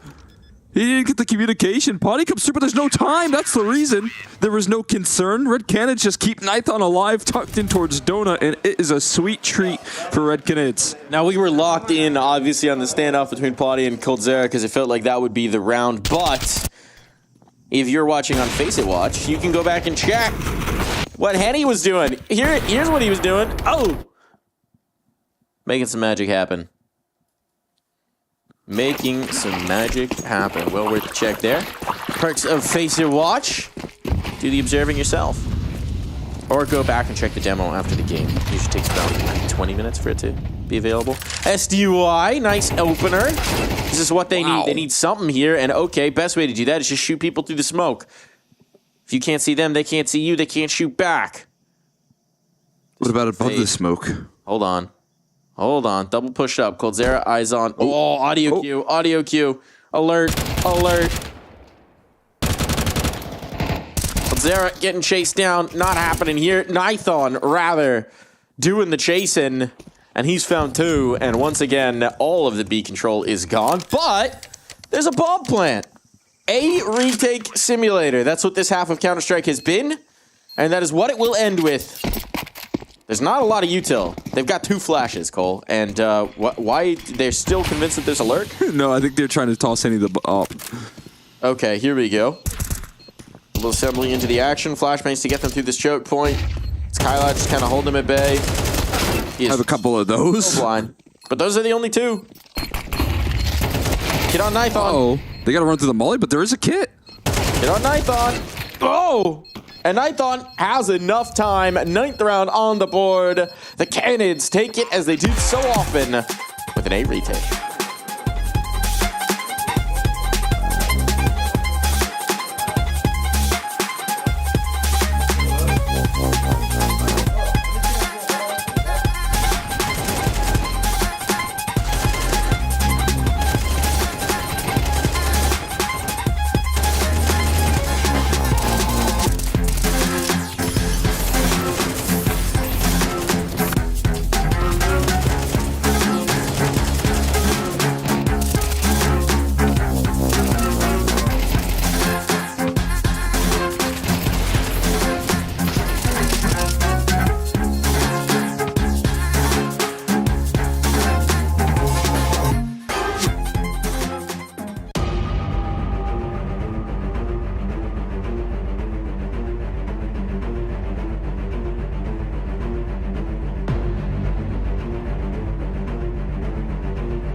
The Kraken versus the Fox.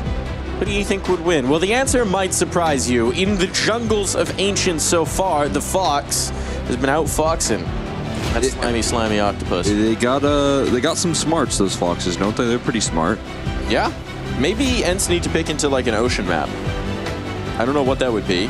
I guess maybe Anubis? Anubis, yeah. Close. You got to see. That's our decider. There could be a Kraken. They could be lobbing some boats out of that water. Yeah. Throwing them at the opposition. Vertigo, though, you're not likely to get a Kraken on top of a building, so that might spell disaster. Let's see if Ents can find a little bit more footing on their defense. They've chewed up this control towards B main, so they know where the bomb's coming. But can they stop it? That is the second question. Nice tag for Kylar. Through the box, it is a dink, but it's not a kill because of the aforementioned box. Ooh. And now he'll catch one as a parting gift. Bomb down, a full 10 alive retake. A retake simulators continuing into the second half. It is. We have a double flank going through A main, though. And Nighthon, he may not be ready for this. The Nighthon Python, though, will strike first. He's got these Pythons, and he's got the time to turn. That was just the distraction. That was just the first hurdle to overcome. It's really about these donut players, and there is no smoke for them, and there is no kid either. So good luck. You got to shoot your way out. And the shooting so far is looking pretty good for the Canids. Time is as well. SDY can't zero that in. It's not happening. Double digits on for the Red Canids, and they could be seeing this map close quick. I mean, asserting their dominance in the pistols, not only do they retake A so well, but in the post plant, they can also hold on to the A side.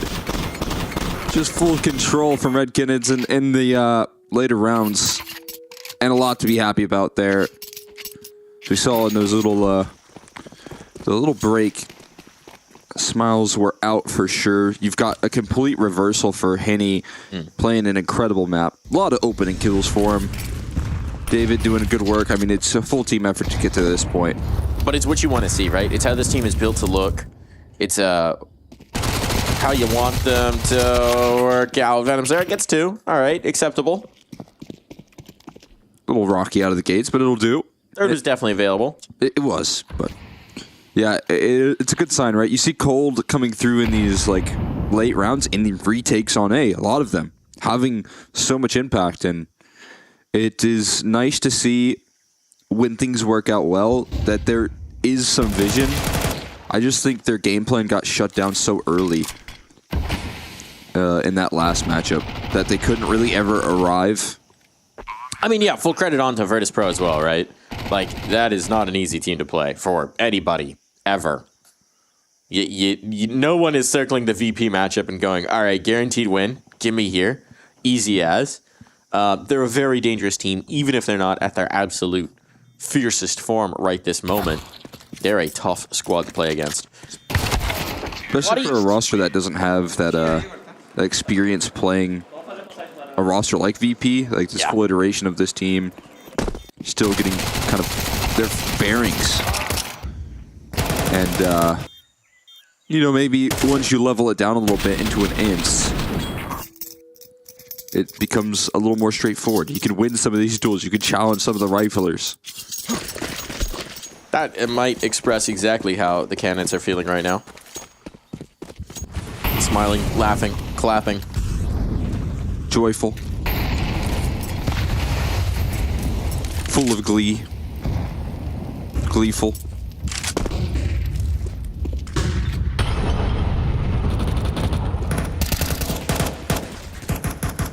Happy even?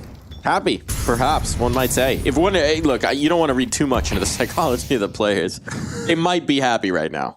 They're looking like it. If I know happy, it's usually when they're smiling. If I know happy, he's usually coaching Valorant these days. Ooh.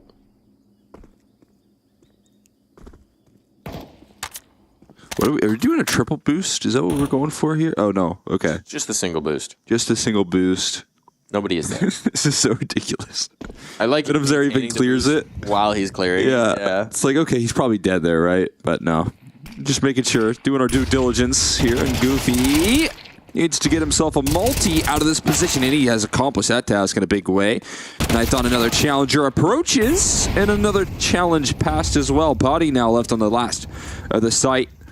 And his presence could be a big surprise as he tucks in towards the corner. They got to get Nighthon in this site involved. And it's still covered, but Henny gets blasted. Nighthon now needs to get his rifle ready. And he's going to charge forward towards Cave. Body not expecting this. Kyler low. And Nighthon will close it out. And there's only more joy to be had for Red Canids. That's got to feel good for Nighthon. In this team, he's not really had his chances individually, right? He's very much given up all of the star roles, all of the ideal moments his op. to his teammates. Gave up his op as well to get Henny into the roster. Stacking on a nice 4-piece here, closing it out as well. That's got to feel good for the man. Yes. Got to feel good for the team that you could trust in your leader to close out important clutches like that. That is a great sign. Well, 9 in a row. That's what's required of Ince. If I can say their name right. They haven't been able to put too many of these rounds right, that's for sure. We're looking to change that. This is, a reminder, their map pick. And it just kind of turned into a bit of a stinker. And not so fun, no good. Ancient so far for them. They can all change, though. They can. They pulled back a comeback yesterday, all the way to the brink. This one, a pretty steep deficit for sure. They did it on the CT side. That's what they're saying. Get me on CT side, get me a win. All as well. And they've started it off, taking down David. Look at Kylar. Kylar's looking like he's got this flank. Ooh, it doesn't go into elbow. So that bailout might still be available for Nithon, but that's not going to help. That kill might coax them forward. But if they route towards the A side, it's going to be potential disaster. And he checked the flank. And he is checking the flank. Oh my god. Oh, he saw him, I think. No way he saw him. He did. Yeah, he 100% did. He got vision. He knows. He knows. The problem is this is the bomb, so I don't really They're going to go B or A fast off the back of that. Yeah, I mean, if you got to lurk all the way push through mid, you're like, they've rotated off. We're just going to take this space. 20 seconds. Absolute perfect read here. Good process on the information, even without that kill on the flank. You have any choke point utility here for the T side? No, you're going to have to battle it. You're going to have to brawl it. The Temple player could be a problem, could shut this all down. Hero moment, but the hero will be felled. And Kylar now a one-man raging against the world. Trying to charm a Nithon, but there's so many more snakes in this pit, on this plane, in these canids. And it will be the Red Canids looking so much better, looking so much stronger. That's the way this team's supposed to function.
Think you've seen it all? With FACEIT Watch's Point of View Selector, you can experience the game from any pro's perspective. Use the multi-view feature and customize the stream with up to 4 angles. Control what points you see while earning rewards. Drops are activated and lucky winners will receive FACEIT points. And if you ever miss a match, VODs are now available. Get instant access to demos with multiple POVs and commentary.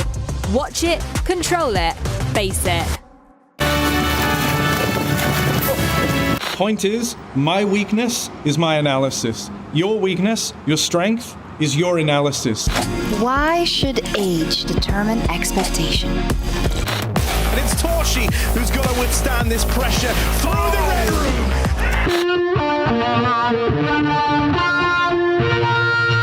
I think, to be honest, what's underestimated and not talked about enough is the power of masturbation.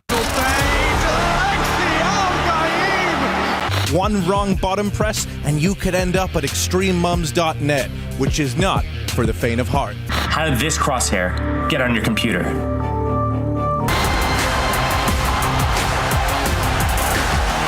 Mate, I'm not a fucking cock.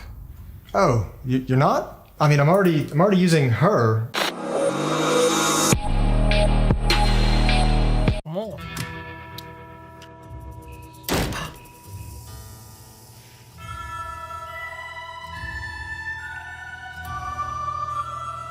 Well, well, well. I'm sorry, Dad. I'm sorry. Your mother tells me you've been in here all day. Did you finish your assignments? Not yet. There's too much. Don't play with me, boy. Look. What in the hell is that? What have I told you? Finish your assignments before moving on to that damn homework. Now lock in. Every day I bust my ass to put food on the table. I put electricity in this here machine. When are you gonna step up? Bring in more of that sticker money. I need 10,000 bot kills. I need 100% jump throw accuracy. I need you to review the top 10 20 times over before the week's out. We didn't raise a bottom fragger, now did we? You may not like travel, you may not like the pressure, the new hairstyle I've given you for your brand, but I told your granddaddy you were gonna be the best offer Mississippi's ever seen.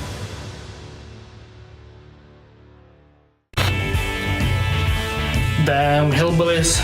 I'm disappointed in ESL. Can't believe they do that to you, man. That's fucked up. So unprofessional.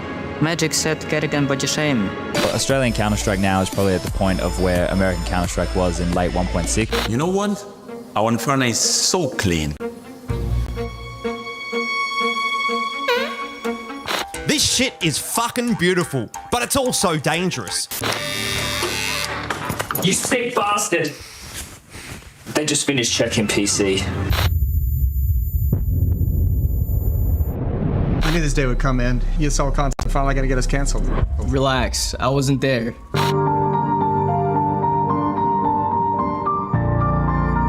And like those video games, they just consume your life. Anyway, let's go get some hot pot. Alex, you feeling unwell right now? Yo, guys, no, it's fine. You go on without me for the hot pot, yeah? Yeah.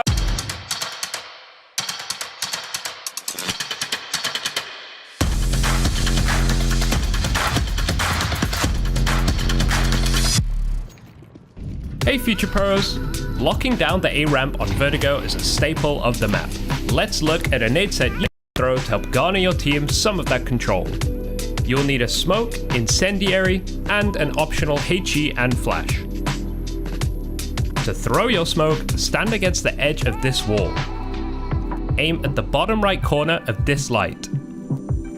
Then run forward and throw the smoke just as you pass the opening.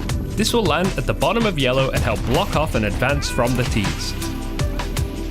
To further deny the space, quickly hop up onto the spools and aim at this line about halfway up and throw your incendiary. This will land in the middle of gap and help deal damage to any T attempting to beat the smoke. If you've thrown these and are hearing steps, you can always throw a HE with the same lineup or using this lineup. You can throw a flash or a HE to blind or damage anyone trying to sprint up the ramp. A nice nade set to help your teammates lock down the A ramp at the start of the round.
Hi, it's Bob with Faceit. Did you know you can customize your live stream experience on Faceit Watch? Yep, that's right. With the POV selector, you can choose up to 4 different perspectives, from the broadcast feed to your favorite player's view. So if you miss a kill, it's on you, no more T-Tours and chat. But wait, there's more. We've got a you watch, you win situation in here. Watch ESL Pro League while having the chance to get skins and Faceit points. Woo, look at this one. Change the channel and control how you watch.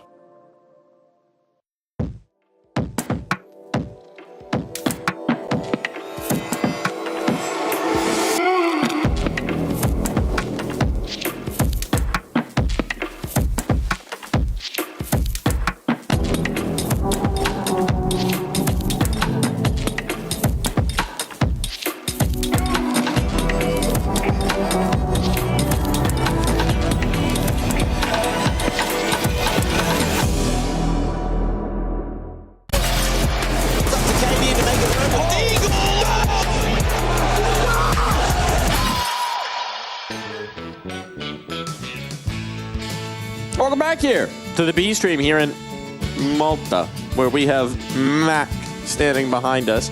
And we had a map coming through from ENCE that did not work out for them at all. The Red Cannons looking very good on Ancient, never really giving ENCE a chance to show what they got on their own map pick, certainly not in that second half. And an ENCE team that looked to be not having a great time of it. They kept running into the wall on that T side there. They kept running middle, trying to test the waters there, and it felt like for every next move that was being made, there was a bigger move being made on the other side of things from Red Cannons, which is exactly what you want to see. It's their game plan going to fruition. It's David getting opening kills. It's Venom's era as well, that 1-2 punch that you have highlighted. And then, of course, Henny with an AWP ever present in the server. It felt like a complete reversal of yesterday. It really did. This is just so much better. If you're a Brazilian fan watching and hoping for good things from this team, this is what it's supposed to look like, not what they showed against VP yesterday. Henny, actually 2 days ago. Was it? Yeah, because M80 was yesterday. That was the only one. That's right. You're right. Absolutely. I've lost track of time. What is time? What is the concept of it? But yes, this is much more what you were expecting, what you were hoping for. Henny looking quick on that trigger, as we know he can be, as we know he has been so often throughout his career, and really just every piece from the Cannons looking very good indeed. All these are just so close range. Just that flashy opping that you just kind of come to know Henny for, and especially like in the peaks of the past, what he has been able to do most efficiently. That is looking like vintage Henny in the server. It is indeed, and that's good. That bodes well. My question is, Vertigo. I know they've chosen to go there. I know they like the map. When we watched it against VP, it was tough. It was rough. It was not good. And ENCE is a team that has some Vertigo specialists on it that have shown some strong form on that map before. Obviously, they did not look good on Ancient, but Vertigo might just bode well. I think right there, if you're ENCE and you had the golden opportunity for this day to prepare yourself for what's going to happen on Vertigo, you know, like likely we're going to see Red Cannons pick into this map. Mm-hmm. You have. All right, hold on there. Hold on there. You have the tools for this squad to actually win and show up on Vertigo, right? You know that B side is such a heavy influence for the squad, so I think that's what you're looking to get after.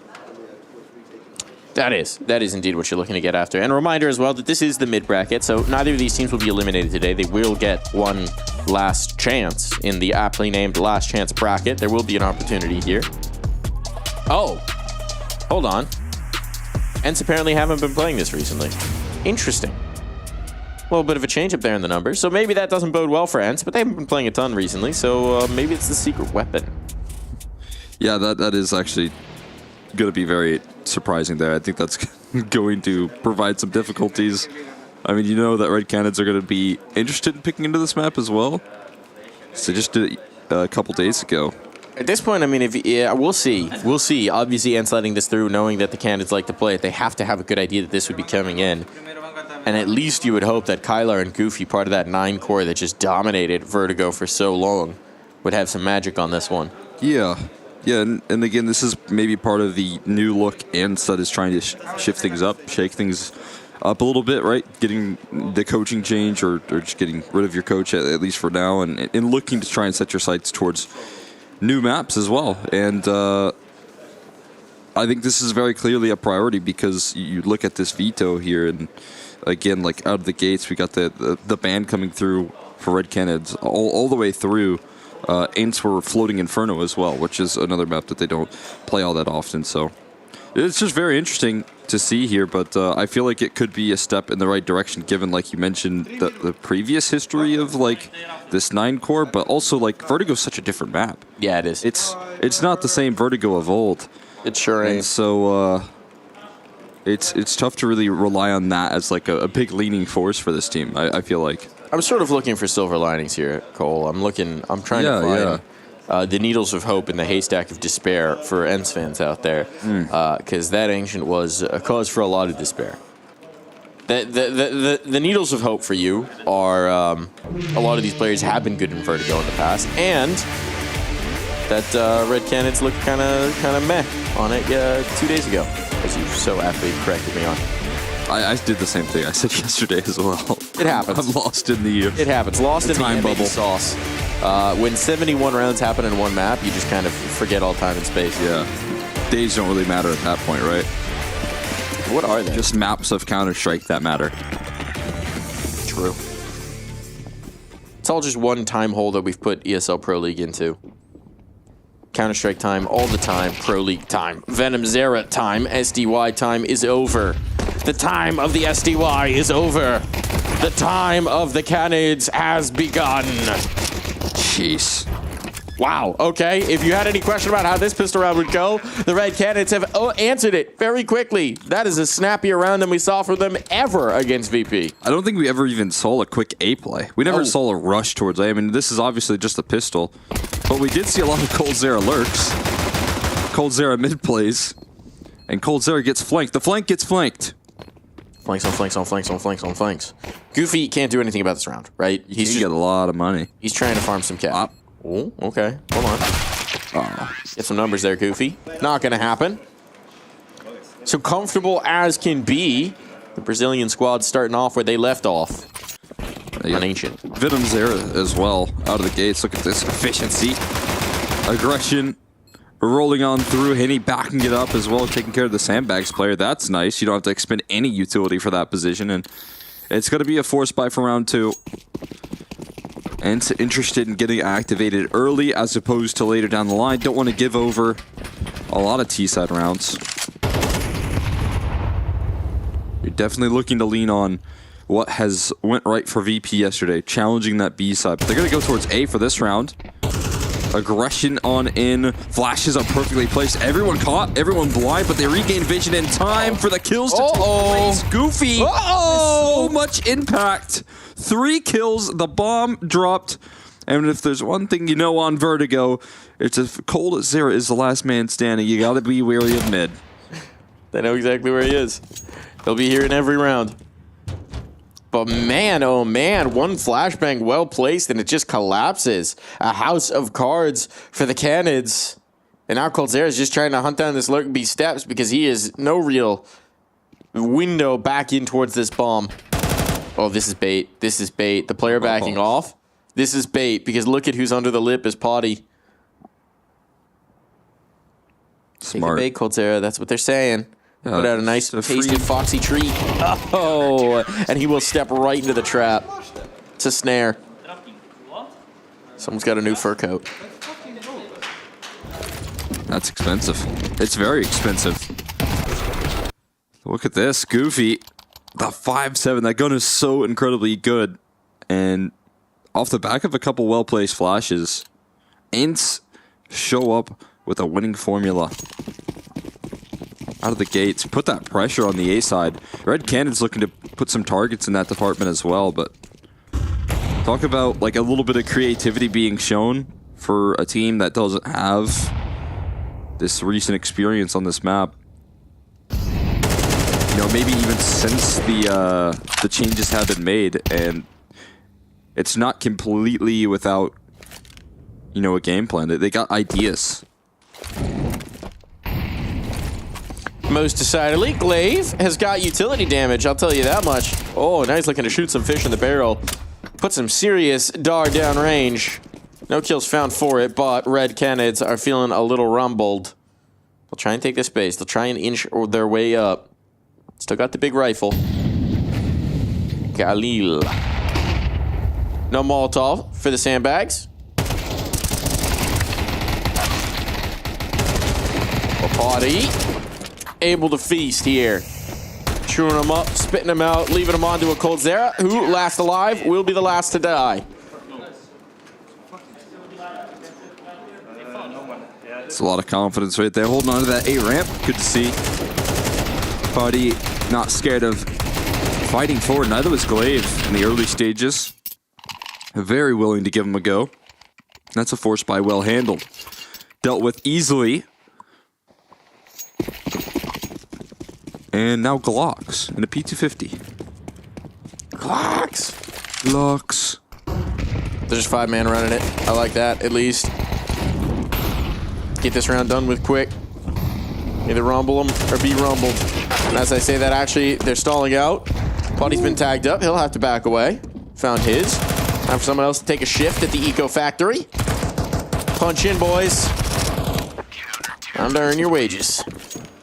The overtime's good. Just keep on swinging. I would love to work at the Eco Factory. Eco Factory? Do it for free. That's the best job. That's a dream job. You get to do this all day. It's a little hard work. A little tough shift at the Eco Factory. Get your back into it. Go home. It's Ecos for dinner. Oh, here we go. Davideus entry. We're not going to get the no entry stat for Davideus. He's got one. Reminder, it was Vertigo where that really went wrong, so good to see. And they've gone back into this B play that we saw not so effective against VP. Much more effective when Davideus is doing that. SDY in trouble. If he dies, so goes the round, and they know it. Teammates aren't even rallying to him right now. They're just trying to play contain, and it's going to be a save. I mean, there's Davideus at his best. That is what was so clearly missing for a T side of Vertigo for Red Kenneds last time around. Had none of that. They were actually getting that handed to them. Fame was the one that was landing double headshot entries on the CT side. And now they've reversed that stat line. And it is so refreshing for David, who I know felt so nullified. It was, I mean, for me at least, watching a lot of Red Kenneds and casting a lot of South America, I would say for me it was probably one of his worst games I've seen out of him. But looking to turn that result around here in the mid-bracket. And he's done it very early on Vertigo, T side. Going through the line. Check, check, check. 1 fist bump, 2 fist bump. 2 headshot. 1 fish, 2 fish. Headshot the blue fish. Sure. Headshot the Kraken. Davideus knows. Oh. That'll be one of my favorite books. Headshot the Kraken. A children's tale. I could be on Dave the Diver right there. Alright, get your spear gun ready. Dave the Diver, where you fish with a sniper rifle. The intrier. I don't know if that's... Doesn't roll off the tongue as well. I'm picturing just like a QT Pixel Graphics Counter-Strike now. That'd be cool. Just like nice light music playing. Everything's bright and colorful. And then the bomb goes off. And everything changes. Be fun. I'd play that game. I would also play that game. Make it happen! Speak into existence. Smoke to bottle them up for the moment. This is one of the things for the Red Kenneds. We haven't really seen a whole lot of flow between the sites. It's kind of everybody bunched. We don't even have the mid lurk this time. Coldzera's taking entries. He's trying. He's doing a good job of threatening that HP. Glaive is not leaving either. Glaive is stuck around. They're spamming through the smoke, but I'd imagine there's going to be a walk play through it. Glaive is not leaving the sight line here. He does get one. He had little HP, and he gets a kill at the very least. But there's a lot more that they have to chew through on this A side if they want to take it successfully. Smoke to cover. It's a wide smoke. Very wide smoke. Chunky boy. Body has found the gap in the wide smoke, though. Ooh. Oh, to great effect. And that bomb's dropped down to dirt. Even with those 2 kills, they just don't have the time. And they have a flank out from Goofy. You might get clocked here, Coldzera. You might get clocked, but no, he'll survive.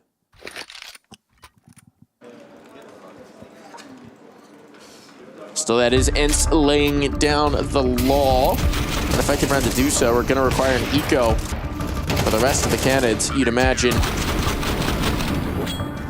They just needed a second smoke. They needed something to threaten that sightline into the elevators. And with Potty's eyes clear, he was more than happy to capitalize. Yeah, I mean, I think Potty also dropping the bomb initially, so David has to dive back and recover that, and then he also has to peek the op. David has to dive back. You didn't even realize. Oh. You didn't realize what you'd done. Oh, good credit on. Look, here's the thing about red candidates on these T sides, right? That we noticed against VP. They're very one note in terms of what they call out a spawn is what they're going to do. It seems there's not a lot of flow between the sites. There's not a lot of, okay, we got a B lurk and an A lurk, and then maybe we make a decision based on who gets what kill. It's a lot of, okay, we're going to go 5 towards B. We might have a mid lurk. Let's try it again, though. Hold on. No, this time they've got Henny working A as well. I like this. This is a little bit more spread. This is giving you some options. We got the Coldzera. He's going to sit in middle for the first 50 seconds of this round, at least. But there's something else here. And there's a very quick and efficient David positioning. In the elevator? STY's in the elevator. Well, Coldzera will not be having fun with this. Kylar will be collecting the first. There's still a player alive towards quad. Kylar, meanwhile, has collected everybody else. Goofy's like, I don't even know who I'm fighting here. But eventually, he will win out that duel. Coldzera, perhaps fortunately, took that approach because now there's a fast flank on. Thought he fell off the map. Kind of looked like he might have. Just fell off a couple staircases. It's fine. You might have injured your ankle, but... Stubbed the toe. You're still kicking. Well, maybe not with the injured toe. You're still getting kicked around, though. Cold. He got his one. He got his. He got his. Yes, he did. At the end of the round. But maybe it's just a little late. That's a very fast move. David getting positioned. He was so quick to try and catch him off guard. But even despite like having a little hitting positioning like that, is look at where David almost gets himself tucked into. If there wasn't a very effective Kylar in the site, I think that could have been trouble. A lot more efficient. You're absolutely right. If they get that initial kill on Kylar, Goofy's in such a tough spot, smoked up in quad, they can just kind of contain him, spam him down. Life is a lot more difficult for sure. But ifs, ands, and buts. Coulda, wouldas, and shouldas. They all run away from one little did. Seems like we're gonna get the fast rampy play. Just pistols, couple flashbangs. Not really expecting a lot out of this. And a re-smoke on down the ramp. Now the spot up and the farm up for SDY. Flashbang good for one, but it doesn't cover off SDY. He'll eventually lose his life, but he's done his damage. And he wants his hands on that gun. Let's see if he can cook. Deagle out as well. Maybe, just maybe. There's a headshot. That's what's required. Oh my god. Hello? Gentlemen. Oh. Gentlemen, this one's getting a little expensive. Whew. Goofy's gonna make sure it doesn't get wild. That's definitely a situation where Goofy was not told that nobody was actually watching ramp. That's unfortunate. Little sightline confusion, shall we say. Yeah. A little breakdown in the comms, maybe. And David can't believe what he got away with. Tech 9 swinging around the corner there to trade is crazy. I thought that headshot came through from David there for a second. Not going to be nothing more than just price tags on that round. But Potty Now looking to shut down a coldzera lurk early on by his mid-aggression, taking space with the AWP. venomZera working his way around these smokes, but the charge forward is good, and there's great damage already put on towards his player. Someday has to vanish from sandbags, and they've got an opening duel on the A ramp, finally. Very fortunate for SDY that they don't actually press this faster, right? He could have been in major trouble there, stuck towards cement. Now instead he's able to get away. And look at the damage that's been done onto the cannons. They're going to group. They've given up the mid lurk. They're going to hit B. They got one player to make some noise towards the A site. Bit of an awkward flashbang on that one. Yep, CT flash comes through. Oh, and catches David on the timing. David in a position where you can sometimes dodge out on those aggressive B flashes, but it came from middle. So he doesn't quite catch the vision. You've dealt with the B lurk, and there's still a lot more behind it. So this is going to queue up some pretty quick rotations now from ENCE. Yeah, 50 seconds, not really having seen anything. venomZera still lurking around on A, but the bailout might not be an option anymore. Need to get these kills, need to get this bomb planted. And it's very messy here. The fight on through. Here comes that lurk. Here comes that backstab. And now coldzera from the front. It leaves it all on SDY. Just timing off. 30 seconds. Smoke in his face. There's nothing that SDY can do about this. And he's going to have to bail out. Did clean up venomZera at least, but it's going to be the save for SDY. And Red Cannons, again, that was looking like one where they might be stalling out. But this time, they find the gumption. This time, they find the entries on site. And it's a world difference. You have to call upon Henny there after David goes down with the rifle. And he has 23 HP at the start of his fights there. He wins out the opening duel, the first kill over towards the A side. He gets that opener. He has to translate that to another opener on the other side of the map, all without his weapon of choice as well. So that's a great turnaround. An opportunity after Red Cannons get shut down. When they stall out towards A, they have that man advantage still, and they can reroute. Especially not even having a big David impact in this one.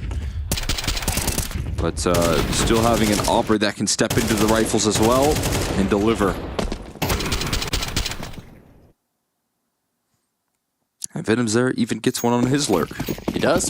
He does. Thought he was going a little late with it, but it was the perfect time. It was the perfect window. So, third round found. Can they build? This would be the end of the money for ENCE, unless they got a pretty hefty save going. Nice nade damage going to come off of that. Ship onto 3 players. Utility put up. Kylar giving himself some cushion for the pushing on into the site. Kylar will be able to collect one. That was awkward. I don't know how SDY is alive. But he will be alive, and he will take it. Not for long, though. Henny sprays down 2. As they try and thrust back into the middle of this site. Now Glaive collects. And the stall out. The cannons, they got no more utility. They got to do this with the guns. No more smokes to block sight lines. So they're going to let some time pass. Tried to get a quicker play going here. But still a minute now to work. In any moment like this, there's always that fear, again, of where coldzera could be. But he's just grouped up with his teammate right now. I do like it. He's given up that mid lurk way more consistently, right? He's not been as predictable in the timing here. And that does keep putting that ghost into the minds of ENCE of where is Cold? Where is that lurk? And he's going to still take that first point of contact. So again, it's still that concern being made. But now the footsteps being heard. And that should encourage Potty to join forces here with Glaive alongside him. The bomb recovered. It's going to be tapped. Avoid the HE for now. Do the little dance, and then we go again. Sticking the digits this time. Glaive looking to make a move, but gets forced off the line. And no, he can't provide coverage. Henny sacrifices his life for the coldzera clutch. Can he deliver? Can he make good on his teammate's promise? Trying to dance behind this white box here. Waiting for contact. Waiting for this approach. Glaive going to get knocked down first. He's down low, but he's up against now the Potty rifle. There's going to be a 10-second defuse here that Potty needs to get on, and he gets taken down across the wall. A wall bang coming through for Potty, and a clutch that comes through for ENCE. It will be Potty to flush them down the drain. He's had a monstrous map. 12-3 right now, I think. Something along those lines. Really killer numbers coming through from the Opera. Making all the difference, obviously, in this one. So a lead secured for ENCE. At the very least. See how many they can stack on the back of it. That one does get very nervy. Looked like a Coldzera classic, didn't it? It did. Just for a second there. But the legends of yesteryear can't quite topple the promise of tomorrow. So I was going to say, you know, Potty, a young gun, might not even remember a Coldzera clutch. Surely. Surely! He's not that young. I'm not that old. How old, or how young is Potty? He's like you have an idea? 19? Okay, yeah, he probably remembers a Coldzera clutch. You remember a Coldzera clutch. At 19, you remember a Coldzera clutch. You'd hope so. Gotta have respect for what came before. Even if you are Even part 20. of this new spicy generation. Is he 20 now? Yeah, 20 years young. 20 years young.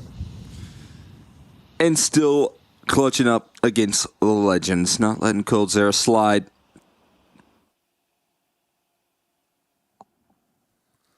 And a little boost action. This one's always nice to throw out. We got some visual. We got some contact. Now we wait. How long can we wait on this angle, though, before? Good 30 seconds. You eventually have to make a move. Nah. Patience. Patience is key for the fisherman. Who's going to give him it? Glaive? Is it you? Are you going to give him it? No one is giving him it. Goofy? Huh? You want to slide back? Well, util to try and coax them in. Problem is the bomb is part of this stack, so they will have to abandon it. And right now, no one is giving them it. Yeah, they've dropped. Disappointing. Nate pop, perfect timing. Potty can collect an SDY through that smoke as it blooms back out. Potty will be down for the count. He's been the big hitter. Maybe this gives a chance. Henny through the smoke. They're giving themselves an opportunity at the very least, but it is just going to have to be Coldzera. A clutch for the ages, as he has done so often before, and no time now. Chasing off of it, trying to find the kill, and losing himself the round. Kylar gets himself in a position to make sure his teammate's safe and sound away, and then he goes for the wide swing, knowing that there was no time, no chance, no way to convert. Good awareness. Look at this HEO opening up the smoke on the further contact. That's a fantastic move for Ent to hold down this bomb site. And now we're seeing so far the map picks for each team look a little bit dire, a little bit tough. I think this map kind of lends itself a lot more to the CT side just in general. With the new changes, a lot more opportunities. As we see, it's very hard to plant the bomb on the A side. You really need, you know, better B executes nowadays to get a lot done on this map. But finding themselves with only 3 and potentially 4 at the best of scenarios is not a good sign for Red Canids. Put a lot of pressure on their defense. Ents, meanwhile, having a lot of comfort on this map, and maybe this is a right direction to take in the future. Nade exchange from the grave. Venom Zera gets a kill. Oh, now Potty locked up in towards middle. This is not the guy you want to test right now. He is the hot hand. Kylar shuts down the B-Lurk. And it's looking like this last round of the half might be going the way of Ents. What does the Fox say? Well, Henny might be saying, GG go next. We'll see after this half.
Back into this second half, and it's looking easy. 4. Hence, That's perhaps. the one. That's the one. Not for the Canids. Looking sleazy for them. Sure. Yeah, I mean, it's looking a little bit rough. Looking a little bit grimy at the moment. They're looking to turn those results around, and a cold Zera Dink is not going to help, but maybe... Oh, no. What? No, it does not help. You Venom have Zera vision? does not bait him out at all. They are full focus, setting their sights on this B site. David has to save them, but it's not going to matter as Sum Dayoung has cracked on through, and he continues to do so with efficiency. Now Nithon left into a clutch, a 1v2. Glaive and Goofy in the clutch. The Gloofy duo. The Gloofy duo looking to secure it. Gloof all over the B site. But there's a Nithon holding court. And right now he wants to constrict the life out of them. Got to read that it might be the fight up forward. Got the damage. Oh, the fakes the jump around. But it's Goofy to put the Glock bullet where it needs to be. Double digits on. It doesn't matter whether you win by a whisker or a mile. Just that you win those pistols. That's going to do so much here. I mean, again, we talked about Red Cannon's insane entry, first of all. But we didn't even get to see a lot of their CT side because the game just ended so quickly versus VP. So, you know, get gloofed. The pressure's going to be on now, and they're not even going for the force buy. They're going to call it a save. Going to set their sights on guns, and then you have to start to recover a very difficult second half for them. You know, we had that graphic in the pregame. Some play better. Look at SDY's score. What? I was so distracted thinking about Potty with that flashy zoom banger. Didn't even realize how monstrous a game he's been having. Been implicated in so many moments and so many rounds. He got 17 kills to show for it. Yeah, it was taking a lot of initiative. Him alongside Glaive towards that A ramp side of things, shutting things down so effectively. Had some good utility as well to back it up. Feeling like he can do it all, and feeling like David has to do it all on this B side alone. Prayers up to Deus, but they will not be answered. Because his existence will remain unproven. Vaporized off this site, bomb going down. How do you even get back into this if you're the Canids? As you can see, they got no appetite for it. They're just praying somehow that B play was a fake. It's not a fake. This is real. This is reality. And we're really going to see 11 rounds, friends. Okay, hold on. Exit stack. Cheeky exit stack. Sure. Get weird with it. Coldzera, why did you abandon? Come on now. Get everybody up there. Exit down low. If only you could reach down and pull somebody else up onto a boost with you. That's the next step. I'd love to see that animation. It would just be the goofiest animation. It would be very jank. Just like drop a little ladder. Yeah. That'd be a cool map design there. You know, you have to drop a ladder. You buy your kit, you also buy your step ladder. Just put a little step ladder down. Bop, bop. Sometimes I miss like cobble drop room where you'd have to boost your teammate on the CT side into a position. Well, we're taking away skill maneuvers like that. You know, we've got the new boxes on Dust. True. We are eliminating the need for those maneuvers. They have to self jump on bench in Mirage. It's been a long time since that had happened. Yeah. I mean, even like the van jump on Mirage is a little bit easier nowadays. They made that lip a little wider in CS2. Get my fat lip. Yeah. They're just they're trying to eliminate boost maybe. Because we've seen at least the bug is fixed now. The bug is fixed. That's good. For the time being. For now. We thank them for that. Shoutouts to, I don't remember the guy's tag, but community member. Who figured out what was causing it and how to replicate it so that it got fixed. Shout out to them. Our strongest asset in the game of Counter-Strike, our community. True. The strongest asset for Ints in this T round opening is a totem pole that Henny has run head first into. Head of the totem pole. The Sum Dayoung goofy totem pole. Too strong.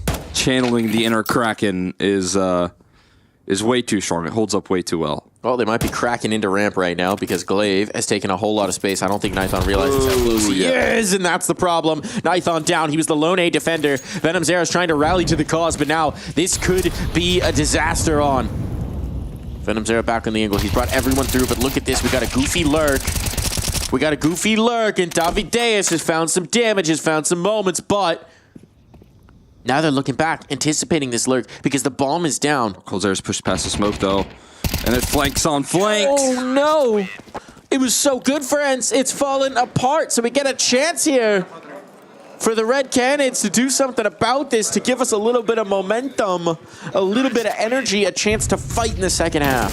That's an incredible resurgence coming through there. Down into the 3v5, losing control on this A side, but David in transition lines up the multi-kill, and it felt like Cold and David playing that 2v2 to perfection afterwards. Both players catching backs turned. Fantastic work in the save, and they needed that round. They couldn't afford to let it slip. Otherwise, this map is just, you know, over. Not fully, but now they have a chance with gun rounds, and they still have yet to give in that critical 12th. You're still in the danger zone, though. You're not even on the highway to it. You're in the danger zone. Penny Loggins can help you here. You need to win this. This is like the reverse of that song. You know, you're in the highway to the danger zone. They're already there. They're trying to leave. Trying to get out of the danger zone. Yeah, highway away from the danger zone. That's actually the sequel. Not as popular. Yeah, I mean, it's not as hardcore, right? Doesn't quite have the same ring to it. But Nithon, he will take that first step on the highway out of the danger zone. We got a player cement. We got Venom Zera. He has a smoke as well. There is a Molotov enclave, so eyes on for that utility usage. They want to save it. Sometimes there's so many pressure points on a map on this A side that sometimes you don't even want to use that Molotov. Sometimes you just want to trust that it's clear and make that risk. Audio cue. See if it pays off. But Glaive, yeah, it doesn't look like that Molly's going to head the right direction because Goofy's got coverage and not a kill out of Venom Zera. Nithon only good for one. The A site slowly being claimed, but it's Henny to punch a hole in the smoke and punch a hole in this offense as well. Glaive still pressing forward, but a double swing coming through from David and Cold. Potty making moves past that smoke, but there's 15 seconds to try and save this 1v2, recover the bomb, and he knows there's no time. There's not much of a chance. No time. Wow. Getting nothing out of the cement position and still managing to make it work. These rounds, they're not comfy for the Canids. They're not easy by any measure, but they are fighting every inch of the way, tooth and nail and claw. Oh, wow.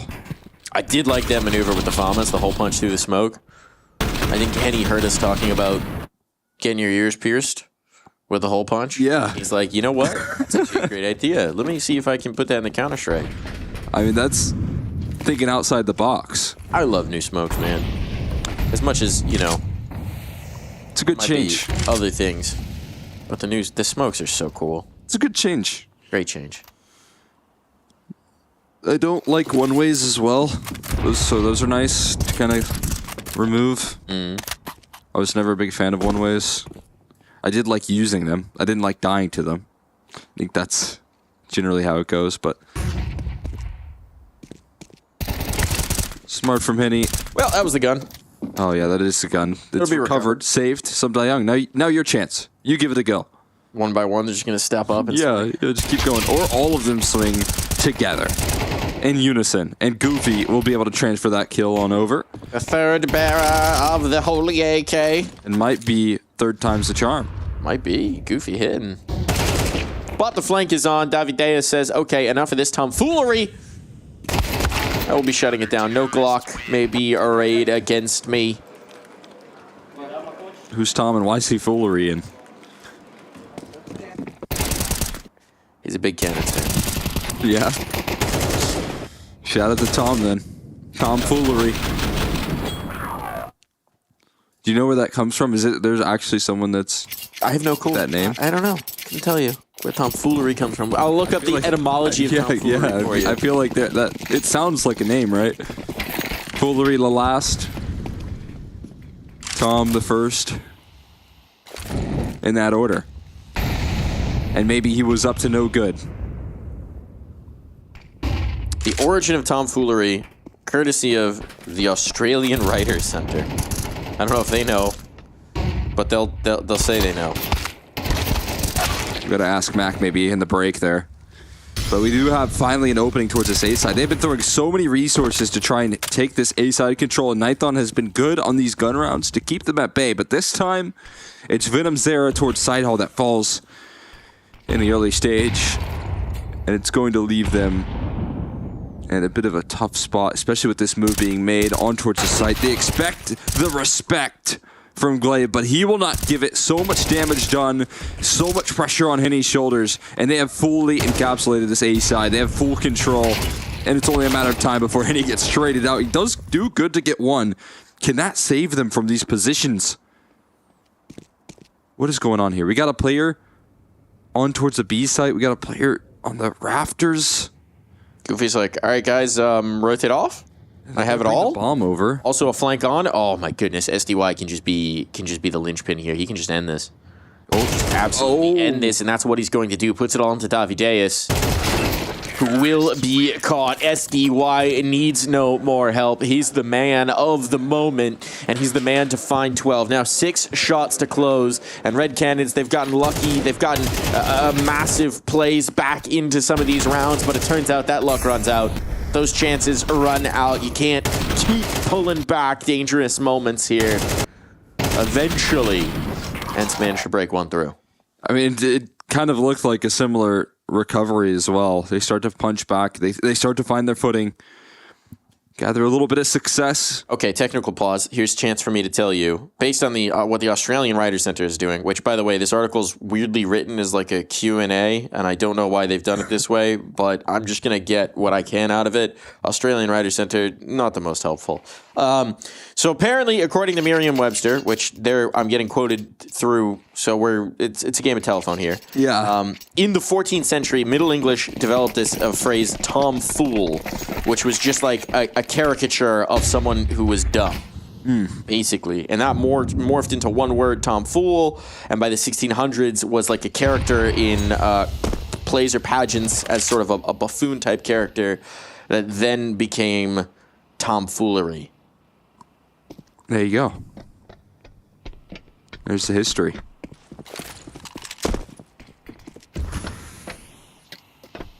So there you go.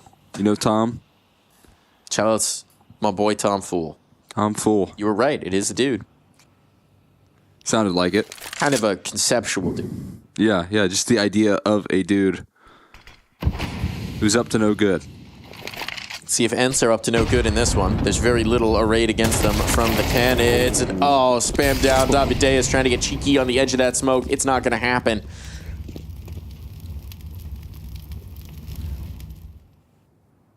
First piece off the board. First actor out of this pageant. David knocked out on something. Just trying to make an active move with his MP9 to task the B site with a deep smoke. No luck in that department, but again, there's another good entry for Nithon on this A side, so it's going to sway them away into a B side execute. Calzera has been cast in this play in the role of the hero. He's going to put it all on his back. Molly to force him out of the angle. Flames at his feet to make him uncomfortable, but he'll stick around in the fight. He will pay the price. So the tragic hero perhaps in this one. But it's Henny next onto the stage. The bombs being planted here. A retake required with bits and bobs. A rifle coming in on the flank, but pistols at the front. If they could find a little bit of space for Nithon to activate, that would be so much the better. As he makes his maneuver, it's Glaive who waits. It's Glaive who lurks. It's Glaive who collects. And it's Henny who's the last man to exit. Ents pull it through 13-6. We're going to Anubis. We're getting the full 3-mapper.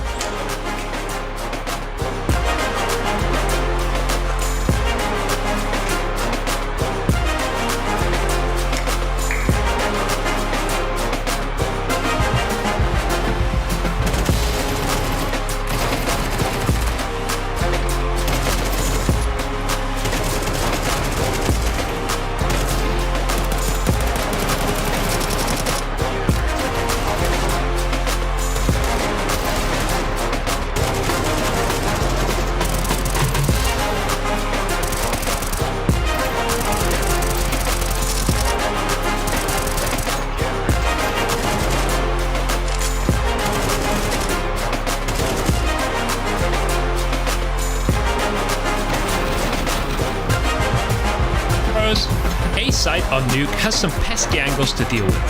Let's look at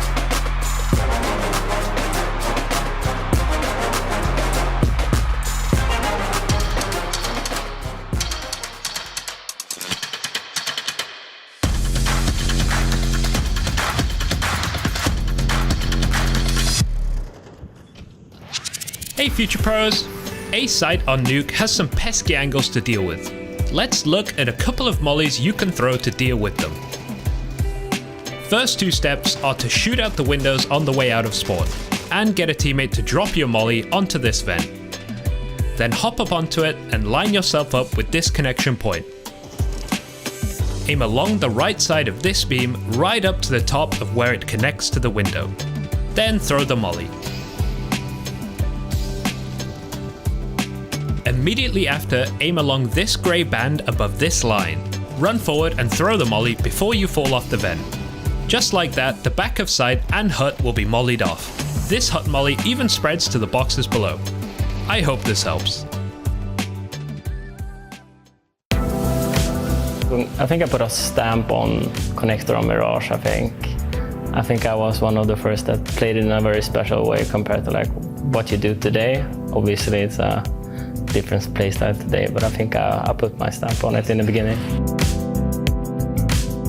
I think the difference how you play Connected today is more team-wise. You need way more support compared to back in days when like early game stages of the game. I think people are just much better now, like anti-strats, studying you how you play and stuff like that. I think when I played it was a bit more do what you want, and people were really surprised and stuff, but it was a fun time to play.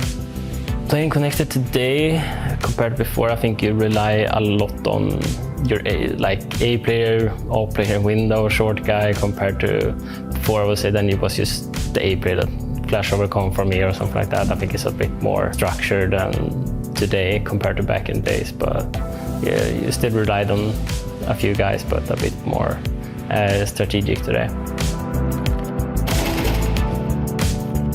Best weapon for that spot, I would say, if you don't have like a rifle, AWP, not that I've played a lot of AWPs, but I think the CZ was insanely good in the beginning. You can just run and hold down mouse on and suddenly get a triple kill. I was a bit skeptic when CS2 released with the new smokes and stuff, but after playing with it like for 2-3 weeks or even further than that, I think it's a really cool edit that you can do so much with it, like use it in your own favor when you block a place, but you can suddenly throw HE on it and it disappeared. I think you can do so much with it, and it's way more funny compared to like you had one ways in CSGO and stuff like that. I think this one is way much cooler. I think the new smoke has changed a lot on Connect, I would say. Like as a team now, you can just block off the whole vision if you want. You can smoke up the stairs and see this. Obviously they can throw a HE in to break it, but I think it's more of a wall now compared to like before. You were always like not afraid of peeking it. Yeah. If you're looking out to play in Connector, I would say look at Playmaf demos. He knows what he's doing.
Hi, it's Bob with Faceit. Did you know you can customize your live stream experience on Faceit Watch? Yup, that's right. With the POV selector, you can choose up to 4 different perspectives, from the broadcast feed to your favorite player's view. So if you miss a kill, it's on you. No more T-Tours and chat. But wait, there's more. We've got a you watch, you win situation in here. Watch ESL Pro League while having the chance to get skins and Faceit points. Woo, look at this one. Change the channel and control how you watch.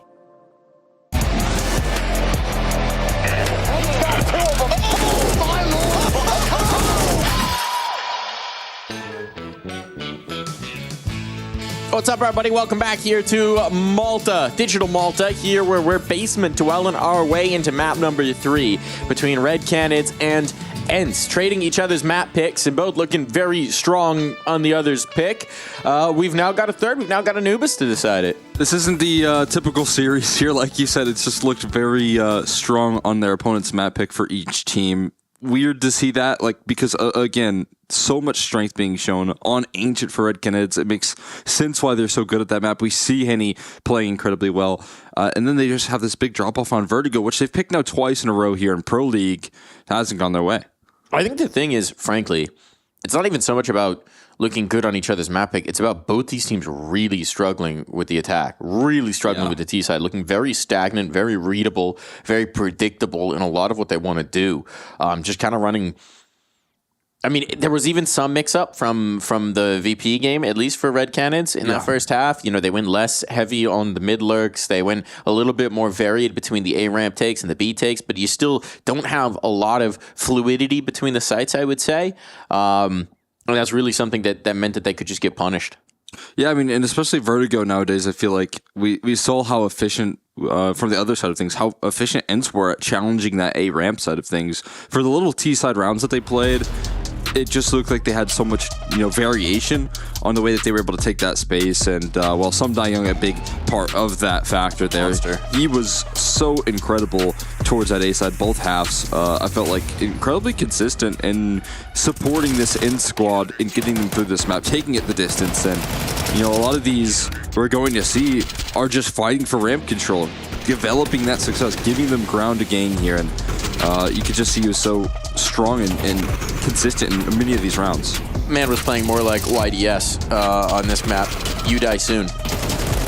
Because that's what he was delivering again and again over to the Brazilian side. And I mean, look, there was a little bit of a cosmetic comeback here on the tail end, but even these rounds for the Red Canids, they required like 2-on-3s, big holds in the clutch, big holds in the moment.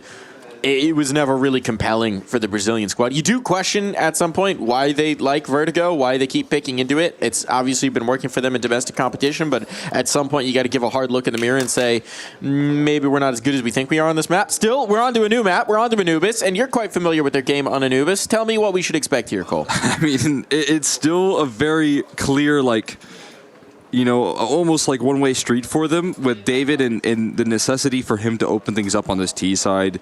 I feel like there's some heavy reliance on this guy to get opening picks for you, and while you certainly can rely on them, again, I feel like you want to lean more on your depth here, lean more on other opportunities. You do have such incredible riflers on this roster. You have a player like Venom Zera, who obviously has taken some hit in some roles, bringing in Cold Zera and David into this team. He's not the same Venom Zera that was coming up as like a very, very hot prospect, but he has that opening capability to him. He has that part of his game that he can bring out at any given notice. So I would like to see more variation on some of these players and what they can do. Let's do it. We're going to start with the knife round here. An ENCE. Ooh, classic. One player's not ready for the knife. What are we doing here? Come on, Glaive. Come on, Glaive. This is just like my open games here. There we go. Okay. All right. Now we're going to have a knife round? Red Canids being respectful about this one, letting them all assemble. Claustrophobic in this A side. Yeah, really. Mid side, I should say. What a joke. There we go. And it's looking messy. But it's good for ENCE. They will get the choice. You'd imagine they'll start on the T, actually.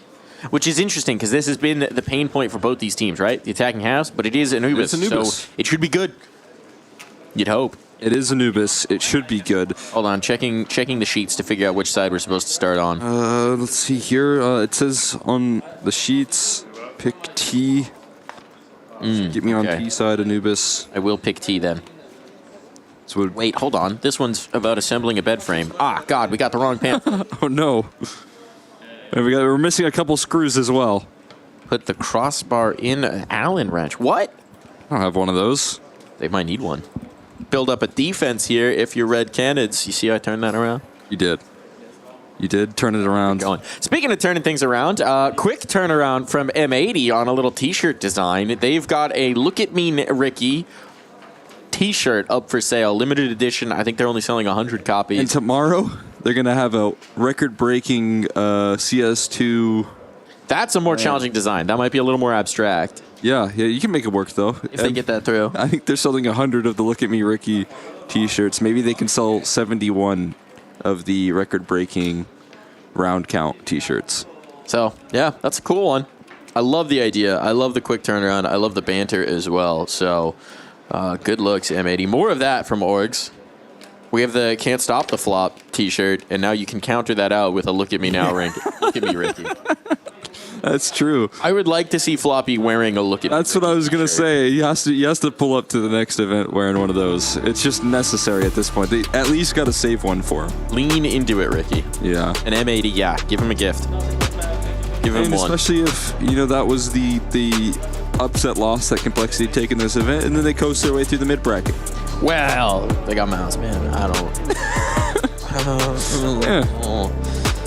Everyone who's watched Complexity Mouse game knows that one... We've seen it before. Not exactly ideal. That's a good point.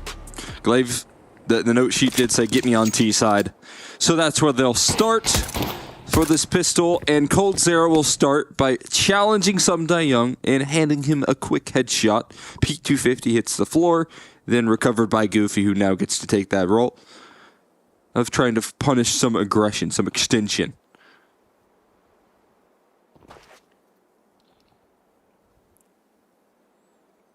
They're doing one of these rounds.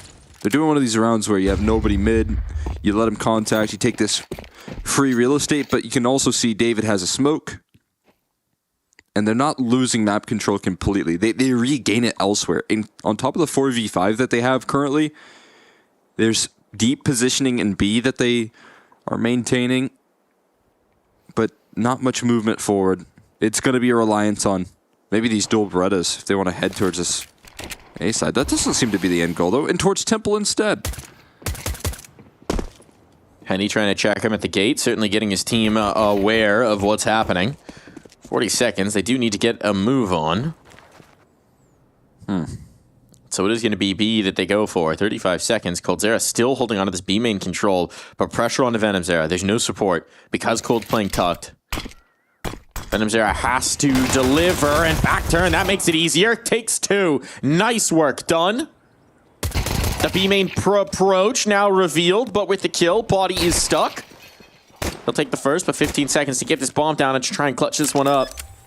He's trying to bait at the peak. coldzera's not taking that bait. Man is patient, to say the least, but Potty will bring one back the other way.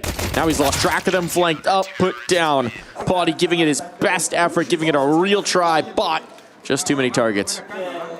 Excellent work.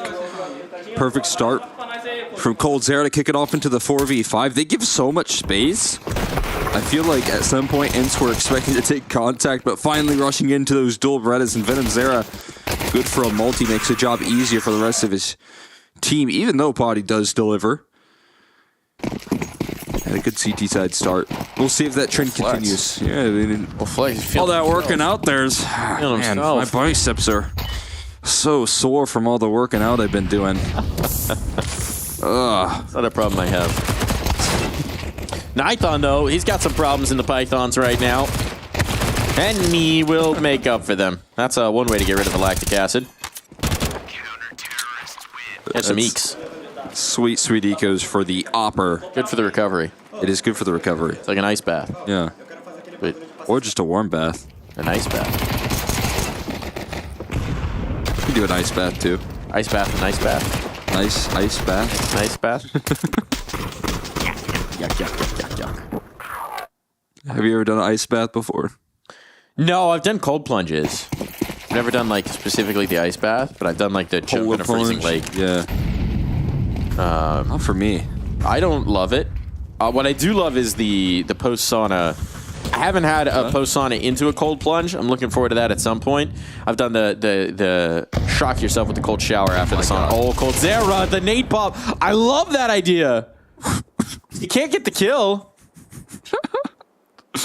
Surely that's communicated. Damage to the HE. I mean, that does not make it easier. But like, that is a set play. No, it's not the worst idea. I love it. I love it. High risk, high reward. He was not rewarded. Yeah. I mean, maybe you could stand not in the smoke when the nade pop comes through. I think if he just pushes smoke, I mean, I know it's just like you have no idea with the X-ray on. If he pushes that smoke, though, he just does kill the totem pole, I think. Probably yes. I like the idea. Okay, we've been complaining about these teams being a little stagnant. That ain't stagnant. That is dynamic as heck. Yeah, it's doesn't work out. Stretches you all over the map there. Looks a little silly. It does, but hey, again, it's neat idea. A neat idea, and you appreciate those. And you know now that someone is hiding behind the smoke with the Molotovs ticking. It is danger zone for Venomzera. There is no way he's getting out of this one. But fortunately, it's not just Venomzera on the site. You've got Henny with his AWP ready to strike and finding success. Multiple of them. A couple quick kills. Another challenger. And a smoke that has still contained E-Box. David goes down with one. But it's equalized into the 2v2. Henny still in the back of the site. The flash is starting to put some pressure onto him. He lands the no-scope. Now he has to do it all. One more kill required. Henny with his sidearm out. And he will knock down the last. It is just flawless from Henny. Magnificent from Henny in the 2v2. I will say the first 2 kills out B main. A little questionable there, friends. Remember, folks, if at first the dry swinging of the op doesn't succeed, swing them again. Bop. Utility out, too. That is a straight nade out into the op.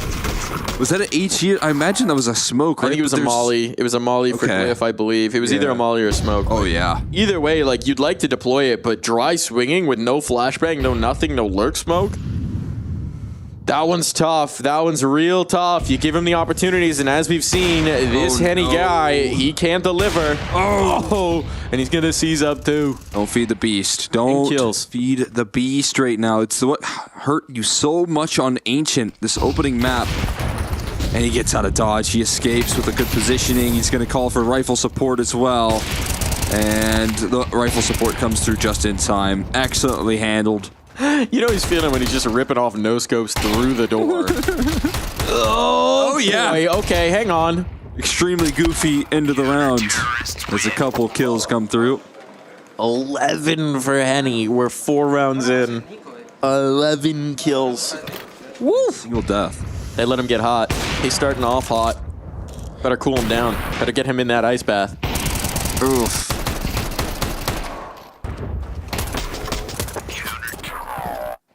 Feeling confident. Ends it with another pistol kill as well.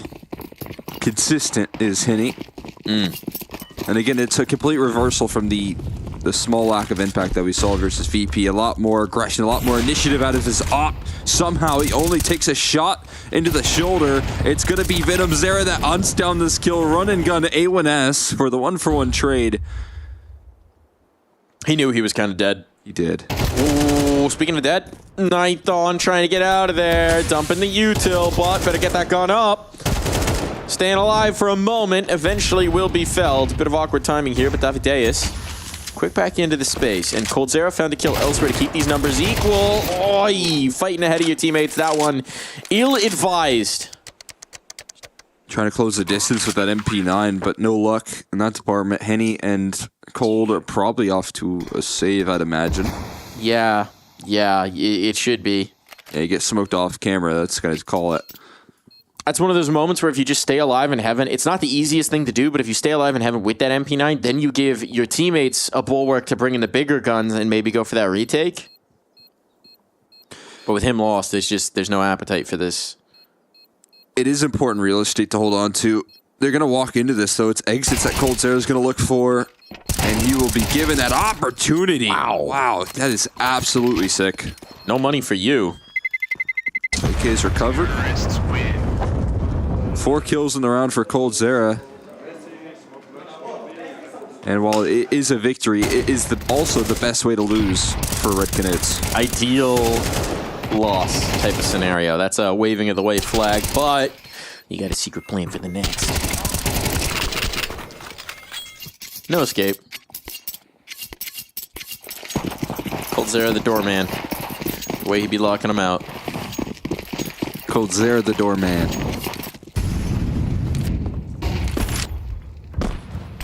No backdoor entry here. Just control. The man, the myth, the bouncer. Doesn't quite have the same ring to it. Shout out Vince. I mean, it's got potential though. The bouncer. I think he actually worked as a bouncer. Am I misremembering that? I think he worked as a bouncer at one point, so that actually works, you know? That's pretty cool. Maybe that's what we say about Vince. SDY? Bouncing right in towards the site, but it is Henny here. Oh. It is Henny. Oh, pop the smoke? Well, he says, thank you very much. That's exactly what I was waiting for. Man, you just do not want to challenge this guy with the AWP. They're lucky he didn't have the scope out in that last. Glaive got a little bit of fortune with the utility coming out, found the timing. Bomb's going to be planted. There's a kid on Henny. There's some smokes to close down the sidelines. There's time. And there's an early kill from Davideus. Now the retake is certainly on. Might have to wait for this temple smoke to fade to unleash the beast that is Henny. Who lurks inside the temple guardian himself, Goofy, trying to keep this bomb ticking away, but now dueling up on Henny. The no-scope lands. This dude just doesn't miss right now. He is 14-1. He's hitting every shot. And it goes back for ends to what we've been talking about. The problems for both of these rosters are coming on the attack. They're just, it's awkward, it's limping. You have the ideas, but not the execution. You're popping the smoke into an off sight line, hoping to catch them off guard. Timing's going wrong. Oh my God. And I know in that round, friends, they're probably missing some pieces, right? As we have highlighted in just a round prior to that, it's ENCE losing everyone in a one round, right? Sure, yeah. So there's going to be less utility. There's going to be problems in that department, but we're given so many fights to the AWP without flashes. We don't even have a smoke to comfortably cross past that temple position. I feel like that is just step number one for a B execute, is that you get one of those cross smokes into the site. And we're missing that every single time we see them go B. It's Kylar talking in the timeout. That's interesting. That's interesting. You've got Glaive, you got SDY, and it's Kylar giving the pep talk in the timeout, right? Because that's the situation where you would love to have a coach behind you. You're calling the timeout, you're like, all right, Cuban, right. Kylar, you're up, bud. Pep talk. You got anything for us?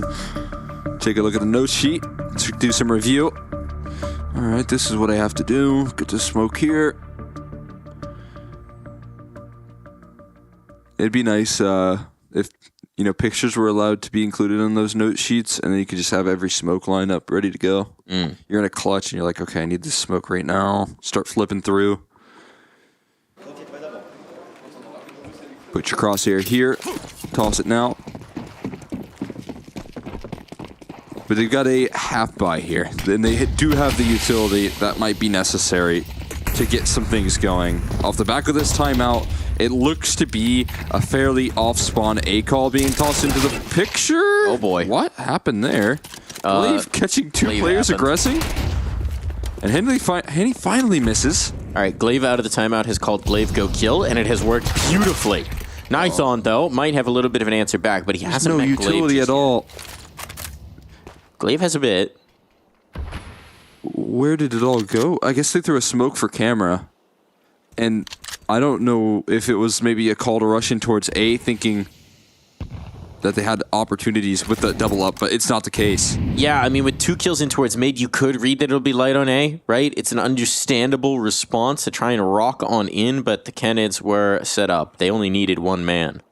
Nithon. Fortunately for them, I mean, the CT util's depleted. Glaive is going to come back in towards middle, maybe collect himself a gun or two. You want to head into Henny's up? Is that what we're interested in doing here? It's not just Henny alone either. Nithon on a bit of re-aggression. Going to come down to another Glaive go kill moment. But he doesn't have enough HP. And now Henny much more. Focusing on the right angle. There's a smoke to maybe give a little bit of space, maybe cross this AWP. They're going to go contact, though. They're going to go quiet. They're going to go contact, and Henny is not going to miss. SDUI might be able to sneak this bomb plant down.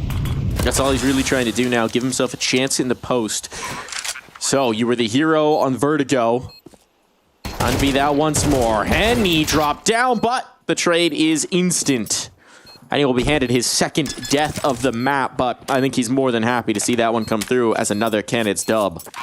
Yeah, I mean, even just playing in that sacrificial position there, knowing that he's the op, you want your riflers to be available for the trade, and it's just so clean. Nithon with a quick recovery. As we highlighted, this guy has given a lot to the team, trying to make things work. His opping on this roster before Henny had joined, it was, I would describe it as a bit miserable. I think he would describe it as the same way. There's no question that he was struggling, taking a big hit in the op IGL department, but I've never really complained about Nithon's rifling. So, having a couple of good moments here, and especially when you're in a 5v3 up against an eco that could turn the story of this half. Yeah. Having that late impact, giving your team a 4K, it's comforting. I mean, even just like his roles alone, he's on the A side now, anchoring things about, finding himself in a difficult position, but has just made it work. I mean, if he had gone 1 for 1 there, the round's over, they say. 100%. All the way to the world. Speaking of which, again, going to be on the shoulders of these A players, it seems. But this time he's got Henny close at hand. The bomb is still back bottom mid, so ENCE have not decided what they want to do with this. They've got some space up and towards middle. They don't quite realize how much. Could be the split B, could be the split A. You've kept your options open. But you also don't have a lot of information to guide you. Smokes continue to be recycled, but those are going to fade away soon. There's not a lot of time left on those. I think AS went loud with that rotate in towards Temple, but it kind of faked it. Now Henny collects on the 1. What do you do now? There's confirmation of the mid presence. The bomb is here. Smoke thrown to isolate Temple to split in towards A, but it's a bit of a fake. Problem is he just lost Cave. So as soon as you're thinking about executing, well, then the hits come back the other way. Potty now flanked up. Nithon on the aggression. He'll only find the 1. But Goofy, do you double back in towards the A site? You do indeed. It's the pulls now. The synergy. The 9 players looking for just 1 round. And with no time to spare, they will get it done. Henny in the clutch. This guy's been unreal. But now he's off the site. He's forced into the retake at the op. Maybe not the gun you want for the job. But he'll stay scoped up. No idea where they could have gotten to. Scope unextended. Retracted in here. Goofy spotted. Shot not on. Damage very much so. Oh, he's got this red. He's got this red, but getting it red and doing anything about it are very different things. Nade would catch. Keeps making noise. Tyler will have to go for the check. There's the 1. Knows he's got him painted into the corner, but there's no time. Oh, I don't think he's got this. No. He'll be going down to that bomb. There will be no survivors from this round. Finally, ENCE are back on the board. It's a very composed clutch situation there coming through for ENCE. Needed it as well, as so much was going wrong. Nithon pulling through on a flank. It felt like everything was falling to pieces.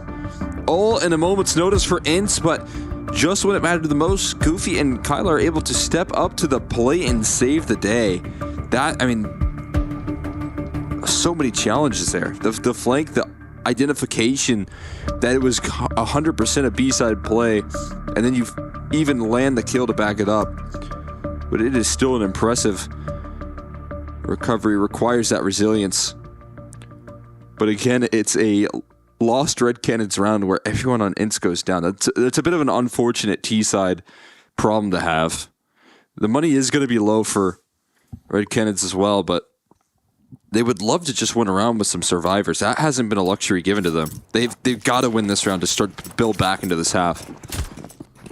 Has to be done. Has to be done.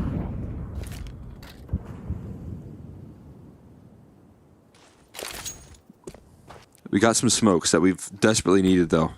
And there's that smoke to cross. Safely, still though, coldzera available, but Kylar still cracking on through. Still being able to provide impact. His 4 kills in these last couple of rounds are going to be worth their weight in gold to get Ints back into this game. Seems like that pep talk may have been more for himself than anyone else. Whatever it is, it's the results that they need. Canada's going to play for exits, maybe try and sneak a gun away if they're a little careless on their retreat. But friends, it's about stacking the rounds. Realistically, you kind of need 6 here. You certainly want 6. Davideus wants 1. Looking for a second. Dinked him. HP. Whee! Gotta get away from that bomb, SDY. And he will, in fact, find safe harbor. Nubis is a dud. It is funny that there's just so much inconsistency now. Where, like... Why is the Nubis bomb so weak? But nothing else. That's a nice transfer over from Kyler, though. But yeah, if this is Inferno, he's long gone. Nuke, he's long gone. Ancient, he's long gone.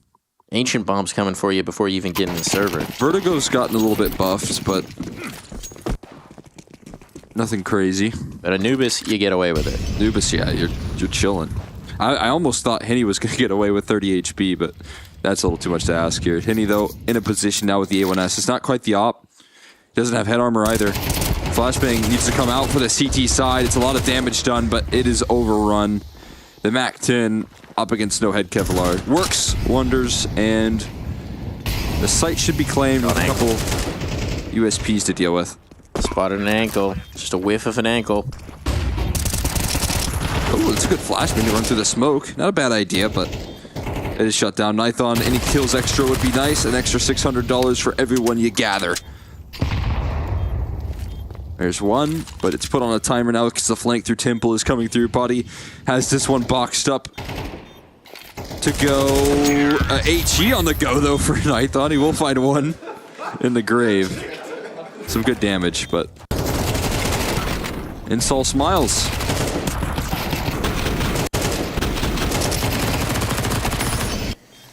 Good to see. A little pressure relief here as the 3rd round in a row hits the board. Now here's where it gets tough again. You have no op for Henny, though. I will say, that is a big difference maker, right? Neutralizing Henny, keep him off that Zoom banger where he's been having so much success. Potentially huge. Let's see if he can get it done with the rifles. He's in towards mid this time. Jump spotting for Cold. Fast play. Fast play on. Venom Zera stuck here in the cave, trying to stay alive, dancing between Molotovs, burning. But enough utility's been deployed to dissuade them from this faster take, and SDY has gotten a kill elsewhere. No, it was there. It was there. Sticking around. Ran through the smoke, I believe. Venom Zera had Kevlar to deal with that as well. Just gets blasted by the MP9. You could hear the dinks. MAC-10 even. But she can feel coldzera right around the smoke. Not going to be able to handle him, and he still fights forward for even more. Glaive now next at bat. AK has to be recovered from some Young, but they're going to translate this into a late boost as well, it seems. Up you go. Ooh, cheeky. There's no molly Mollies now. Oh, tag. No kill. Well, they might regret that one. Ability to make them uncomfortable. They should know that it's the boost, but Davideus still does get the 1. Can't really do anything about this bomb. Thought they were going to smoke pop on him, and he did not have the health for that this time. Henny on the flank. Can clean up this op. Can lock this down. Oh, okay. Bit early. Still gets what he's looking for. And Goofy, the world is arrayed against you, but they don't have kits. Goofy can buy time, isolate the fights, but no, he flicks away too soon. And Nithon capitalizes. Time enough for this. Henny will find his precious AWP as well, and it's a 7th round. The reward for this closure in a 7th round is that Henny AWP coming in. It's another defensive round, and this has been a story of CT sides in between these two teams. It's even true on Anubis here as well, that the defense has to be efficient for both of these rosters. It doesn't matter what battleground we're playing on, and it holds true on Anubis, so as much success as you can gather. And now this monster, this Henny, he's back on his favorite gun, 19-3. Looking for the 20 bomb in the first half. And it might be required of some Young. That looked so easy for him.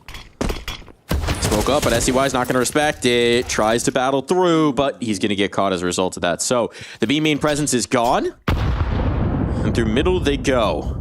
And David's already here. Mr. Deus. Ooh, smoke up to face in towards him. So now David Deus might have his hands full, waiting for the aggression. Flashbang on E, mistimed, and he will pay the penalty. Just seconds away from that being a tremendous play. Could have caught two players with their pants down at least.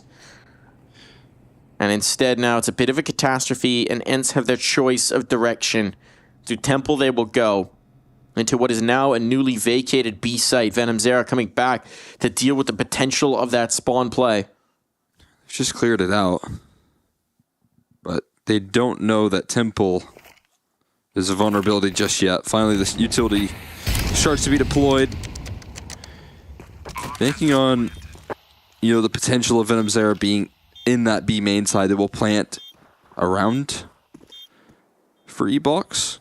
We'll see what they can do in this post plant. Another smoke recycled towards Temple. That is brutal. It forces everyone to reposition. And that timer's just going to continue to tick against them. They have to be quick as the bomb already passed half tick. Potty locks down the first. Running out of time, running out of chances. Can't get past Potty. He has closed this round down. He will be closing down this half. There's nothing doing for Henny, but the pad, the stats, get his 20 bomb. Henny 20. But the Potty revenge game comes through. Oh, 2 rounds separate these teams. We'll be back.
This ain't new to me. This ain't new to me. This ain't new to me. You took me for. Imagine that when it's time to get bread, I don't panic, man. When they ask what I do for a living, I just say I met paper, appear like the magic man. Imagine that when it's time to get bread, I don't panic, man. Keep cool and calm like the attic fan. We met paper, appear like the magic man. Deal with the money like David James. Save and save and save and save. Lock it in a box like David Blaine. Discipline thing, I ain't playing no games. Money for run, I got plans and aims. Man, I live by the old school sayings. Every mickle must make a muckle is true. Big up my granddaddy, showed me the way. More times that notes and I act broke, cause I'm like Houdini, I'm trying to escape. Passport's gotta get another new stamp, so don't say a word if you see me on planes. Winter time, man can't see me again. Pop up in the country with a mad name. Little man, I don't wanna hear no talk when I come for the money like Biggs and Wayne. This ain't new to me, no talk. This ain't new to me, no talk. This ain't new to me, you're technophone. Imagine that when it's time to get bread, I don't panic, man. When they ask what I do for a living, I just say I met paper, appear like the magic man. Imagine that when it's time to get bread, I don't panic, man. I keep cool and calm like the attic fan. We met paper, appear like the magic man. Imagine that when it's time to get bread, I don't panic, man. When they ask what I do for a living, I just say I met paper, appear like the magic man. Imagine that when it's time to get bread, I don't panic, man. Keep cool and calm like the attic fan. We met paper, appear like the magic man. Look, man, I don't wanna hear no talk. Look, man, I don't wanna hear no talk. Look, man, I don't wanna hear no talk. Man, I don't wanna hear no talk. Look, man, I don't wanna hear no talk. Look, man, I don't wanna hear no talk. Look, man, I don't wanna hear no talk. Wanna hear no talk, no talk, no talk. See the stack, levitate. take like dynamo. I keep it low key, I don't like to show. Corridor is real, a man like to steal, so I don't watch face and I mind my own. But it's a minor though, I flex really, I ain't that type of bloke. I like getting paid over the limelight still, man, no I ain't in a them type of show. This ain't new to me, matter of fact, man, started a while ago. I just wanna live a life where the choice how to spend my time is mine and mine alone. Plug, you best try to know, I wanna yard work and spend my time alone. We ain't gonna get there overnight, but in the meantime, there's still some time to go. Tap the war, left the war, tap the war, left the war, tap the war, left the war. My you, we attack my war. This ain't new to me. This ain't new to me. This ain't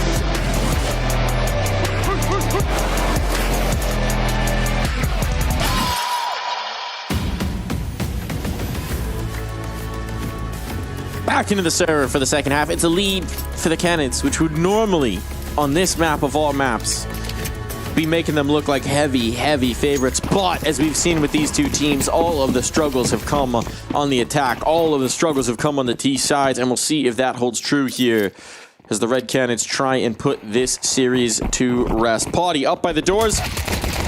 Potty, he's dealing a whole lot of damage, getting himself a kill as well, but Venom Zera will bring back the Fangs.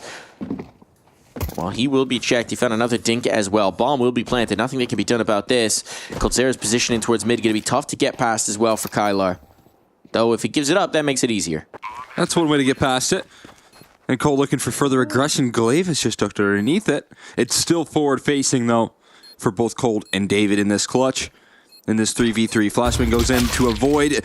David has to turn away, and Kylar capitalizes off the back of it. Now Cold only good for one. It puts all the pressure on the Henny. Looking to make it 21 and 22. But it can't come through. It's going to be Kylar closing out the clutch, taking it away for Ents. 4 kills for Kylar, delivering a much-needed pistol round victory. Strong on the USP. And keeping it calm, cool, and collected. I think he had 0 kills within like the first maybe 8 or 9 rounds. He took the timeout, gave them and himself a pep talk. And then they got 2 rounds off the back of that, both with very crucial Kylar 2Ks. Got him up to 4, and now a 4K in the pistol. He has, he's come online. He's turned up. You love it.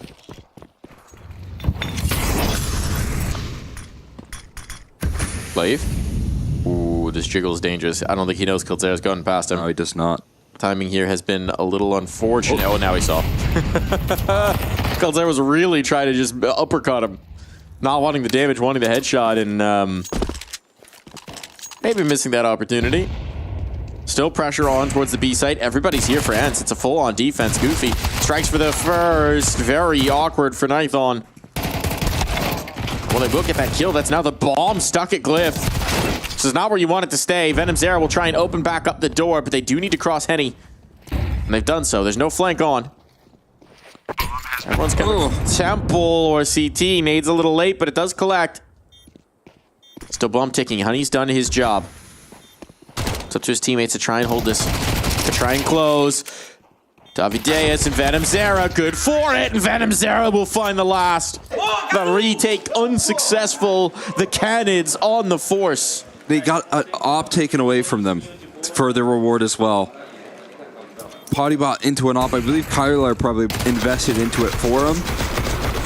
But still, the sight hold, even with the big man advantage, even with the goofy early defense, is not successful. And again, I always highlight this, but if you're going through Temple and CT is your only retake potential, it's going to be pretty difficult to crack through the crossfire. It's not easy to break apart those positions, and we see it once again. It's space that you almost can't afford to concede without those flanks formulating, and they were missing those crucial pieces here. Venom Zera, flash tit for tat, trading out these positions. Venom Zera will tuck. He's not giving them the fight that they would dream of, a close-range MP9 duel. Instead, it's Coldzera that keeps his distance. And some discipline put on display for Red Canids. And knowing that that op's on the other side, you're not going to be looking to take any long-range engagement. Not being interested in extending any of those sight lines. This is an interesting duel between Nython and Goofy. Oh, that's Nython making noise on it. They know he's here. Oh, they got a teammate though. Coverage just in time from David. That is perfect. Not left on an island here, not left alone, has David to back him up, and it is Glaive. Left with his hands in his pockets. Call him Davideus, and that might have been a little divine intervention. A little guardian angel. Perfect timing on it. For Glaive, it's just about trying to scrape up a gun somewhere. Like off the bottom of a desk. But Davideus will make it a little bit sticky.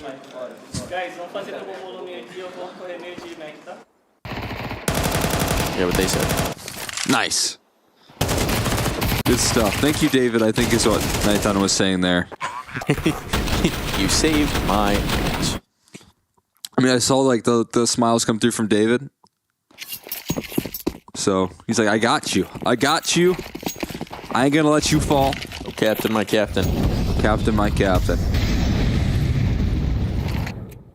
Oh, USPs, my USPs for Ants. USP. I suspect this may not be the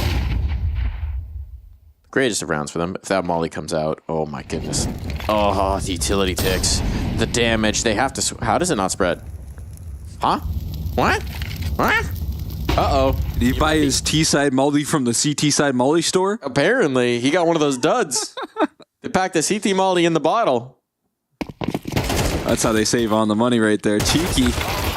And Venom's there trying to play in that same position. He gets sacrificed for the cause. Is, of course, this, you know, just as. All right. That one gun. And he out with the op. Yeah, I think that's pretty key. Yeah, let's not be losing the AWP. Let's make sure we hold on to that. Yeah. Be settling down. Bomb going to be planted. You got a pretty good read on where players are at this point. At this juncture in time. Nithon will go hunting because Mac 10, why not? Well, he's kind of tagged up, so maybe not. Davideus. Okay, we don't... I know you'd like to take that gun away from them. I love ecos. But at some point, maybe you just say, all right, we got a little bit on that A main explode. Maybe a slightly misplaced molly, maybe $1 on the spreadsheet.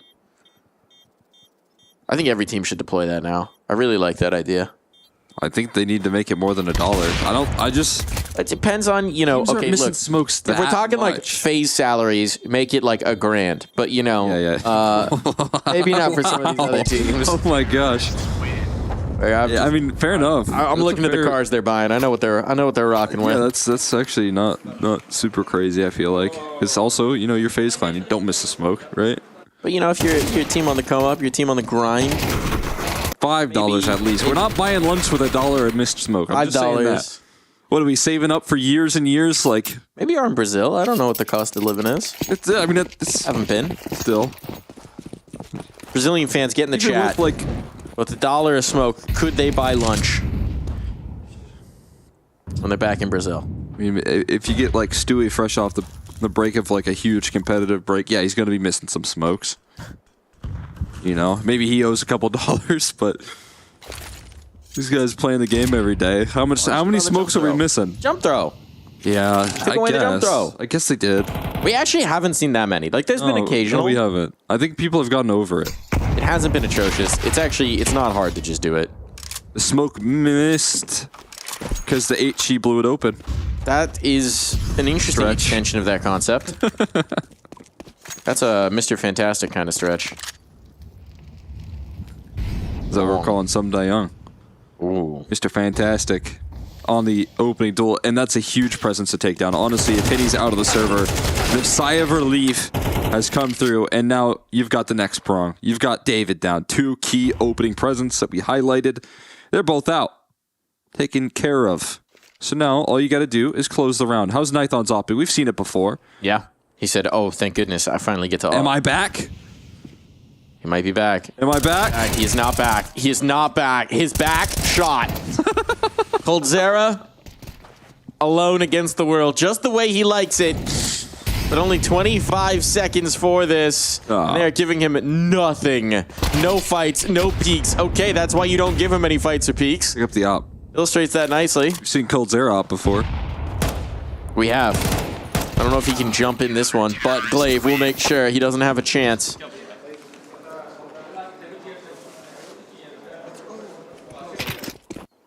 That's a solid, healthy round. coming on through. HE opened the smoke. Opening kill. A lot of targets for David to deal with as well. And handling business for Ents. And around like that, when they get those weapons out, we're going to get these early timeouts because I think they know here. Look at this. Cold Zera getting incredibly vocal right now. Look, I think the problem for David is he just keeps seeing the beautiful water on this map and craving his old life as a diver. He yearns to return to the ocean, to the waves. Understandable. That clear blue water, as soon as you step into it, he's just entranced. Enchanted by the Keeps looking call at of the his loadout. Kraken. Looking at his loadout going, where's the spear gun? I need some more oxygen bubbles. It's the next gun to be added to the game, Valve. Come on, give us a spear gun. Oh, man. Yeah, That looks lovely. so nice. I just want to go sailing, man. That looks so nice. Every day's a good day out on the water. I'd like to go swimming. I don't know about no sailing. It's not about the boats, folks. It's not about the boats. It's about the headshots through smokes. Python is about those. Potty's getting aggressive. Oh, altitude questions here. Molotov comes in. I don't know. Did he see the tip of a barrel? What happened there? They saw something. That was just so perfectly timed. You'd have to imagine that was the case, but it could just be part of the protocol. Keep him at bay. Opening pick, a chance for things to turn around as well for Ents. Shut down by a Molotov, and now we're gearing up. He's thrown a little bit of B presence here out of the gates, and it's forced a bit of a gamble. We're getting aggressive in this round. A bit of control being taken back towards middle for Kylar, who's cleared it out. Smokes towards E-Box, and at the very least, a party op preparing himself for what is to come. Going to test the execution power here. How good is the utility of Red Canids to get past this op? Can Potty have a party? They've gotten their invitations. They're ready on the site. A flash, nade rather, to pop the smoke. Ineffective there. He only takes damage for it, and at this point, Ents might be pulling the plug. It's their Potty, and they'll cry if they want to. But it might just be tears that are all they take out of this round.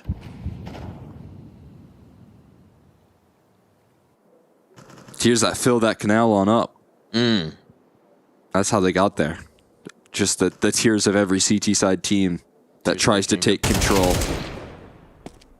Tears of a glaive. Big old Danish legend tears. Yeah. Could have crocodile tears, you know? There's crocodiles in the Nile. Oh, yeah. Sure. We have chickens. Give us crocodiles. What if you had an interaction? So the chickens on this map. You? There's just no. There's just a crocodile somewhere in the canal, and if a chicken and the crocodile intersect, chomp.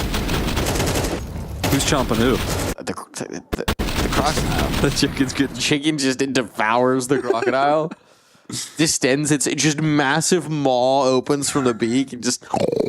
That would be the sound that a chicken would make when he. Oh, crocodile! Whoa! Oh, where'd the water go? Where did it go, Cole? The immersion. It broke the immersion. We had to cut away quickly. When being immersed in the water broke the immersion? Yes. Ironic.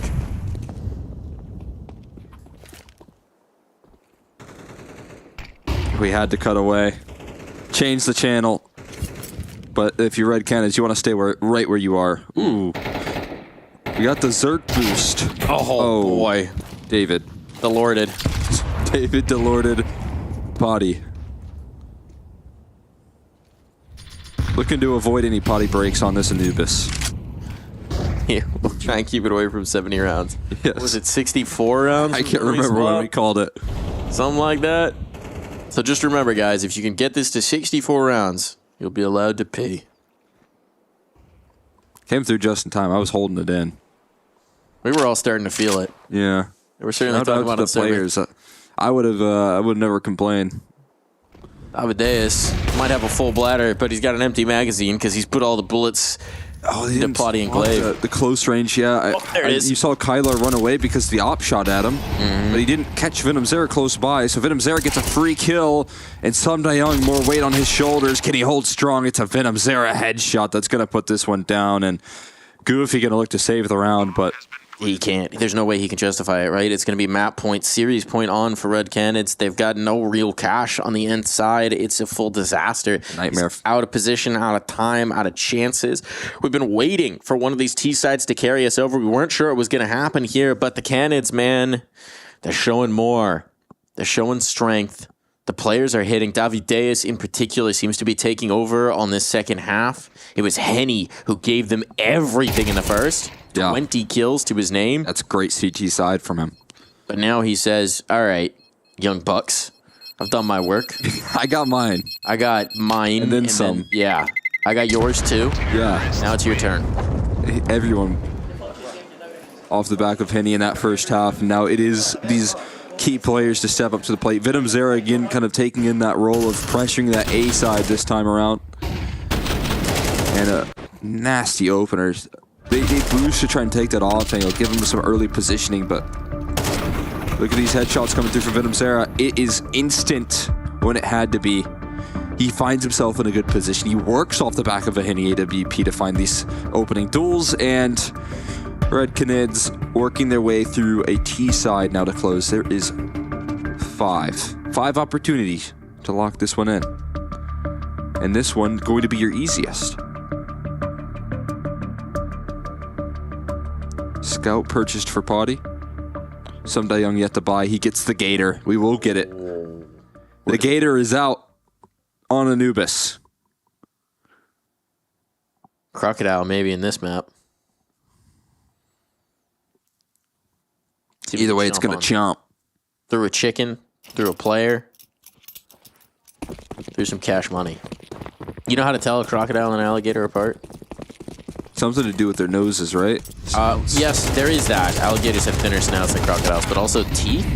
Okay, hold on. We'll focus in on this round because Goofy's just got an opener, but Henny activated with that AWP. Checks Glaive. The aggression silenced. Potty's looking for a fight, but there's going to be a big green on the other side that I don't know he wants to go toe-to-toe with. I mean, hey, you got the Scout and you got the Opera down low. Straight to the kind of an even fight.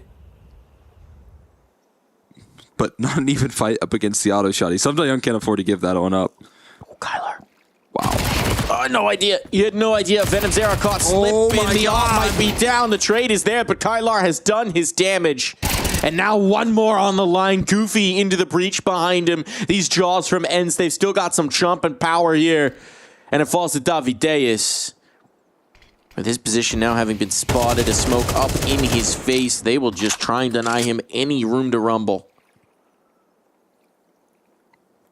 There's a path here to a bomb plant.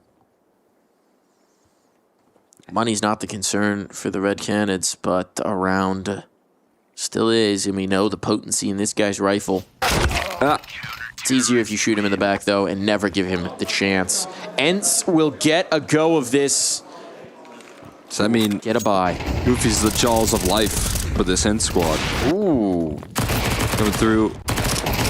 It's a big impact, and again, Kylar feeling some of that impact as well. As I highlighted, I mean, that was the easiest chance for Red Canids to close. Now they got to do it up against some A1Ss. They still got some Young on the auto shotgun, but the weaponry that's been fielded a lot stronger than the MP9s that they were holding on to just one round prior. They're going fast. They're going fast. They're trying to catch them off guard. They've got the same main control. Smoke comes out, but do they just go through it? No. It's pulled a rotation, though, from Ents. 3 players shifting in towards this site, though Plotty's still got an idea that mid might be under threat. And now with this foothold, with pressure applied, the Canids can work elsewhere. You got Ninthon working his way through towards mid. Now no one ready to receive him. This was the setup initially. Instead, there's no one here. SDY into the fray. God. Connects. A crocodile chomps. That is that A-lurk, though. They're getting very lackadaisical now that Venom Zera's taken down because Cold Zera stands right alongside him in a lineup. Has caused disaster here for Ents. They're going to charge forward into Some Young, who only has the auto shotgun, and he's going to look to take these long-range duels. He's going to look to concede space because that's the only option you have left. Retake required. He was even spotted up in towards heaven, so if there was any doubt, they know there's presence here. Glaive will be the tip of the spear, but Henny getting into a post-plant scenario with that AWP. There's the tag up, and the frag up may just soon follow. Davideus puts himself on the line. 1 for 1 off of him, but advantage still for the Red Canids. SDY picking up a rifle. Now he can get into the breach. Goofy looking to find these kills. Time is of the essence. Goofy's got the kit. He's going to be the man on the defuse, but he will be the man dropped down to dirt. All onto SDY. Kit retrieve, but no time to spare. No life. Too many targets to find, and this one is over. This one is going the way of the Red Canids. You can get every kill you like, SDY. It's not going to change a thing. Not going to matter in the end. Red Canids close out a big victory, knocking Ints down to that last chance bracket. A complete reversal of what we saw yesterday as well, or 2 days ago rather, versus VP. The amount of opening presence that Henny had in a couple of these maps. Incredible Ancient, incredible Anubis. We still saw the same old Vertigo, but at least the rest of the map pool looking incredibly strong for this squad. They have game plans, they have that Henny impact, they have David getting activated, and those are all key win conditions for this team domestically that I've seen so much in South America for this roster, showing up versus Ints. Yeah, we still have to ask some questions about Vertigo as a pick. Because every other map than Vertigo, they look better. It looks good on every other map. So maybe consider the pool here. Maybe ponder Canids. But man, you did deliver. You did deliver. That second half of Ancient, weren't really sure what we were going to get. Sorry, of Anubis. Weren't really sure what we were going to get. And it looked damn good. So, those win conditions you're talking about, Cole, they show up. A little bit more creativity, a little bit more pace changey as well. You can tell that Red Canids are realizing they need to adapt more to these tougher teams, to this international competition. And for a team that hasn't had all of these opportunities to go abroad, yes, there's experience in the individual players, but as a collective, as a caller for Nighthon, every one of these games is going to be so valuable. Yeah, there's no question about it. More experience building through and a victory and an opportunity to sift your way throughout this mid-bracket. Still get more chances to avoid VP for now, right?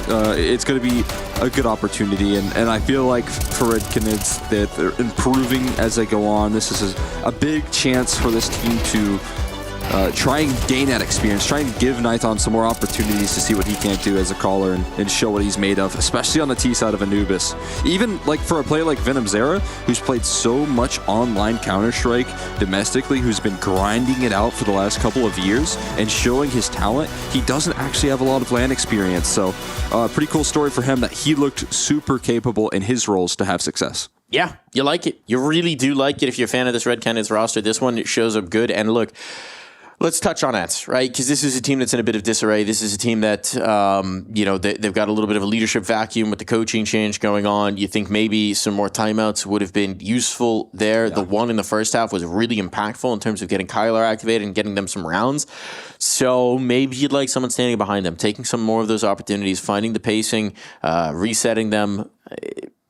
There's a lot of causes for concern for the Ents right now. Yeah, there's no question about it, right? I think that there's some problems equally for their T-sides as well. They weren't able to get a lot going for them, required some big heroics, required some big individual moments, and a little bit concerning in that department that we didn't see that full formulation of like a Glaive T-side, right? A bit isolated in that sense for this squad. And with all the like vocal leadership that this roster does have, with Some Young coming through, it did feel like the impact was felt on Vertigo maybe, but I definitely didn't feel like they were able to get those cohesive calls consistently. Yeah, it's definitely going to be the case. It's definitely they're down to the last chance qualifier. They're not done yet. They're in the last chance bracket here at ESL Pro League. They're not done. Maybe a chance for a rally, maybe a chance to pull themselves out of the fire. But for a roster that's had promise at various moments, even with this newest iteration, with Potty and SDY coming in that had some flashes at ESL Challenger Jönköping, this has gotten a little disappointing. It's gotten a little concerning as well. We know when we look at the individual pieces that there is some prowess here. There's clearly firepower in Potty, who's the least proven element of this roster, but you just have so much work to do. Yeah, I mean, looking at Some Young as well, like him being kind of a leading contributor in some of the impact and some of the firepower, I don't know if that's at all like concerning for the side of Ents, but you would like for some of the other individuals to be able to step up and have a little bit more impact. It's refreshing that we see Some Young play this good, but I do think it's important that we do see some of like other contributions from this roster. Like you said, Potty, he had some moments, definitely on Vertigo. Like it looked super clean, and I think taking a new direction could be the right idea as well in the map pool. Now we do have our aim high player of the match. I'm gonna guess it's Henny. but let's see. Let's pop it through. This is actually going to be a surprise onto us. Am I right?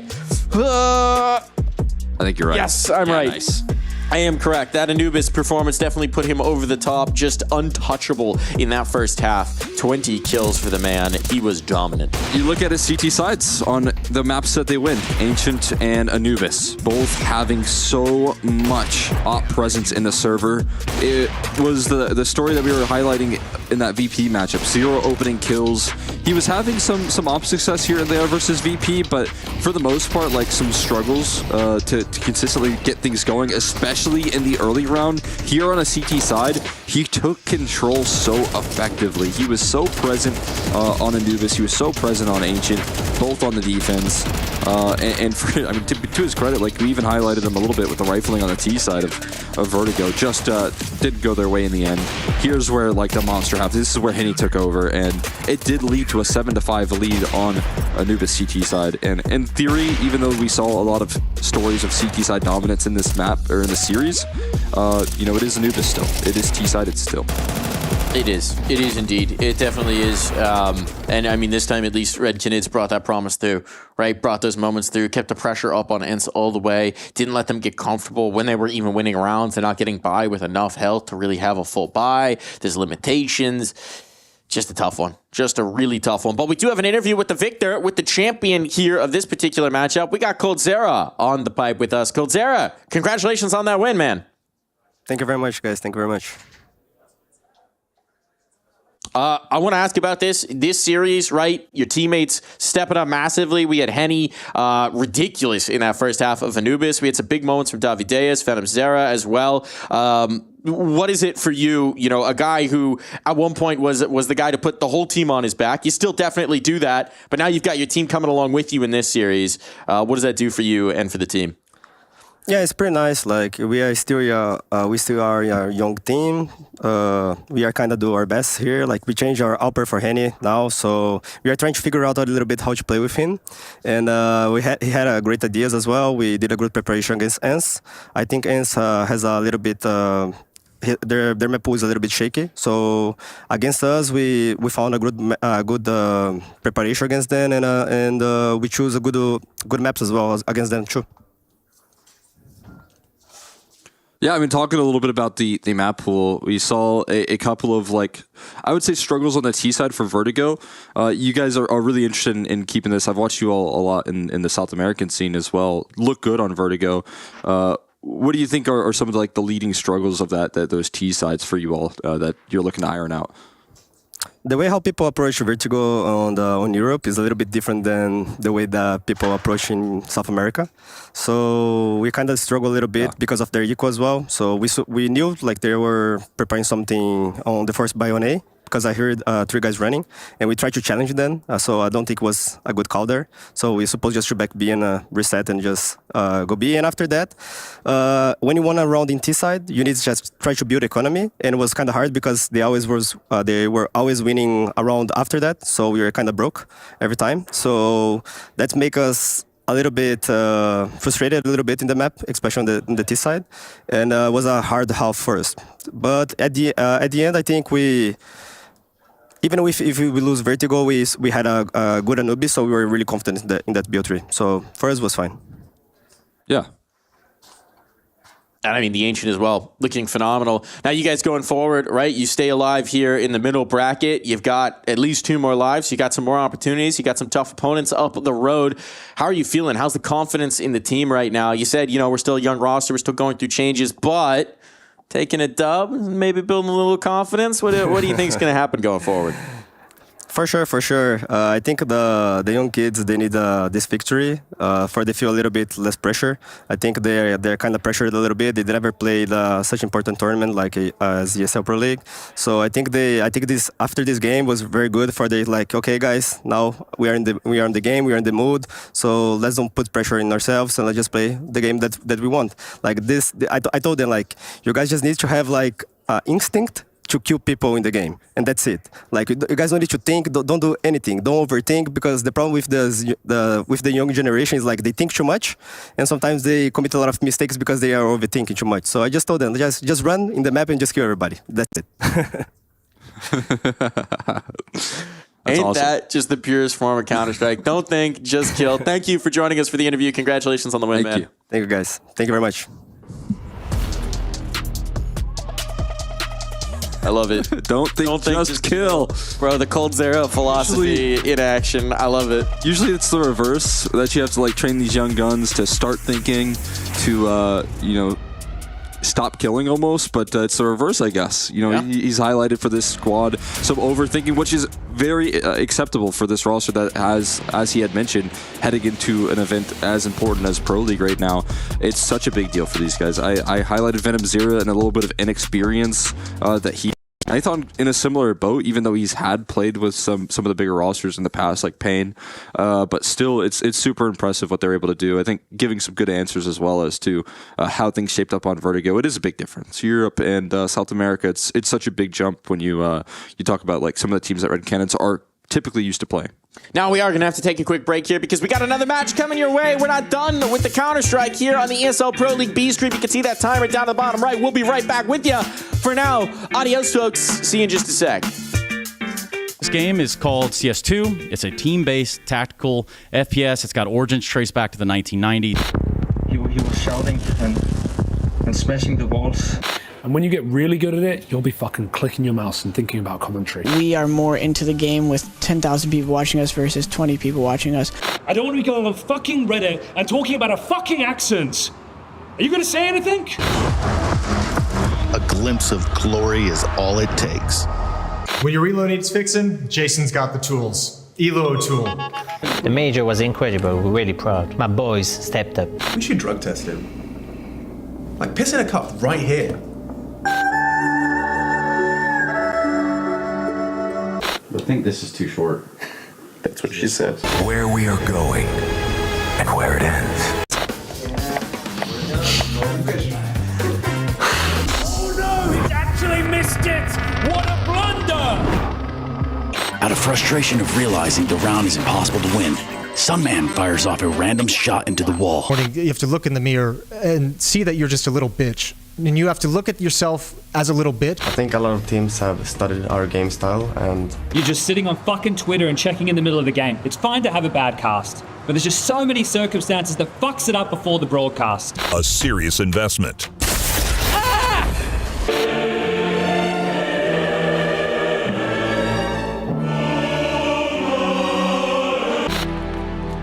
What are we waiting for?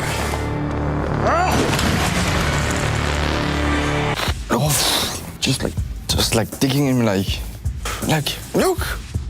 I'll get you back up to speed. We'll get that JKS everybody wants to see. Do you like CSGO skins? They're okay.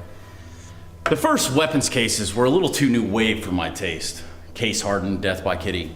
But when Operation Phoenix came out in 2014, I think the Asimov really came into its own, commercially and artistically.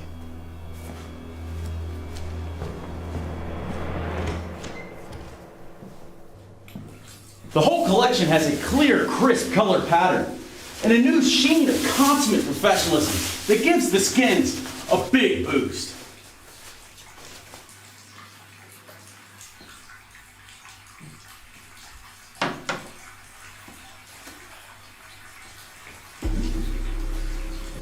They've been compared to the print stream, but I think Asimovs carry a more gritty, complimentary sense of style.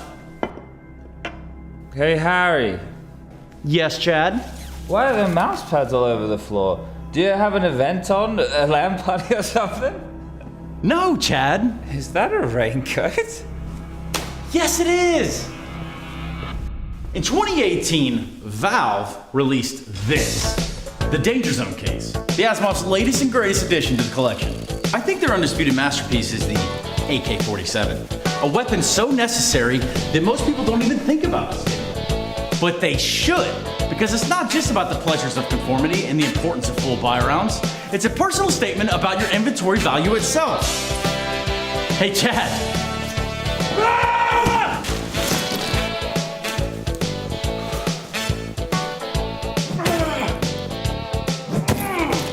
Try to make your reservation with Doja now, you stupid fucking caster!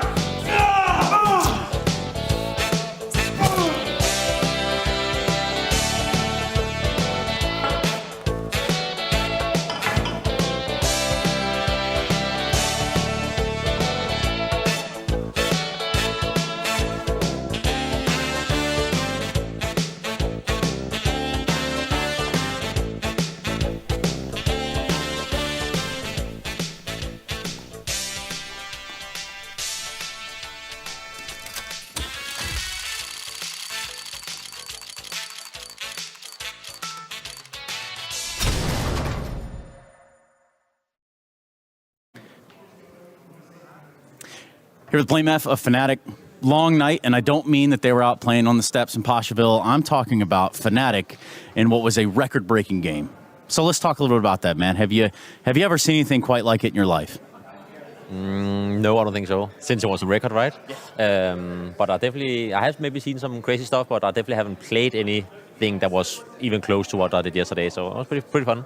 So at some point, you're looking down the barrel of 3 overtimes. That's not unheard of, right? But at what point you're like, wow, we're not really doing anything different on either side to tip the scale here. Tell me about some of the emotions and team's motions that you have to go through.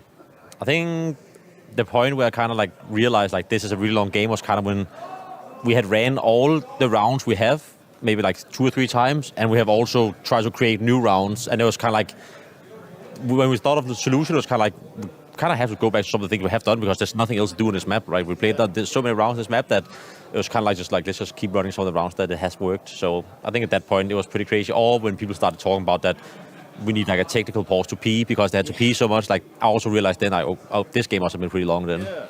I mean, they pretty much wrapped up the entire series on the A stream before your map 1 was done. But when I come back to that question we were just talking about there, oops, almost thought I spilled some water here. That wouldn't be good now, would it? Blame F, when we look at that game and you got your team going in the right directions, right? You're playing on Anubis. People have done all the puggy, scrimmy, sort of we're pushing every smoke. How volatile it gets in overtime. How much of that came into play to keep it where it was last night? I think for us, we honestly had a lot of good situations, so I don't think we had to do some really crazy stuff. I do think we kind of threw a lot of the advantageous positions we had because I think we had two times the amount of entries they had overall in the series, and we still lost. So I do think maybe it wasn't much of that. It was more how chaotic it sometimes got in the mid rounds when you actually had to go somewhere together because everyone wanted to win so badly that some people might be a couple steps ahead or a couple steps behind because they want to win so bad, so they said, I'm gonna go now, and people thought, people are just not ready and stuff like that, or I'm gonna throw the nade now, and there's 2 people behind the smoke that are not ready. So I would say I felt it more in the mid rounds that okay, we really want to close this game out, and because I don't think we didn't have to do much crazy stuff early rounds, because I do think we got a lot of entries, and I think we even had some match points with 5-on-4s and stuff. So I think in that sense, it more like that, yeah. So enough about Anubis. I'm sure you've seen enough Anubis that perhaps we won't even see it today. Tell me about the matchup that you've got going on here this afternoon. Yeah, it's not just big. I mean, I think they're kind of like where we are right now. Want to do good at these big tournaments, and it's a big opportunity for both of us to be able to go through a group like this and reach playoffs. So I think it's kind of in a similar sense we are. Last question I got for you, buddy. You back in the server, right? How's it been? Was it a little rough around the edges at first? Tell me a little bit about your return to playing professional. No, I think for me it's been pretty nice. I think I slotted in Fnatic really nice. I really like the organization. They are taking super good care of the players, and I think the team I got into is also a very nice team. There's a lot of space for me to kind of play how I want, but I think also there's not the extra pressure of me having to IGL and all these things. So it's more they ask me if there's some stuff I think I would like to implement because maybe it worked well in my past teams, and then I can do that, but I'm not really forced to come with extra stuff. Other than that, I can focus a lot on just playing POCs and playing deathmatch and all these things. So I think it's been very easy for me to come back into Counter-Strike, and I think I've also been playing pretty good in Fnatic. Well, I do appreciate your time, man. Good luck in your match today. That's been a Kadia B-Stream check-in.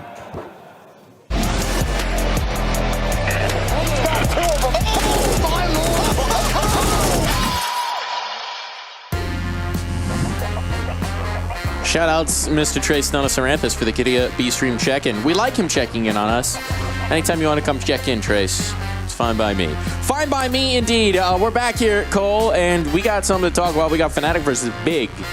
But before we talk about that, we got to talk about Fnatic versus a little someone else yesterday, M80. And to do that, we're going to hop on over to our Face It Watch segment here. I'm just going to shift up chairs. I'm going to get in the cockpit, get in the driver's seat here, because this was the round that tipped the scales from this M80 game from a reasonable first map upset from Fnatic, if hard fought, Look who's hot on fire. Absolute insanity. Yeah, the man's on fire. You're going to see why. This is the round to send him into overtime. This is the first that would lead on to a 71-round game. And we're going to be watching this man on the left. This is Lake. We're looking at his POV right up top here. You see the broadcast feed. We got the map down below. So here's how this one goes down. right? Map round's going to look a little unimpressive for him through most of it. Could even just skip ahead here. No, we'll watch the full 2. We'll watch the full 2. We can appreciate this in all of its glory. Because Fnatic, the team that was actually in this match, thought that they had this one in the can. Thought that they had this one wrapped up. Thought that this was all settled. That it was all going to be good. But they didn't know. They didn't know. They didn't know who they were up against. This was, I really feel like what started just the unlosable situations there at map points for Fnatic, just the way that M80 dug so deep were rounds like these. And neither one of these teams knew what they were getting into. I mean, you look at the map here, right? This is very normal. You've got mid left relatively open, but you kind of have Crims watching it, and you've got this potential rotation as well from Blame F. This was Crims and Blame F duoing so often here and towards mid. You get the aggression here out and towards canals. It works out. Body checks, gets a ton of information, a ton of damage there, and then can back away. So that's confirmed information. That's confirmed damage. That's a great start for Fnatic. That's something they love to see. Rebuff with a lot of utility, this A main control. If you're M80, you're kind of poking and prodding, trying to find a road on in. Every door you try, every window you try is being locked out. You're starting to maybe feel that little bit of desperation. You lose a body off of the utility. Now you're down in the numbers. Now you're locked out of the site. And so it's like, okay, we're going to get one good take here. We're so limited in the util at this point in time. We're going to throw what we got. We're going to lock on into B. If you're Fnatic, you're feeling confident. Matties tries to fight ahead of this a little bit. They're going to concede the space. This now allows M80 in. You're trying to play with that number advantage if you're Fnatic. The bomb goes down and everything changes. And it's late to even plant the bomb. He's doing it all. He's doing it all. As you can see, locking in those digits, and it's just going to start this collapse coming through from Fnatic. And as I've highlighted many times before, you can see on that mini map on the bottom right, everyone coming through either CT spawn or temple. Going to make their way on in, and this is where you get to see the full impact, some awkward positions, a struggle to get on through, and it is just full cohesion in between this duo. It is a nasty punch in, and it completely shatters the opportunity. The 5v4 vanishes within a flash, as you can see, and the job complete easily. And that is what started a whirlwind of overtimes. I mean, this is an incredible graphic here. As you can see how things have shaped up. Overtimes galore, as many as you could ever ask for. It looks like we played 3 maps. It does. It does look like we played 3 maps. That's just one map. That's just one map. That's one map.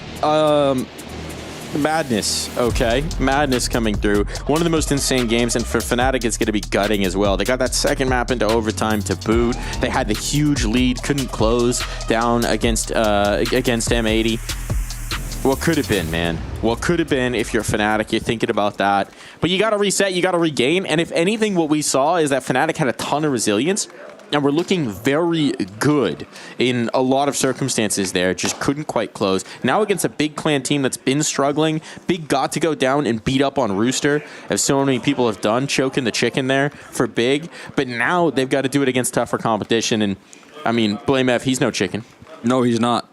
No, he's quite the opposite there. But yeah, I mean, I'm right there with you. It's a good opportunity for at least Big to come in and walk into this head-to-head, this matchup with a little bit of confidence, whereas if you're Fnatic, you're feeling a little frustrated maybe. I mean, we saw at the ends of Inferno, especially as Inferno went into overtime, there was no more laughs. Look at Cockapoo, he's covering the mouth.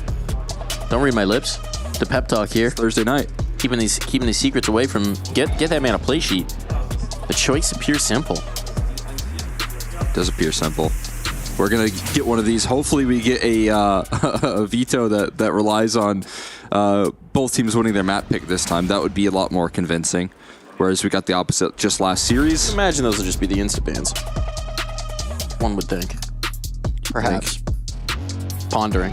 Considering. Okay, Searson's been looking good. That is very nice. That is what you want to see. You do want to see Searson. Pressure has been on his shoulders, maybe a little bit. Some of the spotlight on him to justify his place within this team. Especially, you see it in the comments, you see it on the fans, with Slacks looking so good over in M80. Looking at a strong German op emerging, you're kind of wondering, hang on, Searson. Hang on, Searson. Got to prove you belong in what should be the tops of the German scene. We got the veto coming through. It is going to be Nuke out. And it is going to be... likely... probably Inferno. There we go. All right, so going out. what are we going to get? What are we going to get on the picks? Anubis comes through. Oh, wow. Fnatic going right back to it. They're not looking too traumatized. They're so well practiced on it. And as of yesterday, what we saw was some clear work being done from Afro's opping, which was super impressive. We got Mirage coming through from Big as a return. I mean, a map that went very well versus Rooster. I think in one of those post-game B-Stream check-ins, we did see that they had a big conversation. There was some talk on Mirage for Big in particular, and I think trying to sort their issues out, they've done that in a big way. I think they've started to talk things through, figure out their Mirage quite a bit, and again, in that interview, they had talked about how that conversation just led to a lot more comfort. The one 2 hours of thing talking about Mirage is crazy. That is crazy, yeah. The one thing that might be a little interesting here is that the Vertigo pick doesn't come through. That's not somewhere Fnatic wants to go for the potential punish, but Vertigo, high variable map, maybe you just don't want to touch it right now against a big clan that has looked less than dominant. This would be a big upset. This would be a rise up the rankings. You can see it, number 18 versus number 28, but frankly, after seeing what Fnatic brought against M80 yesterday, I kind of believe in Fnatic. I mean, it's not like Fnatic played horribly. I was, again, very pleased to see the reactions that they were playing. They were playing such good Counter-Strike on Anubis. I think it was almost a mental hurdle that they couldn't get past more than a individual player or big issue in the server, right? So look, poor Crims, he's been playing Counter-Strike for a long time. Once you get him on around 65, it's like, come on, guys. It's my bedtime. Let's chill out here. Getting past that point, yeah.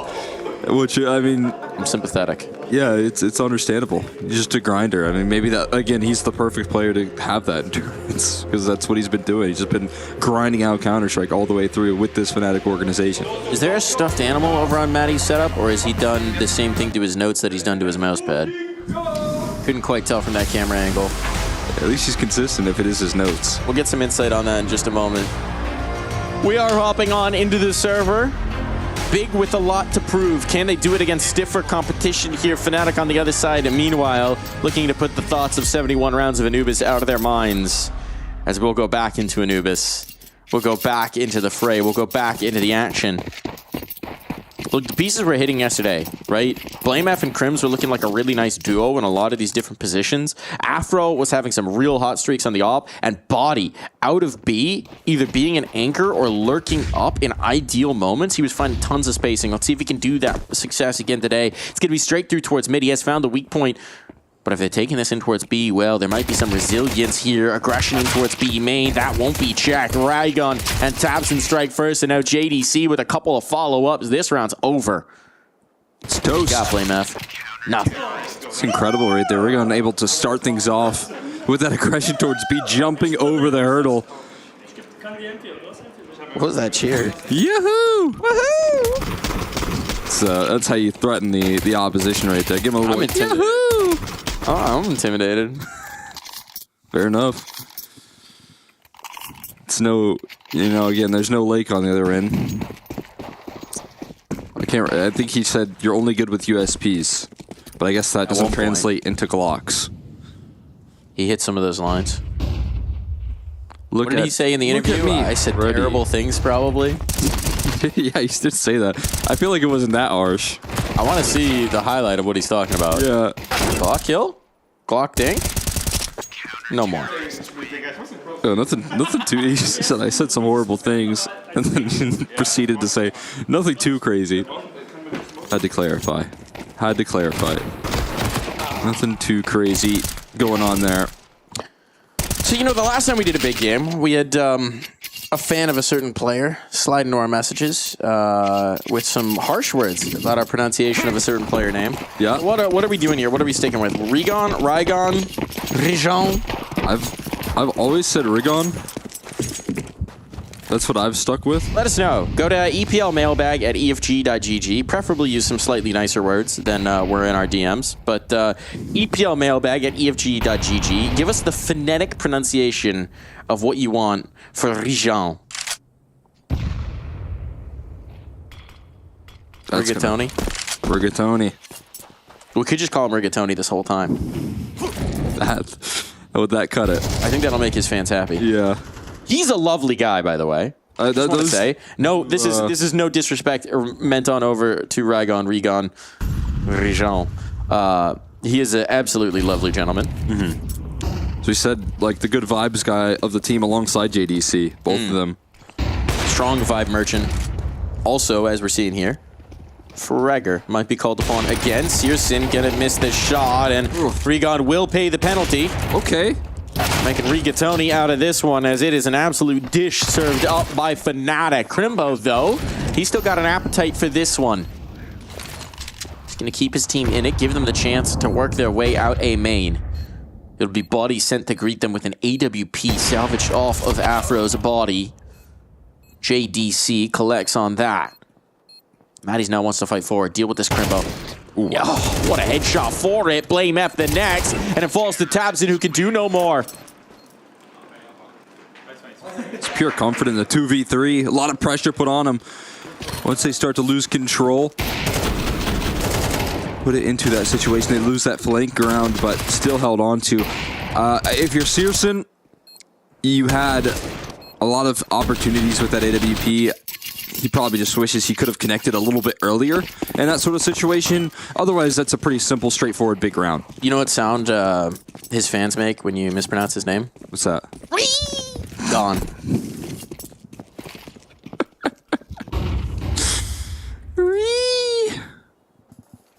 Gone. Well, Regone, Be Gone was the name of the game in that last one. Little spell casted. Looking to clean things up. They do lose that AWP presence, though. And Searson at least giving himself a lot of shots in that last round.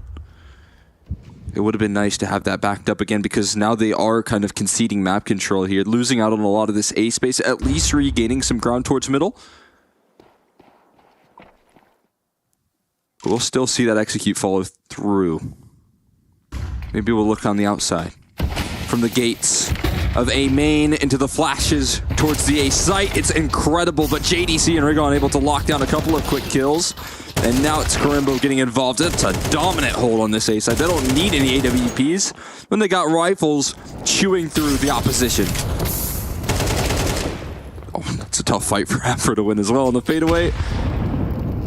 But he doesn't have control of bomb. There's no chance to reroute. No, yeah, the question is just, does he want to fade away, or does he want to try the hero play? Extra kill would be nice. Give it a look. Oh, there's that extra kill. Hold on. Don't give him the isolated fights. Don't Another extra kill would be even nicer. He's ahead of that. Oh, taps it. Sears it in. That was actually a very risky fight. Risky swing back in. Being ahead of the nade, he almost thought he could do it. So what now, Tabson? Working on my rudimentary high school German here, trying to understand what Tabson's saying. Fortunately, we do have a little bit of an inside scoop. J&Z, our resident German translator, here to give us the deets on the big comms. And even the little comms, too. Timeout taken by Fnatic very early on as they try and get this ship righted.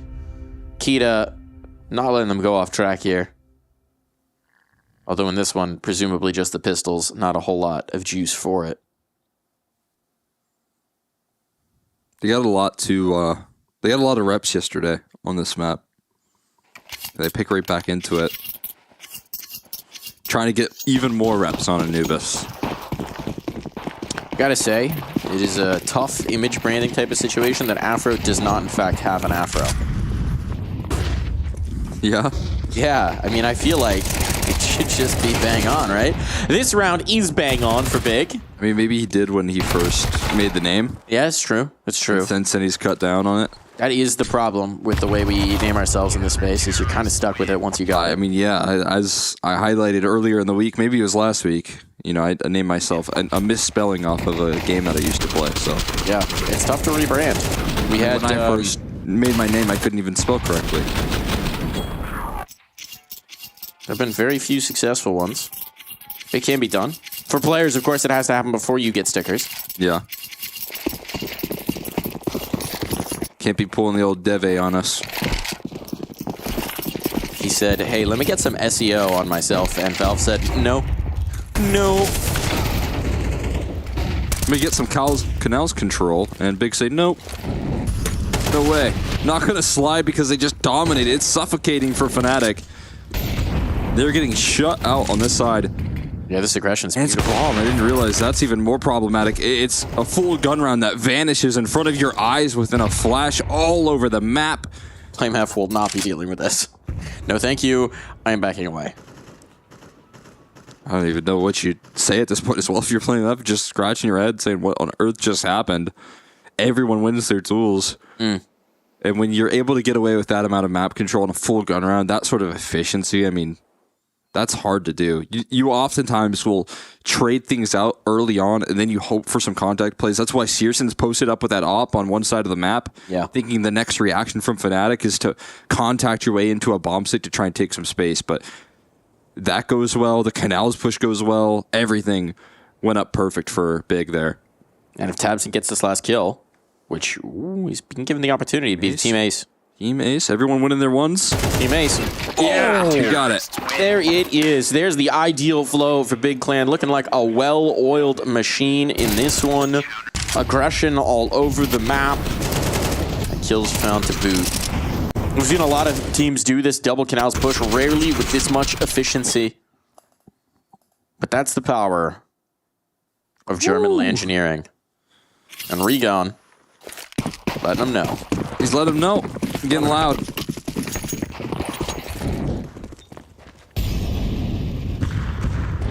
Making sure they hear it. Because that, again, is a full gun round that vanishes in front of your eyes. Now you're back on the pistols.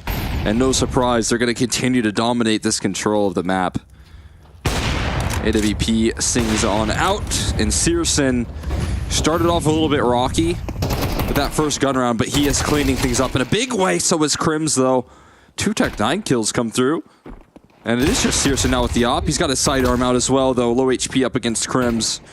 1 bullet would do him in. He does some damage, but not going to convert the kill. And we're up to a 6 round on the CT side of Anubis for Big.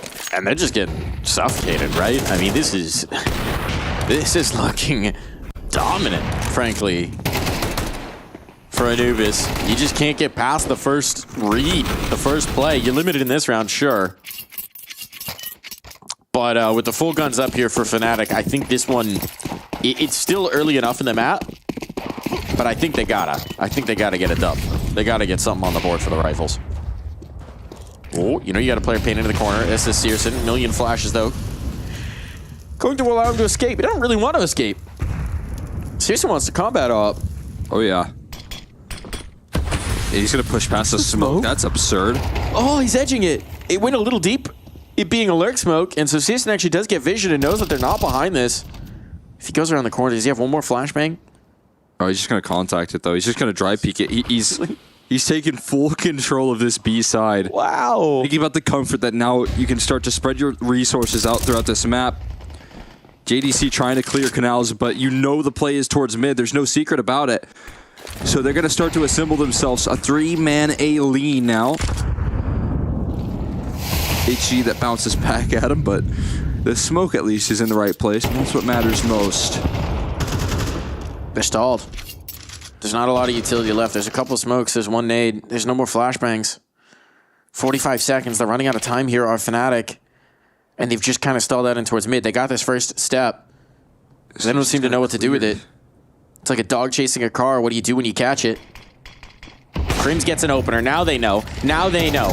They have found a plan, but Crimbo would like to deny, and he will do exactly that. 2.5 kills on, and Tabson's still here. Assassination, that's the bomb drop. Now the bomb can just be sat upon by one Searson. No, the miss, the whiff, at the worst possible time, but somehow surviving. And that might be enough, because look at JDC. He's come on through. He's left it all to Blame F. The flashbang nearly giving Blame a chance, but JDC will deny. So ridiculous right there. Both caught with their utility out. A little awkward as they get into a standoff. A look down. But it is covered by JDC on a quick flank. And as we've highlighted, it is suffocating from Big. Oh, gee, mama. giving them absolutely nothing.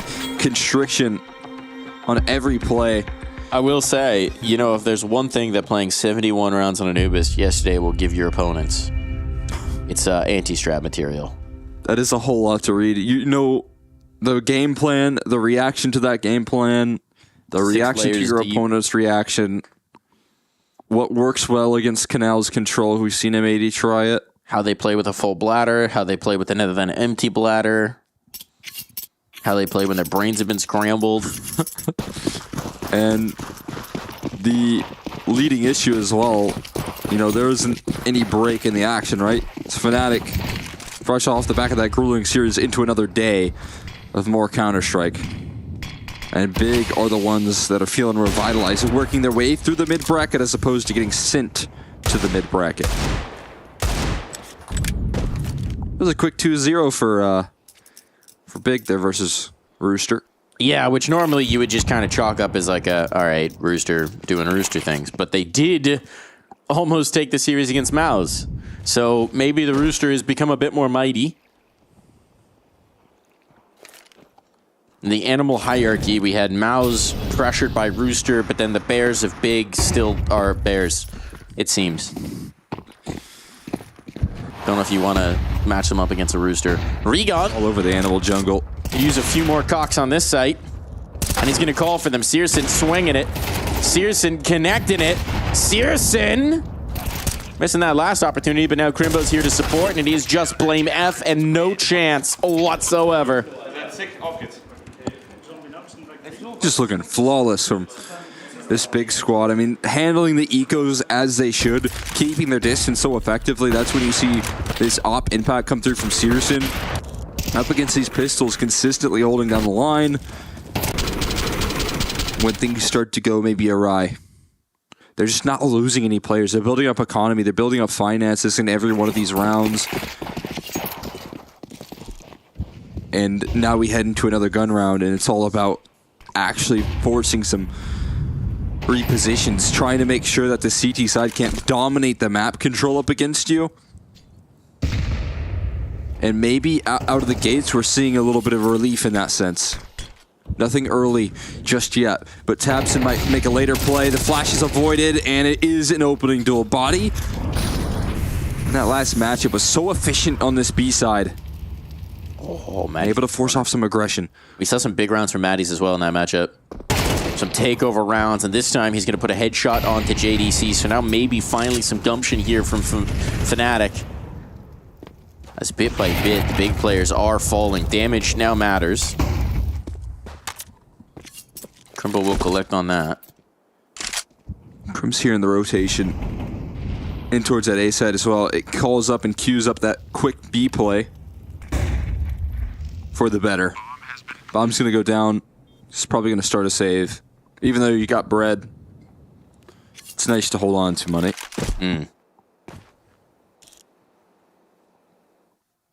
I want to keep the loaf.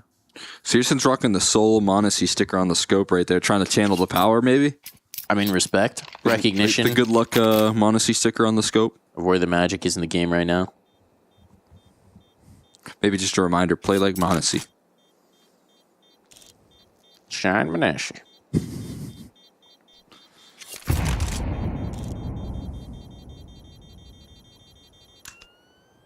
I think that's the move. Big just got to get Monacy.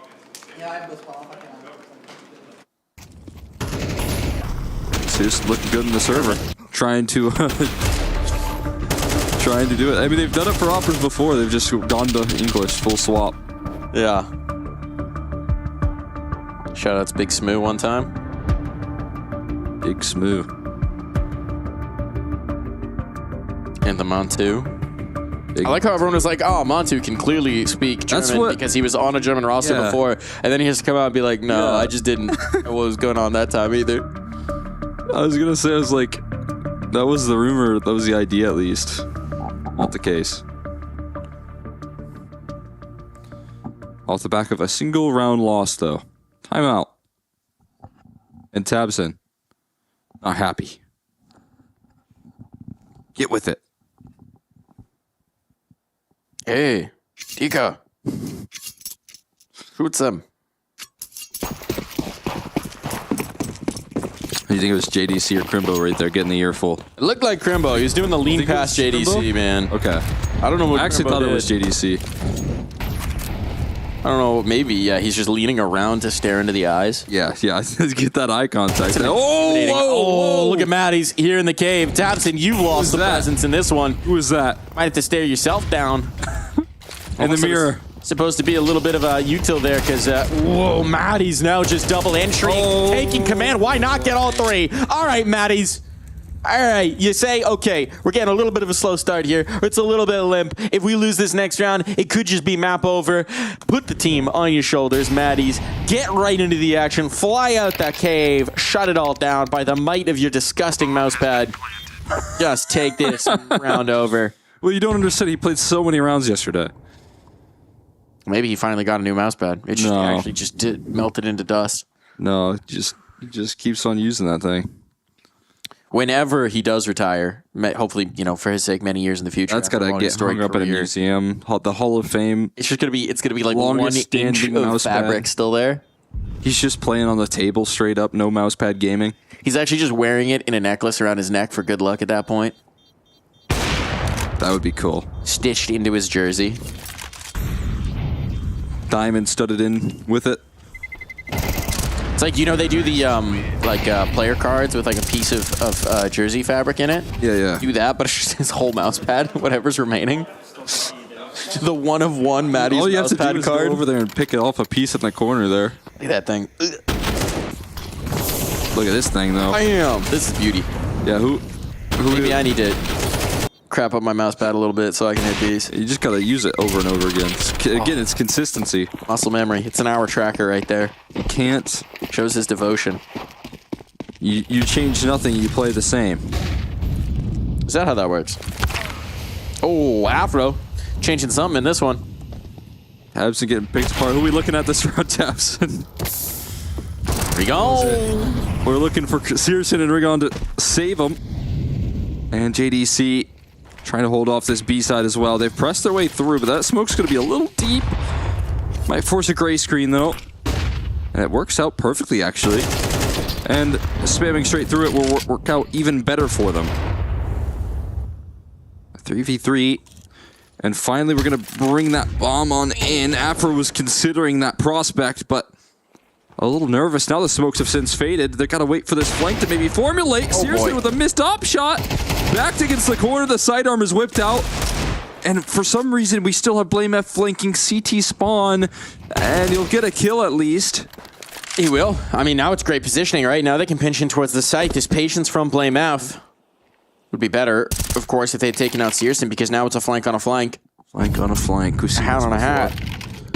Searson in the back lines, unexpected for sure, but his teammate needs to hold on here in the cave. They're wondering, where has Searson got to?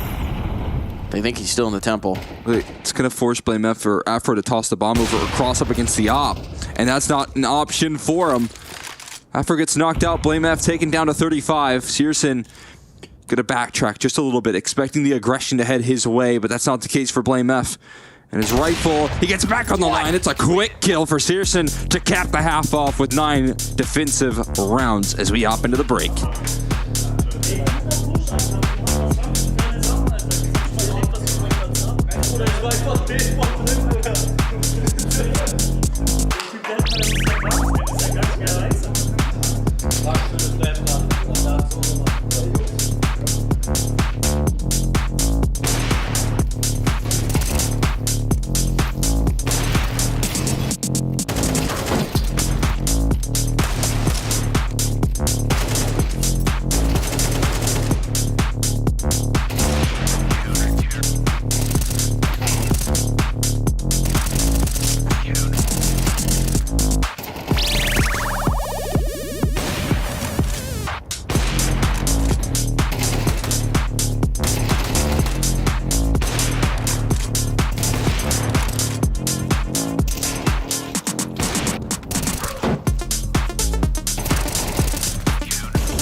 was a feast of a first half for Big Clan. Aggression on the CT side paying dividends as they were just moving right through the competition like a knife through hot butter. Hot butter. Hot butter. Hot fire. Hot. I got nothing else. It was hot. It was hot.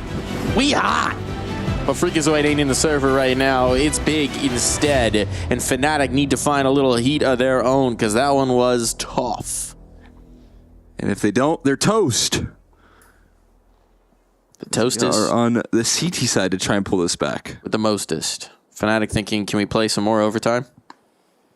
I mean, I feel like that's the direction we're going to be heading if Fnatic do want to pull this comeback off. You think Big are going to be able to get a couple of these T-side rounds? One would imagine. Looking for it.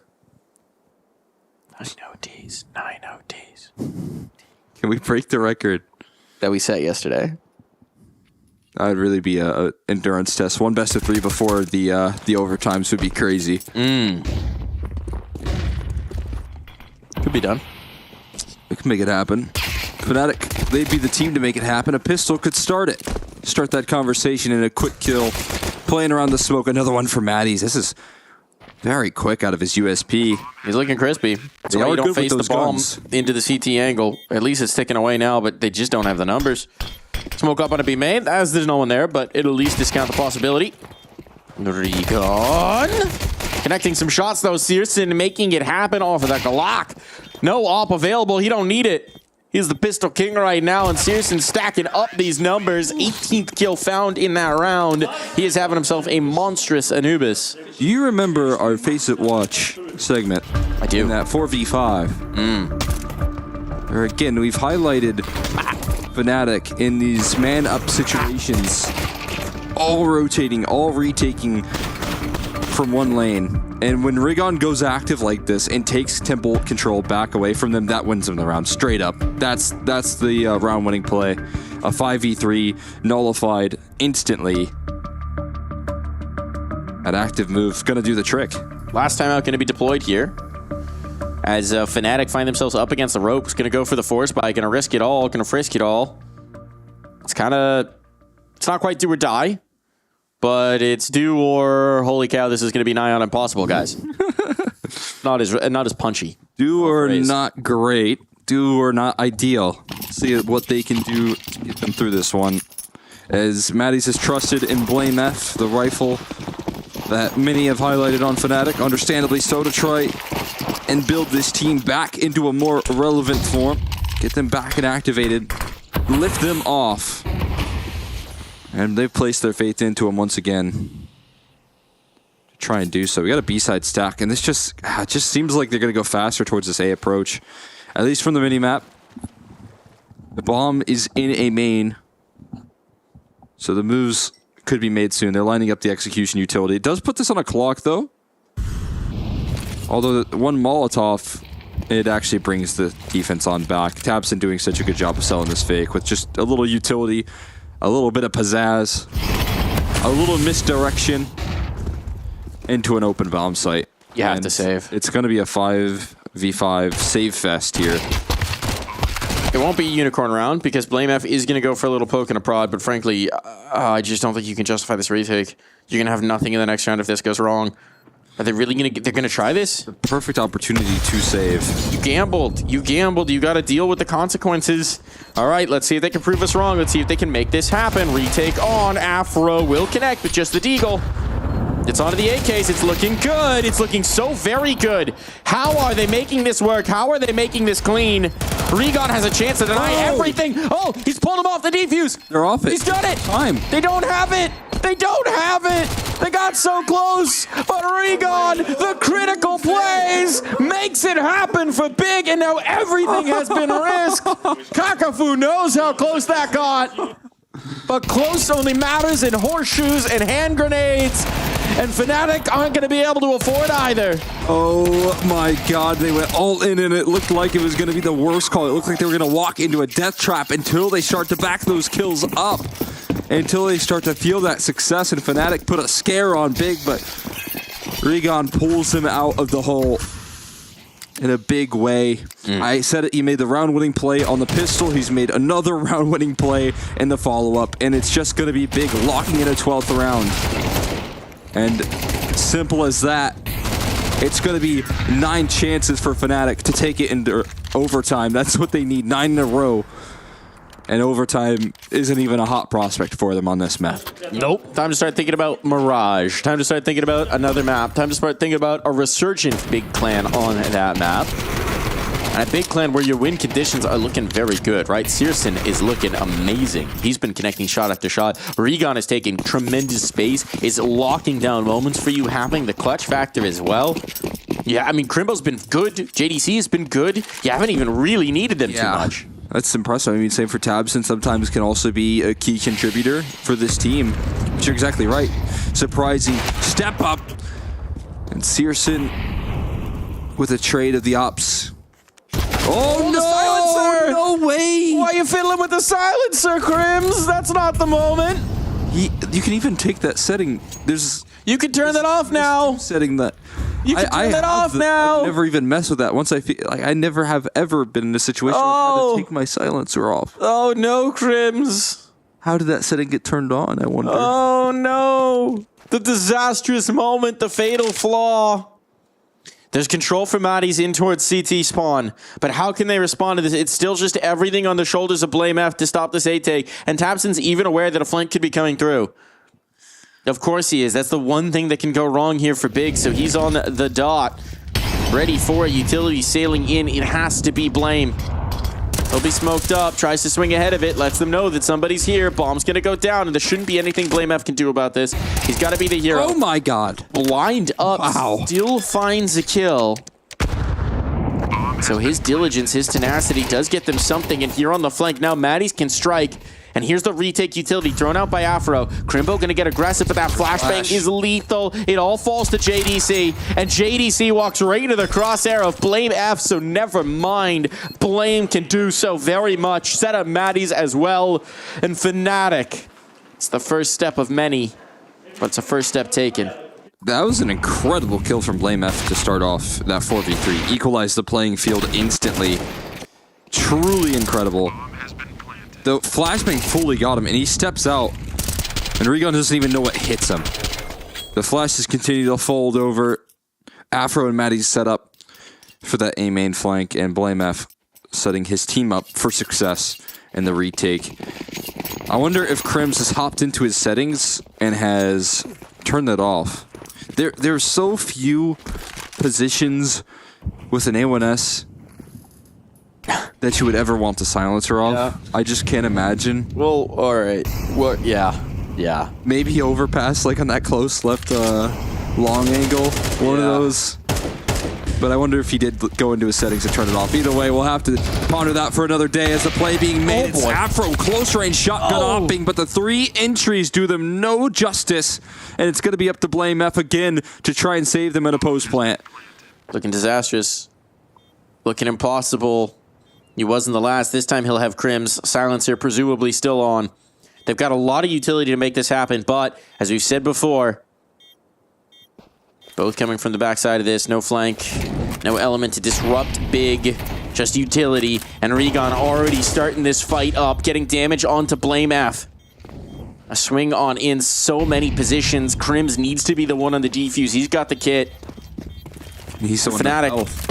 They're not getting any fights from Big. Big aren't flinching until the vital moment. 13-4. It's dominance out from the German squad. Dominance out from Big as they seize Anubis with both hands and never let go.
right. Oh, the stress, and they know this. Cross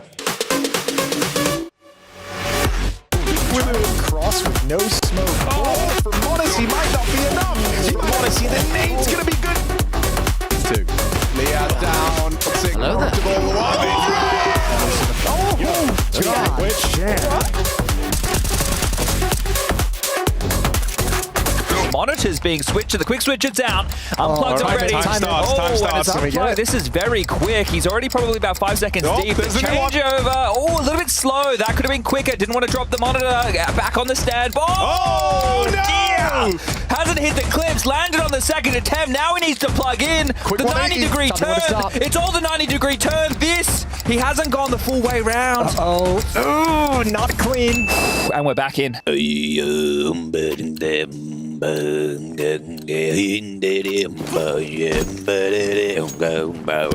I'd also sing in Mongolian if I...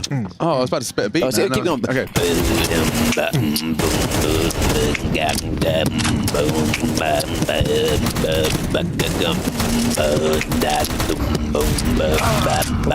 Oh, it's the middle of the night. Boy, what can 9-10 do in the clutch? Winnable. He's trying to isolate an early duel and he hasn't given it. I tell a lie. Catches Magic's and isolates it. Drops to fatigue and nails it. Takes the fight. No, 9-10 comes up clutch. Need to move, but grabs one before he's done. Gravity. 2 up. Flexi here in time, and with JL. Oh, lovely set of openers. JL on our screens here. We'd be the number 1 team in the world if you had that. You happy? Wait. On the side provides another stunning headshot. It's all Donk. Racks up 4. Could be an ace. It's some utility, some armor. It's not a lot, but it's what they've got. They've got to hold on to what they've got. It doesn't make a difference if they make it or not. They got each other, and that's a lot for new. So give it a shot. Oh, the halfway rush. That was so. I think we actually nailed it. Shiro I think I felt holds the so line. good about that. Yeah, and we wrapped it up in time.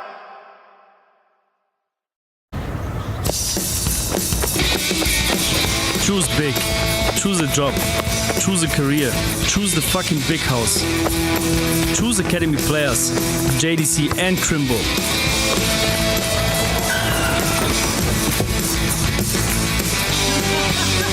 Choose good vibes, low pressure and Cologne 2018. Choose friendship. Choose Zerzum playing online. Choose 15-minute commutes. Choose your coach. Choose GOP B and then Kakafu. Choose just about staying in the top 20. Choose the best utility. Choose signing one English speaker at a time. Choose Smuya, Santaris, Mantu and Gate. Choose Crimbo leading for one tournament. Choose staying in the German scene and don't wonder what could have been. Choose your future. Choose an international team. But why would I want to do a thing like that? I choose to listen to my gut. I choose something good. And the reasons? There are no reasons. Who needs reasons when you've got big clan?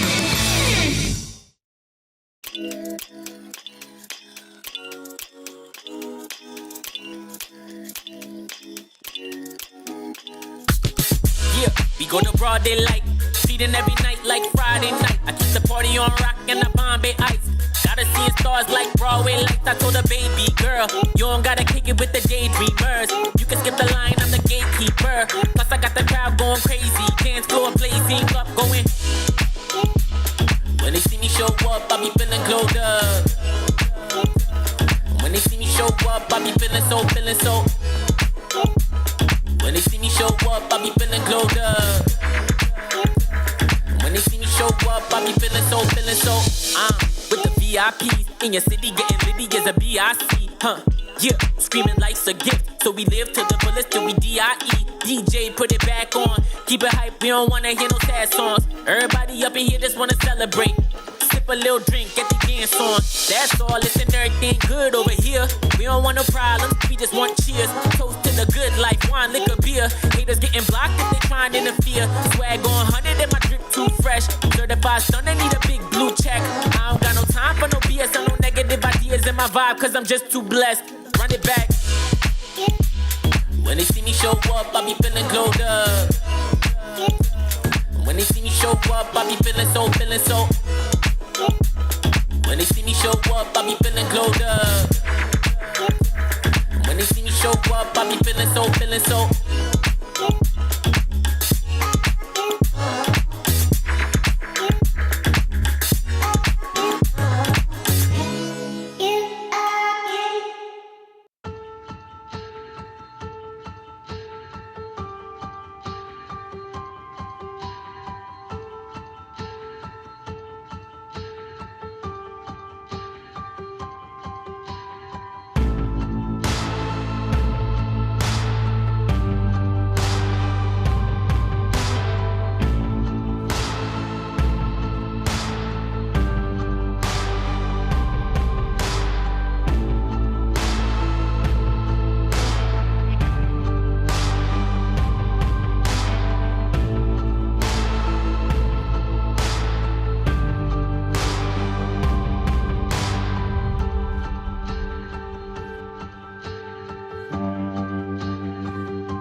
Hi, it's Bob with Faceit. Did you know you can customize your live stream experience on Faceit Watch? Yup, that's right. With the POV selector, you can choose up to 4 different perspectives, from the broadcast feed to your favorite player's view. So if you miss a kill, it's on you. No more T-Tours and chat. But wait, there's more. We've got a You Watch, You Win situation in here. Watch ESL Pro League while having the chance to get skins and Faceit points. Woo, look at this one. Change the channel and control how you watch.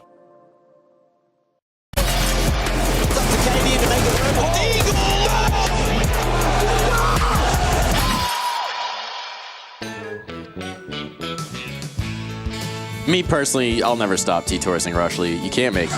But here on the B stream, we don't need any T-Tours because we've got only the highest of quality observation going on down. And what we observed in last map was Big looking damn good and Fnatic looking a little limp. That's an accurate observation right there. Definitely the case. Unfortunately, all those reps on Anubis didn't help out versus Big.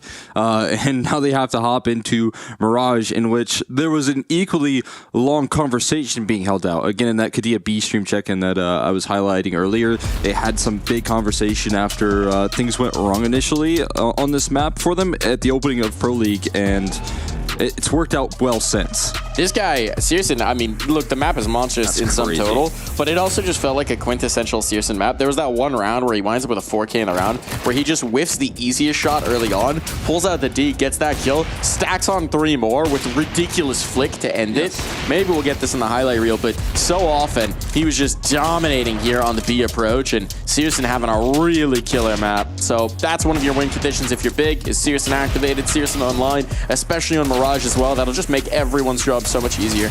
I mean, I'll be honest. The one. they don't show the oopsie, but okay, they do show the rest of it. The finishing below. Oh. Yeah, been the clean kill to finish off the half. That's just one extra round added to the tally, but it's really refreshing to see this guy have a lot more form in his opping. And obviously, I think he's been able to shed some of the like online presence there. Yeah, I mean, Tabson chooses Searson online, but on LAN. Yeah, and here he's able to translate it into online success. But again, like I feel like, or online success, I should say. But I feel like for the Searson op, it has been a story of like, okay, this guy's not like as big as he once was when he was playing in his prime on this roster, and as big as he was in that online era, but. Still, like that sort of performance right there, you see flashes and flares of what he can do at his full potential, and that is definitely one of them. Just constant multi-kills, constant opening duels, constant re-peaks. Like this is Searson in tip-top shape on Anubis. It really is. Shoutouts to Tabson, by the way, for being willing to do that, shall we say, self-effacing skit going through. Love the voiceover. Choose big. Choose big. Choose what could have been. Line? Yeah. Choose what could have been. Oh boy. Choose one English speaker at a time. That was a good line as well. Yeah, that's what we were highlighting earlier with the Mantu pickup and Smoothia. Just one of those. And Gade, Santares. I feel like Gade was Gade the one that also we thought was speaking German. I mean, Danish looks like German when it's written out, but it sounds nothing like German. For some reason, I feel like Gade could actually speak it. Maybe he could speak German. I feel confident in that, but yeah, it is funny. Just the like, I mean, again, I think communication obviously is so key. So like those milliseconds that add on when you're talking in another language are probably all important, but. They're back full German. They're back with a German opper as well, crucially, and he just showed what he could do. He did, and we don't have a splash page for him, but Regon as well, having some monstrous moments. Big rounds in particular. The stack-up numbers were also quite pretty. Yeah. There was a couple of just impact rounds that really crucial helped moves. Cement that early lead. I mean, we talked about on that T side as well, like when they started off on a pistol round down 5v3, he made a move that got them through that pistol. Very similar situation on the anti-eco when actually it was the anti-force buy where they all rotated off and they were leaving the bomb site, and Oregon was left into a position where he was like almost alone in a 1v5 and had to land all the kills, stop the bomb, defuse, stuff like that. So he made that second half easy for Big, for sure. He did indeed. You know what I think we need, Cole? What's that? I think we might need a change of scenery, and to find that, I think we need somebody to send us a submission for the backdrop.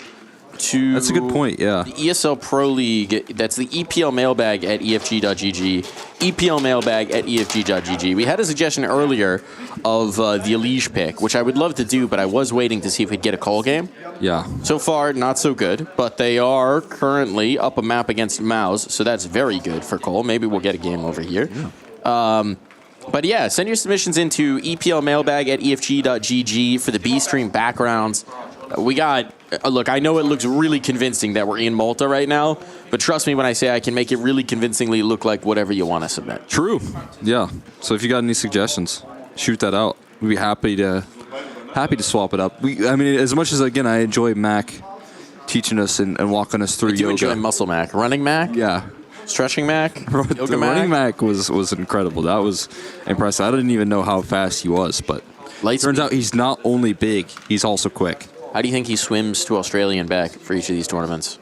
Speed. That's nothing but speed. Strength. Endurance. Prowess. Strength. All of the above, really. And love for the game. And love for the game. Speaking of love for the game, I think Fnatic you need to find some, because that was a sad Anubis from them, and they need a whole lot more. Would you rather lose Anubis 13-3 or 37-34? That's a tough. I mean, that's an easy answer for me. I would rather lose 4-13, get it over with. Rip that Band-Aid off, hop into another map. They're refreshed and full of energy. Let's see if they're refreshed and full of energy. They got to show it to us early. They got red hard in a lot of those Anubis setups as well. I mean, for Big, the dynamic CT side was so impressive. For a team that hasn't always shown that aggression, you love it. You wear it. You call the pistol round in towards a light sight here on towards A. Smokes out. Here we go. It's only Crims who can really do anything about this before the bomb goes down. So much more utility around this as well. There's more T-side utility to get activated. Should have to keep it alive. There's another smoke here. They wanted to fight in this kill, but Crims is not going to be giving them the fight that they were craving. Molly? Are they going to smoke the Molly as well? Are they just going to contain full control of CT? Seems that way. This is the way that Fnatic wanted to retake. There is a gap, though, and Crims will take advantage of it. Flashbang on is lethal. Trade is there, at least, for JDC, but he's got to hold the line, and they're coming his way, and that's just not going to happen. All falls to Tabson. Captain of the squad cannot get anything more done. Blame F rattles off a few shots, and it is a defuse for Fnatic. Yeah, a bit of an unfortunate gap there. Otherwise, I think that protocol, that second phase execute in towards CT spawn could have been a whole lot more effective, but the big gap in the smoke, a great bit of counter utility from Fnatic to flash through, regain control of CT spawn, and Crims with some instant headshots there to back it up is fantastic. Not a chance for Tabson. A bomb plant, but a Fnatic round, and Blame F off to a hotter start than he was on Anubis, which I think is definitely one of the missing contributors. I don't think having a lot of impact in that last map. And as we've highlighted many times in these Fnatic matches, there's just no question of what you rely on this team. Like this rifle presence that they've called upon, the resources that are required, you would like to see it translate into some kills.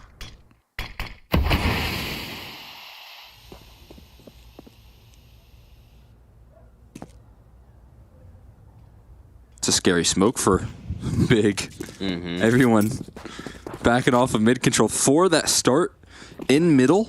They get absolutely nothing off of it, though. No information, no pixies, nothing. Nice denial. You do get Tabson. Ooh, there's the info. Behind the boxes. Blame F sees nothing behind this, so now he's going to come to hit. There's not a lot of util behind this. They're just going to have to do this with the guns. And a smoke up in towards the palace. Hope that maybe Tabson can cut off some rotations, but they're pushing through apps right now as well. So this is fully clear. The B side. Look at Maddie. All clear. Rotating. And now A going to be stacked up with so many resources, so many players ready to go once this execute is on in, and the execute is a single flash. They need the kills. They need the rifles to work for them, but it's the MP9s instead. Body will hold off. It's more damage done on this lurk, and Body continuing to play efficient with this MP9. Crimbo the one, but you're just not really too worried about it. You got the crossfire setup. If you want, balcony player left to his own devices, but Body continues to deliver. And now everybody's here. Everybody's here. Searson with the scout will not hit his one. Body the 4-piece off of the MP9. A rifle his reward. And nothing doing for Big. It's hard work from Body. Hard work. Excellent done. Hard work. But it's a clean conversion. Up against the force buy. And again, you know, that's a bit of an awkward round for Big. I think hoping that they would get more aggressive towards middle, but Blame F just goes for light info play very late into the round. They go for a late apartments play late into the round. Crimbo. But early. Crimbo and a 1 deeg. That's nice. Top of stairs. Little peek from Blame F. Thought there was sweet, sweet ecos around that corner. And there was. But sometimes those ecos bite back. Couldn't get it. Couldn't crack the eco nut. You get it, it's sweet, sweet eco fruits. And now we got Crims. There's ecos. There's ecos abound. Ecos aplenty for you even. But you've got to land the kills to back it up. And the HG is the one that offers up the finishing blow. Look at that. Look at all that damage. All those juicy, juicy red bars. There's that eco fruit. The nade has cracked it open. Now they're ripe for the picking. There's a minute here for Big, but, I mean, you can spend a minute sitting in the apartments. It shouldn't really change this one. Seems like they would like to spend a minute sitting in the apartments. Have a little bit of tea. Wait these smokes out. There's some of that. Go back into the B take. There's still 2 players here. Maddie's and Crims.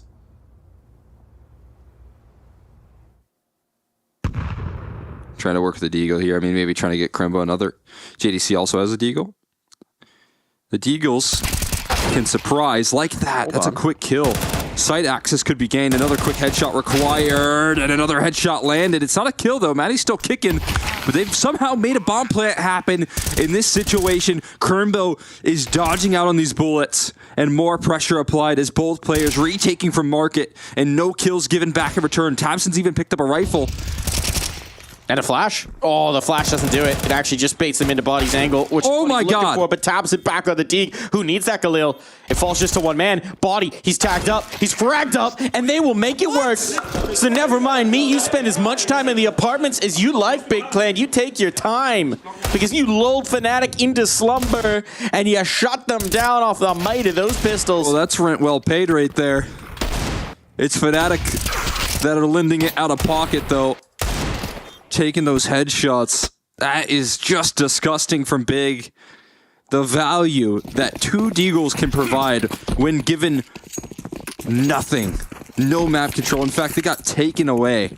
It's one opening duel from Crimbo, but sure, the utility damage coming through in return was so much more valuable. A nice play from Body to avoid the flashes. He tries to get aggro, but it is a great escape, and JDC will punish off the back of it. Afro hits the deck early, trying to coordinate their efforts. Body looking to recover towards this A side, but they're up connector already. This is a lot more efficient from Big. They're holding nothing back this time. The confidence with the rifles showing through, and we will be tied up at 2s. But Blame F will get his exit. And an AK. And no rifle. No. Yoink. No rifle to be taken. But an exit, at least a blemish on the flawless record of Big in that round. At least a little something, something. But as you said, we are knotted up, and I mean the rebound, the rally off of winning that kind of a pistol round where you just had no business even getting a bomb plant, frankly. That has just completely deflated any momentum Fnatic had coming into this map. They have to reclaim. Just for the psychology of having been battered on your map pick, having lost a marathon game yesterday. Like, they need a win. They need something. Absolutely. And again, there's not a lot of time to post-match discuss things, what went wrong, how to bounce back, how to come through more efficiently in between these maps. So trying to turn the tides, that's not going to help. It's a fully flashed Crimbo. At least he gets it on the second opportunity. Okay. Was there a second flash, or was that just the fading effect of Afro's flash? I don't know if there was a second, yeah. He got the flash assist, but it was mostly Body doing the heavy lifting there in that one. Redeeming his mistiming by committing to the bit. You gotta commit to the bit. If there's one thing I know at the ESL Pro League, it's that commitment to the bit is the ideal. Afro has collected. They're hoping there was a bit more in store for Big, because this one's been back to some of the timid mid-control, waiting for the utility to filter away so that they can take in towards A, but meanwhile losing bodies. Regon now kind of stuck. Big not feeling good about going out the ramp. Seems like they're going to dump some util and go back into this A take, but look at Fnatic. I got so much confidence this isn't headed towards B. They got everybody starting to look this direction. Crims will go back for a check just to make absolutely sure. 15 seconds. Are they just saving this? Yeah, they're saving. I thought maybe Regon was waiting for a flash. Oh, this is such a nervy place to save in. I mean, it's one thing for the ramp players. Yeah. But if you're Regon, you are not unclenching. Not comfortable. He's head on a swivel, as you can see. We'll make it out of there. Huh. Interesting. Now, a noted difference between what was going on Anubis and this. Searson has yet to crack the board. Ooh. Just hit one in. Partially flashed. Good nade popper. Great even. Be good to, I mean, on the other end of things, to see Afro have a little more impact as well. Highlighted his Anubis performance. That was one of the better games I've seen of him in a long time. It was super refreshing to see his op be that efficient, have that much impact in a Fnatic game. Flashes out towards the middle though. Blame F. He's going to be forward facing, but it's Searson up finally to lift off in this map as they punish the mid-aggression in a big way. And Afro, he avoids an HE.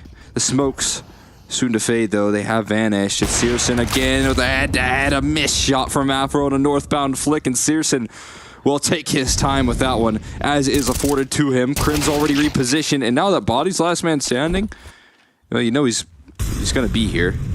At least you have an idea. They're going to be very careful, but at this point, the only concern should be CT and A main. You've stepped out. The bomb is going to go to B, and one extra kill for Body. No, he gets caught jumping. Regon going to close it out. That's what Pig has been hoping for, right? That aggression on mid. That's what they've been setting up for a lot. That's why we've maybe seen them be a little slower. They were expecting it to come through, and now it does come through. And they're poised to punish. And punish they shall. Give Blame F a little spank.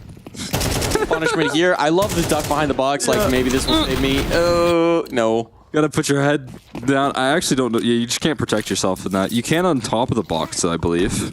You just tuck into the wall. I don't know if that would have saved him. I don't think that was. There's no safety. I think Searson was putting that one through the wall, if that's what was required. Searson had to connect, or rather, Afro had to connect if he wanted to get out of that spot. Speaking of connecting, Big will connect with B if they go out, and they will find that there is no one here to connect with them. It's a lonely life being a big player. They're putting out a personal ad. Looking for B-side anchor. Looking for connection. To receive my execute. Big loads of utility to share. And a package in store. Wow. And Fnatic is not writing them back. Fnatic is putting out their own personal ad. Looking for financially minded partner interested in saving for the future. It's the only requirement. Fond of barbecues and pistol kills. I feel like that's a pretty easy, addition, right? That's a pretty easy partner to find. Who doesn't like a good barbecue? And saving on your eco's. Ooh, little variation. If you like execing into B-side and getting caught out in mid, then you're the player I look for. Write to me and qualify.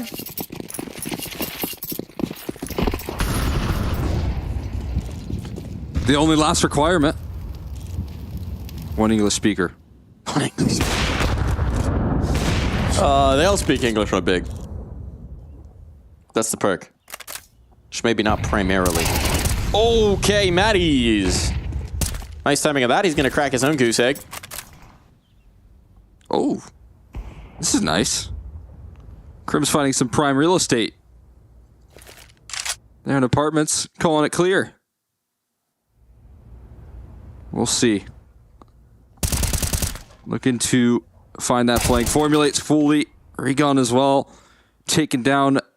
Taps in the same result. This time, a slow-paced big round crumbles. And Fnatic playing a lot more confidently in some of these opening moves. I feel like that is their bread and butter. But it has to be on the extremities. Sometimes when they get aggressive towards middle, that's when those problems arise. But when they push towards A, when they get aggressive on that department, when they take this apartment's control, things work a lot better for them. It also helps when Matties just kills everybody. That'll do. That makes everything so much easier. Go kill mid, back to A, and then back to mid again. He's all over the map. Little yo-yo action.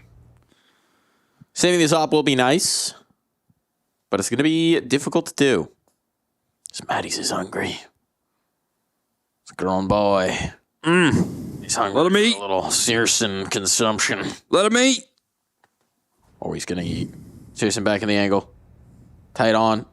Matty's ankle in. Tags on the first, but it's just setting up the trade. The op is gone. And Fnatic got the W. Pushing those extremities is going to be a good sign here. Crim's getting aggressive in apartments. Matty's aggressive all over the map. Setting that chaos in. Not letting them get comfortable. Not letting them get their feet planted in these defaults. Off the back of that, though, timeout instantly called. On the side of Big, you can see how local Tabson is. Back to Regon. Trying to get everyone on the same page. Job's not finished. Nothing to smile about yet.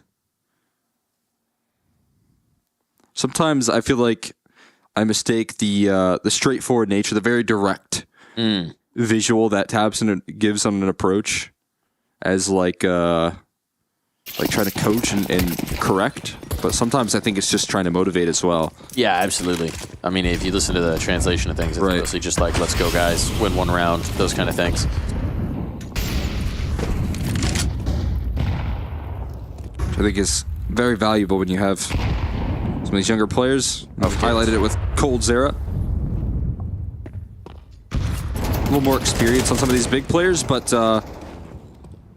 could be utilized fully. Give a little motivation for the squad. And Tabson saying it. You believe it.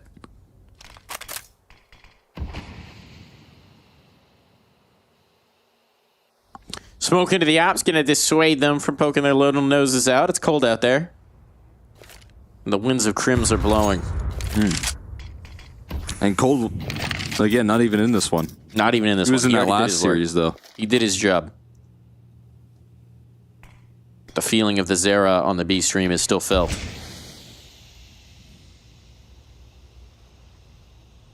Now we got Blame F. Tension towards middle. They were extremely briefly teammates on that Complexity team, right? Yeah. I say confidently, yeah. There was an overlap? There was an overlap. Certainly. Tabson. Oh. Knocked out. Maddie's is alive and well. Overlap this round. His crosshair and his face. And this jail position. Valuable. Missed top shot, not so much from Searson. Can they still save it, though? Karimbo is activated on this side. And Blame F out in the open. Searson able to bail him out. Eventually with the connections. The plant for Cat as well as Golden. They hear the jump up into Cat, though. Body. No secret about his position. Diving in. H almost gave Regon no vision. But it won't matter. We'll put all the weight on Afro's shoulders. And a 1v2 op retake. Searson. Okay. You cheeky Oh, he's man. going to get him on the fadeaway, ain't he? There's no way. Afro's just thinking about bailing out, and Searson's in his face. It's not happening. The confidence from Anubis is starting to flow here once more, and that is a good sign for Big. See that again. So nice. It just didn't matter because Crimbo, and Searson combining so effectively. That 180 crossfire that's so difficult to deal with between jail, bench position, and that get right angle usually can hold up, especially with Blame F influencing. I think Searson started 0-3, if I'm not mistaken. Yeah, I would believe you. He had a slow start, right? He was very late to start lifting off with that op. Yeah, good since then. Very good since then. Oh, flashbang Ian, it's getting weird. It's getting real weird. And a man advantage in Searson low. Might need some serious work from him. But this man in underpass might just bail them out. That bomb's been given up. It can be retrieved by Big, but certainly they won't know it, and precious time will whittle off the clock as they struggle to retrieve. Look at the next move as well. They take space elsewhere. They go in towards apartments. They push Palace. They're willing to concede bomb and a man advantage because now every move that you make here has to be the right one. You have to be prepared. The re-aggression, though, Searson is absolutely ready for that play. Knocks Afro out of the server once again. And a 2v2. Phenomenal. You're hearing rotations. Blame F is loud about his reposition. Phenomenal awareness, though. That's just anticipating where the next punch would come, where the next surprise element could be. Smoke into the jungle, but Blame F beat Crimble in the time. He was much further along than he expected. Misread there from Mr. Crimbon. Wow. And Blame F will put this one to rest. 4 kills. Blame F. Op retrieved. 10 steps ahead is Benjamin Bremer. Took about 10 steps towards that market side of things as well. Made noise in his rotation as I highlighted there, but he actually went back. He doubled back in towards the mid side of things. He completely faked Crimbo out. He heard the rotation into the B side off the back of the Afro death and apartments. So Crimbo thinks, okay, 1B, 1A, I have this opportunity to make it up connector, and no body's likely going to be positioned over there towards the A main side of things, given the positioning, and Blame F just abusing the read into the round. And what a perfect reaction. I absolutely love late flashes over connector. It is just the best way to win an eco, I feel like. So many teams like to push up catwalk on anti-ecos, keep their distance, and take that B bomb site. So you delay a little bit, you let them feel comfortable in their mid control, and then you flash through a connector smoke. You collapse together. It's so effective, and we just saw it fully formulate right there. It's a good one. It's a good one. Better one is getting that op shot right off the rip from Afro. Fnatic, that's a shot in the arm. Recovering this CT side. Blamef follows it up, and it's looking peachy keen. Bombs dropped in their vision. And unless there's some sort of magic coming out from this Deagle of Crimbo or JDC, or newly salvaged from Riga, can't imagine there's a whole lot of staying power to this round. Gonna have a tough time staying towards A, staying alive. When utility continues to chunk them down. One quick swing. Oh. Okay, that'll do the trick. Yeah, I mean, shout out to Afro for doing a lot of damage there. That'll help with the spins of body. Interesting, like, mouse movement there. You know, you expect to turn right to fight A main, but he turns left. Inverse Zoolander. Yeah. Only left. Maybe that's where he had more mouse pad available. Yeah, it could be it. Strategizing. Yeah. That's the word. Big Stratego player. I never played that game. What is that about? Stratego? Yeah. Oh, it's fun. It's like, you're like two commanders of armies in like early, late 18th century, early 19th century type of warfare, like Napoleonic warfare type of deal.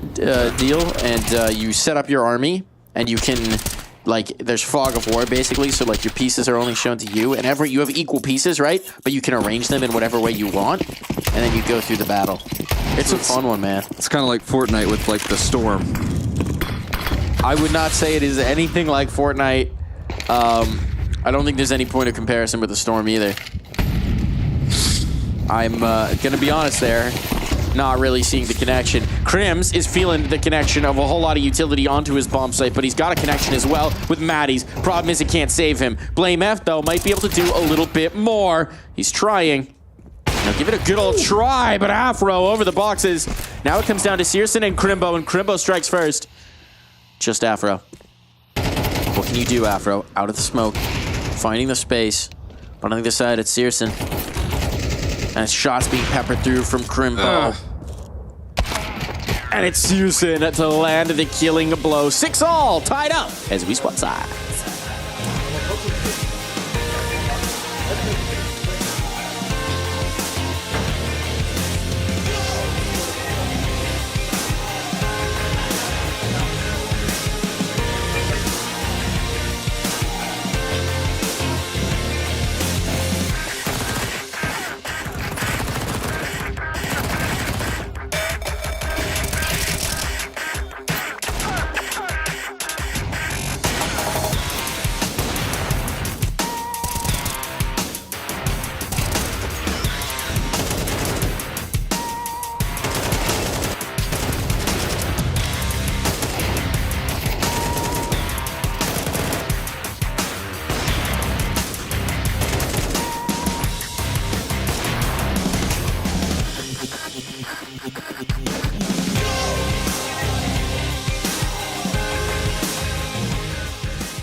second half, and it's all even Stevens here. Big looking to close on their map pick of Mirage, but Fnatic, they got a little more in the tank. They got a little bit of juice, and off of an eco round win, they might just have a chance to do it here. Absolutely the case. I mean, we did see Big also get their ecos in the mix as well, but we're all knotted up. It's even. They've evened out each other's ecos even.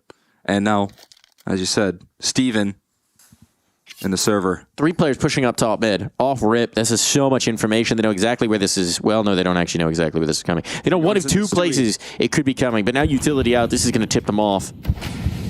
Regan. He's in the Stewie. He's off the Stewie. He's off the Stewie.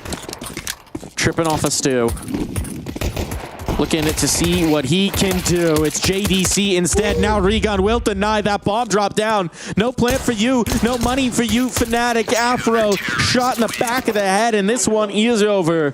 Pistol round on for Big. We had Regan on the stew and Afro trying to be Zywoo.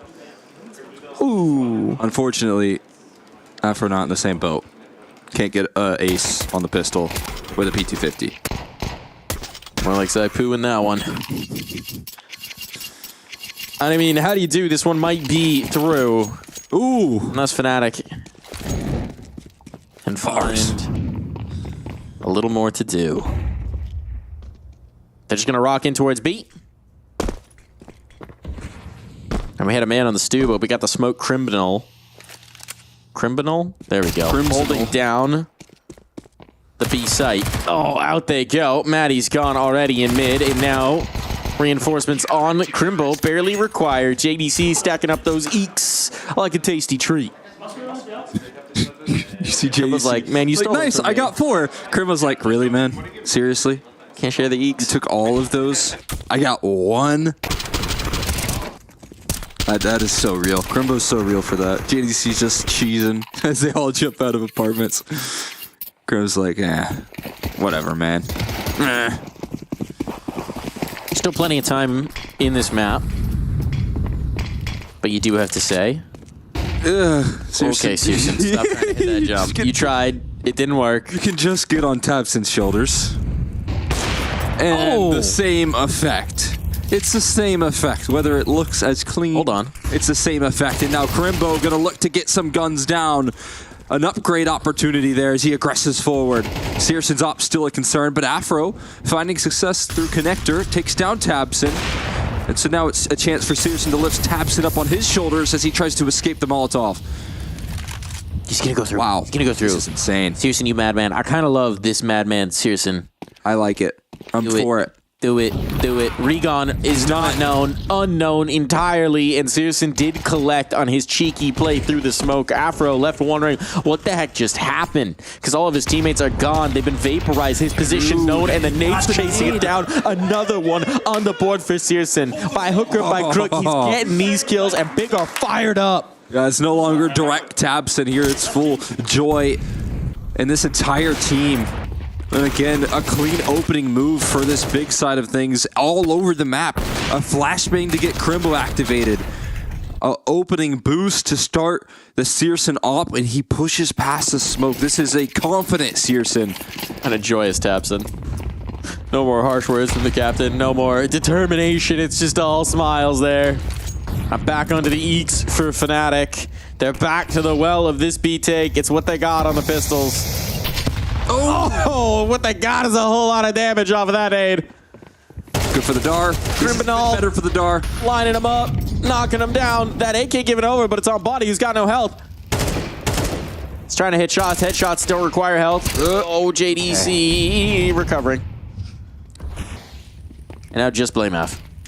Just blame F. And he's going to need all the letters of the alphabet if he was going to take this one. It's not to be. An F grade on that eco. Only a single casualty taken. So much out of Crimbo, who does get to have some fun on that B side. Clean as a whistle. You know they say clean as a whistle, but you keep spitting in the thing. Like, are they that clean? Might be clean as... How often are you cleaning the whistle? I assume that's the reason. You have to clean a whistle so that another person can use that whistle. So you got to clean it good. Are we sharing whistles? Are whistles like a personal property here? So what's the economics of really know. whistles? Timeout's being taken by Fnatic, I'll tell you that, because... can you even clean a whistle? That might be making their last whistle. Well, as we learned, J and Z can whistle pretty cleanly. Yeah, that's what I was saying. It's clean as J and Z's whistle. There you go.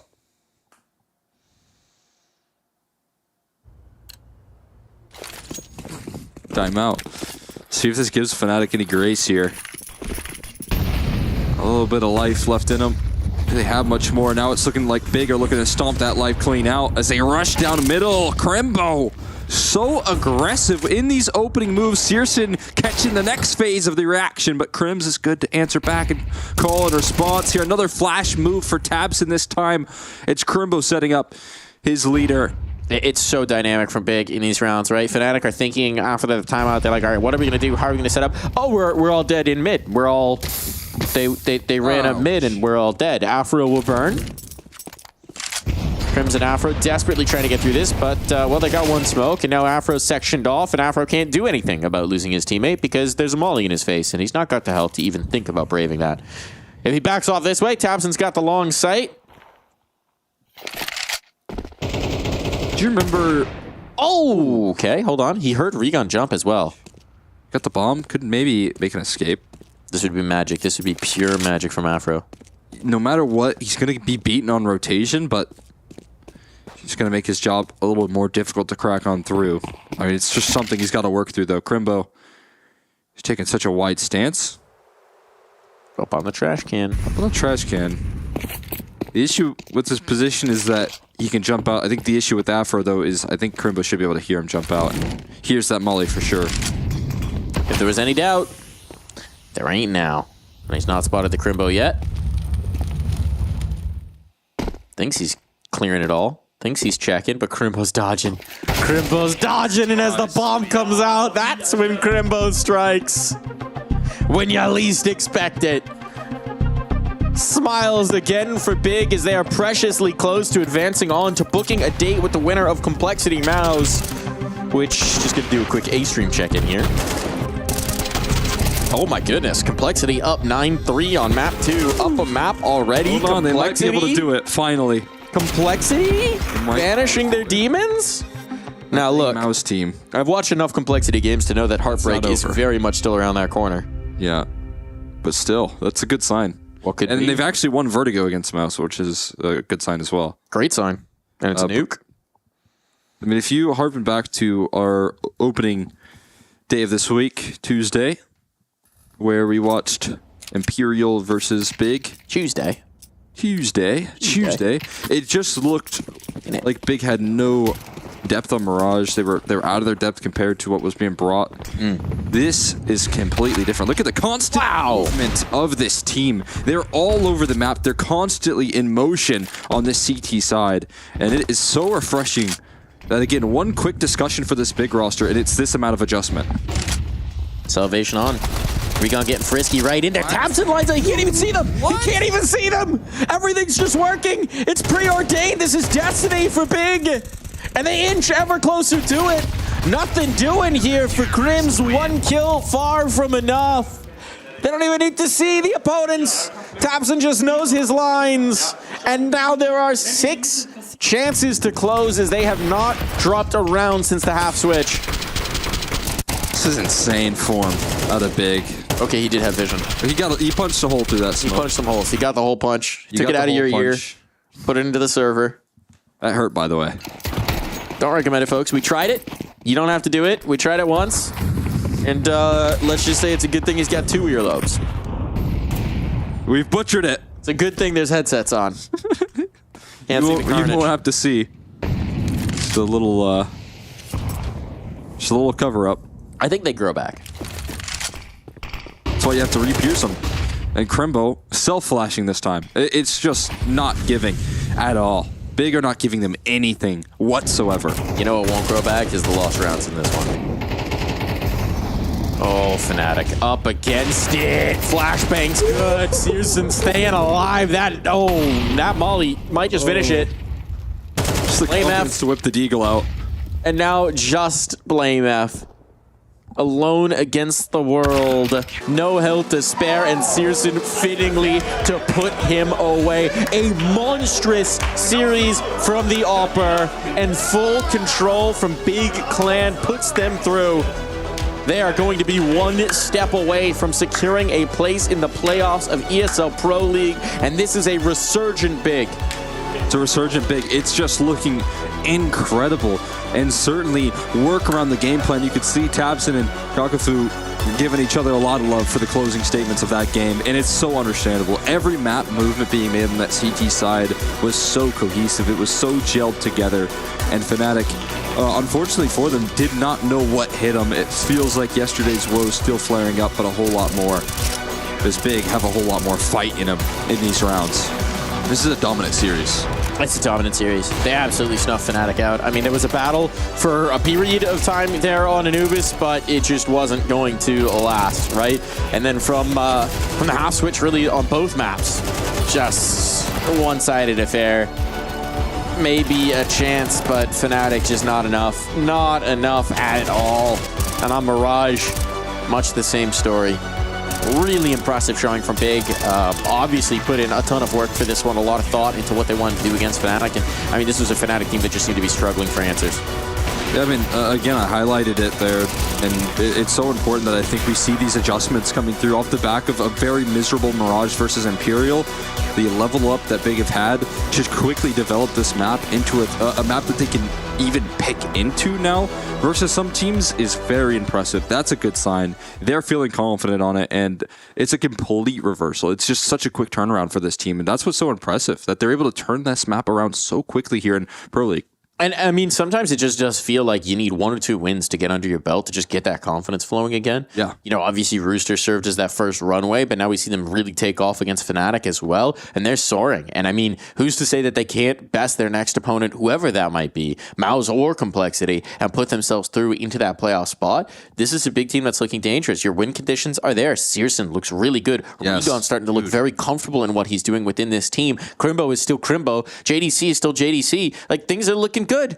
Yeah, and what I like so much, again, we still have a Crimbo that's playing very active. We saw that he wanted to take fights. He's a B anchor that is rushing down into deep apartments and chasing these kills down. He's not just jump spot. He's not just waiting for the execute to come to him. He's taking initiative. He's opening up map control. He's giving his teammates space to work off of, and that's so incredibly promising that he's able to develop that. We've got our Air Force Aim High player of the match. You know it's going to be Searson. You know it's going to be Searson. This dude was unreal. Lights out. No criticism possible for this man right now, because holy 25 in 13. They couldn't kill him. And he was just a 2.01 rating. He was fighting, brawling, opening up rounds, closing them down. Like, whatever you wanted of him, he was delivering. He went for clutches, he went for opening kills, he did it all when required. He got these multi-kills, he got these repeaks. It's just, again, a Searson that you really love to see. And it's on land here in Pro League. That's what's the best part about it. He's showing up in a big way, and a complete refresh for Big, who love to have that presence. It feels like it's back to, you know, a team that can contend for championships back in the day in the online period. It's that sort of Searson form. Yeah, dude is looking like an absolute game changer. Dude is looking like the kind of guy you can take over a server and put the fear of that big green into any potential opponent. And we're just seeing it done in so many different ways. And the thing that I love as well is you are still seeing him make some mistakes in terms of, like, I mean, we saw that funny movement boost up situation, some misses, but it doesn't matter. He takes command, he gets right back in and swings and hits those shots like nobody can. And we got him here to talk to us. Searson, man, congratulations on that win. Did you do anything different today? Because that op was looking dominant. Hey, guys. First of all, thank you. No, to be honest, I didn't do any different than the days before. Just had a good day. Just had some walks outside and enjoyed sun and also enjoyed CS.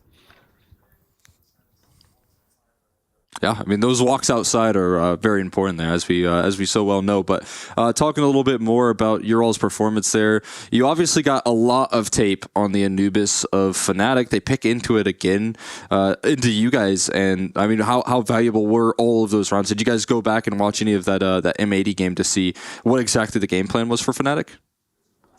Yeah, for sure.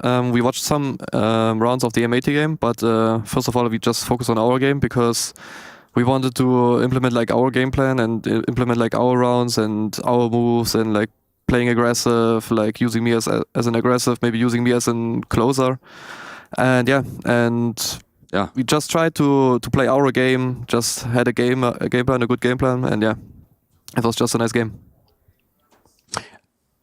Speaking about that game plan, I think you highlighted it. It's aggression, right? On the CT side in particular, you guys look to be all over the map on Anubis and Mirage as well, like constantly in the face, constantly throwing different punches at them. Is that just the main focus at this point, is being just that super dynamic team on the defense? Yeah, I would say yeah, because like I think it's a good mixture between both, like playing really aggressive and playing like sometimes like passive. Like finding a good mixture, I think it's the best fit for us, and we try to improve at that every day, I would say. And yeah, and last 2 days I think we showed a good face. And now one more question before we let you go. Regan, obviously the most recent addition onto the team, he came from a team that played, shall we say, hyper aggressive. Is he a big motivating factor in some of those more aggressive elements coming into the playbook? Yeah, for sure. Like he likes to play really aggressive, like I do. So we are just a good fit both together. Like if I say like let's push, then he's like the first guy who's push, and if he says I should push, then of course like I push even if up. And I think like he's a really good mate, like he's a good player, and yeah, for sure like he's hyping up us a lot, and he brings like huge fire into the team, and yeah, we are enjoying playing with him. Well, thank you for the interview. Congratulations on the win. Excited to see if you guys can make it through the final hurdle. Congrats on that dub. Yeah, thank you very much. Okay, see you guys. Bye bye. Peace out there. I mean, look, they play together well. They're synergizing well. They're getting aggressive, let off the chain, let off the leash. And those dogs, they're barking. I was just so impressed with that performance. As you said as well, I think there's a lot of faith placed into him and Regan as a combo deal, right? You had mentioned that there's just so much comfort in his aggressive moves because he's got someone that can also get aggressive, who wants to get aggressive alongside him. That's someone that is super willing to join him in that stance. And I feel like that's just a refreshing thing to have for Searson, who loves to get active on that up. Massively impressive showing for sure from Searson. So whatever they're changing up, it's definitely working. And it's looking very good. Let's take a look at the bracket, catch up on where we're at. We do still have that other game going on, Mouse Complexity, though it's looking suspiciously good. Suspiciously good. Cautiously good. Big looking. Look, I've been hurt before, but big looking. 6-11. Damn good. Oh my goodness. 6-11, the current score there. So yeah, I mean, that's a pretty exciting. We obviously, off the back of that, have a Fnatic being sent into that last chance bracket, and that's going to be a rough prospect for them. Started off with an impressive win. They might be meeting Mouse down there, right? Oh, I mean, that's kind of insane, right? The champions of the last 2 pro leagues no way are going to be 1 round away from being down in that last chance bracket. Wow. Like, good luck. Woo. Mouse, I don't know what's going on with them. Clearly, it's trouble in paradise for Mouse because, you know, they've had some shakier moments, and now in this event, being pushed to the limit against Rooster, being knocked on down. I mean, life is not all peachy keen for Mouse. Over here in Group D, we also got the mid-bracket. Look at that South American action. Furia versus Red Knits. That's going to be an exciting head-to-head. All-in v Coldzera. All-in v Coldzera, a matchup that you could just dream about. Absolute classic there. And VP Falcons. I mean, Falcons may be getting some juice, getting some energy here. A VP win would go a long way to doing that, and oh my goodness. Are they doing it? Are they doing it? Are they doing it? Are they doing it? Hold on. You'll have to check in on EA stream to see if they're doing it. Yeah. Atox Ents. Let's be honest here. Ents it's trouble on, but they got to get that one. They got to get that one. That's got to be what they get. That's got to be their win in Pro League at least, right? A wounded Ents, though, that's a prime target for Atox to get at least 1 scalp on this European trip. Yeah. That would be huge. That would be massive. And now, you know what we got to do?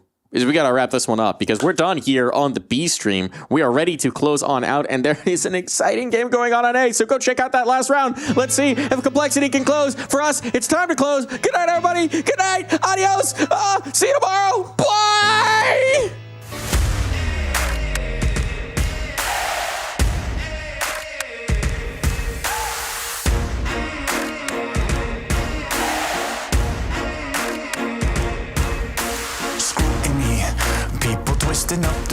this ain't new to me. Since the age of 22, I've been using it like it's fuel to level up, like it's champagne in my cup, like there's nothing interrupting my pursuit of dreams. There's a vision in my mind, it's consuming me. Take my confidence combined with opportunity, mix it up with unity, soon to be the greatest of my generation. Operation Victory. Fight or flight, we will stay through the perils we dare not to stray. Spark the match, light the flame. Out of luck, out of sight, dangerous, dynamite. Dynamite! Setting fire to the clouds at the speed of light. Going up, not coming down, screaming. Superman's kryptonite. Blowing up, dynamite. Dynamite! Setting fire to the clouds at the speed of light. Going up, not coming down, screaming. Superman's kryptonite. Blowing up, dynamite.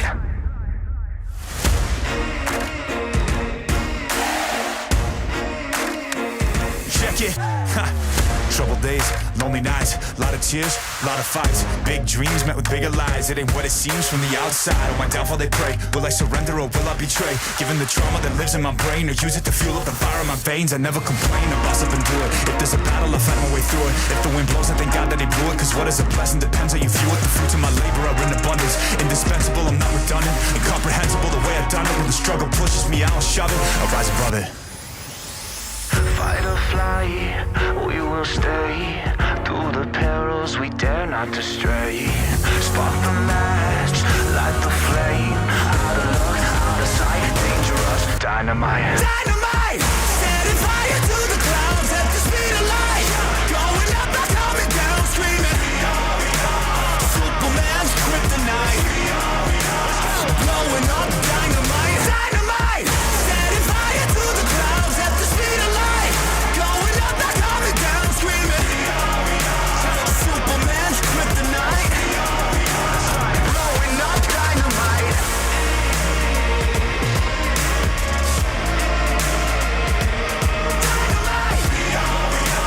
Superman's kryptonite. Blowing up, dynamite. Dynamite. Setting fire to the clouds at the speed of light. ESL Pro League Season 20 is brought to you in part by Intel, Acer Predator, DHL, Qiddiya, Monster Energy, U.S. Air Force, 1xBet, White Market, Gaming Malta, and Logitech G.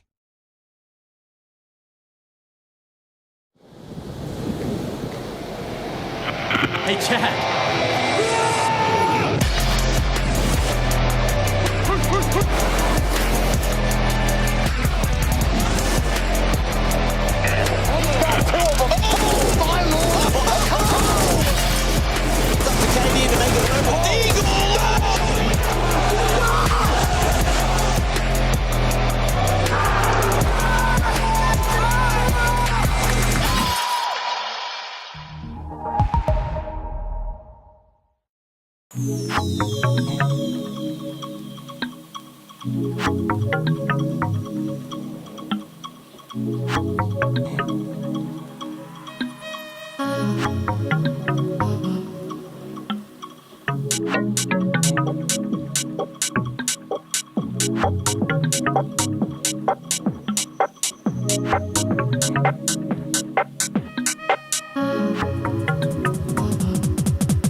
know how it's come to this. I don't know how I could resist. I took a vow to never sin, but I saw the darkness from within.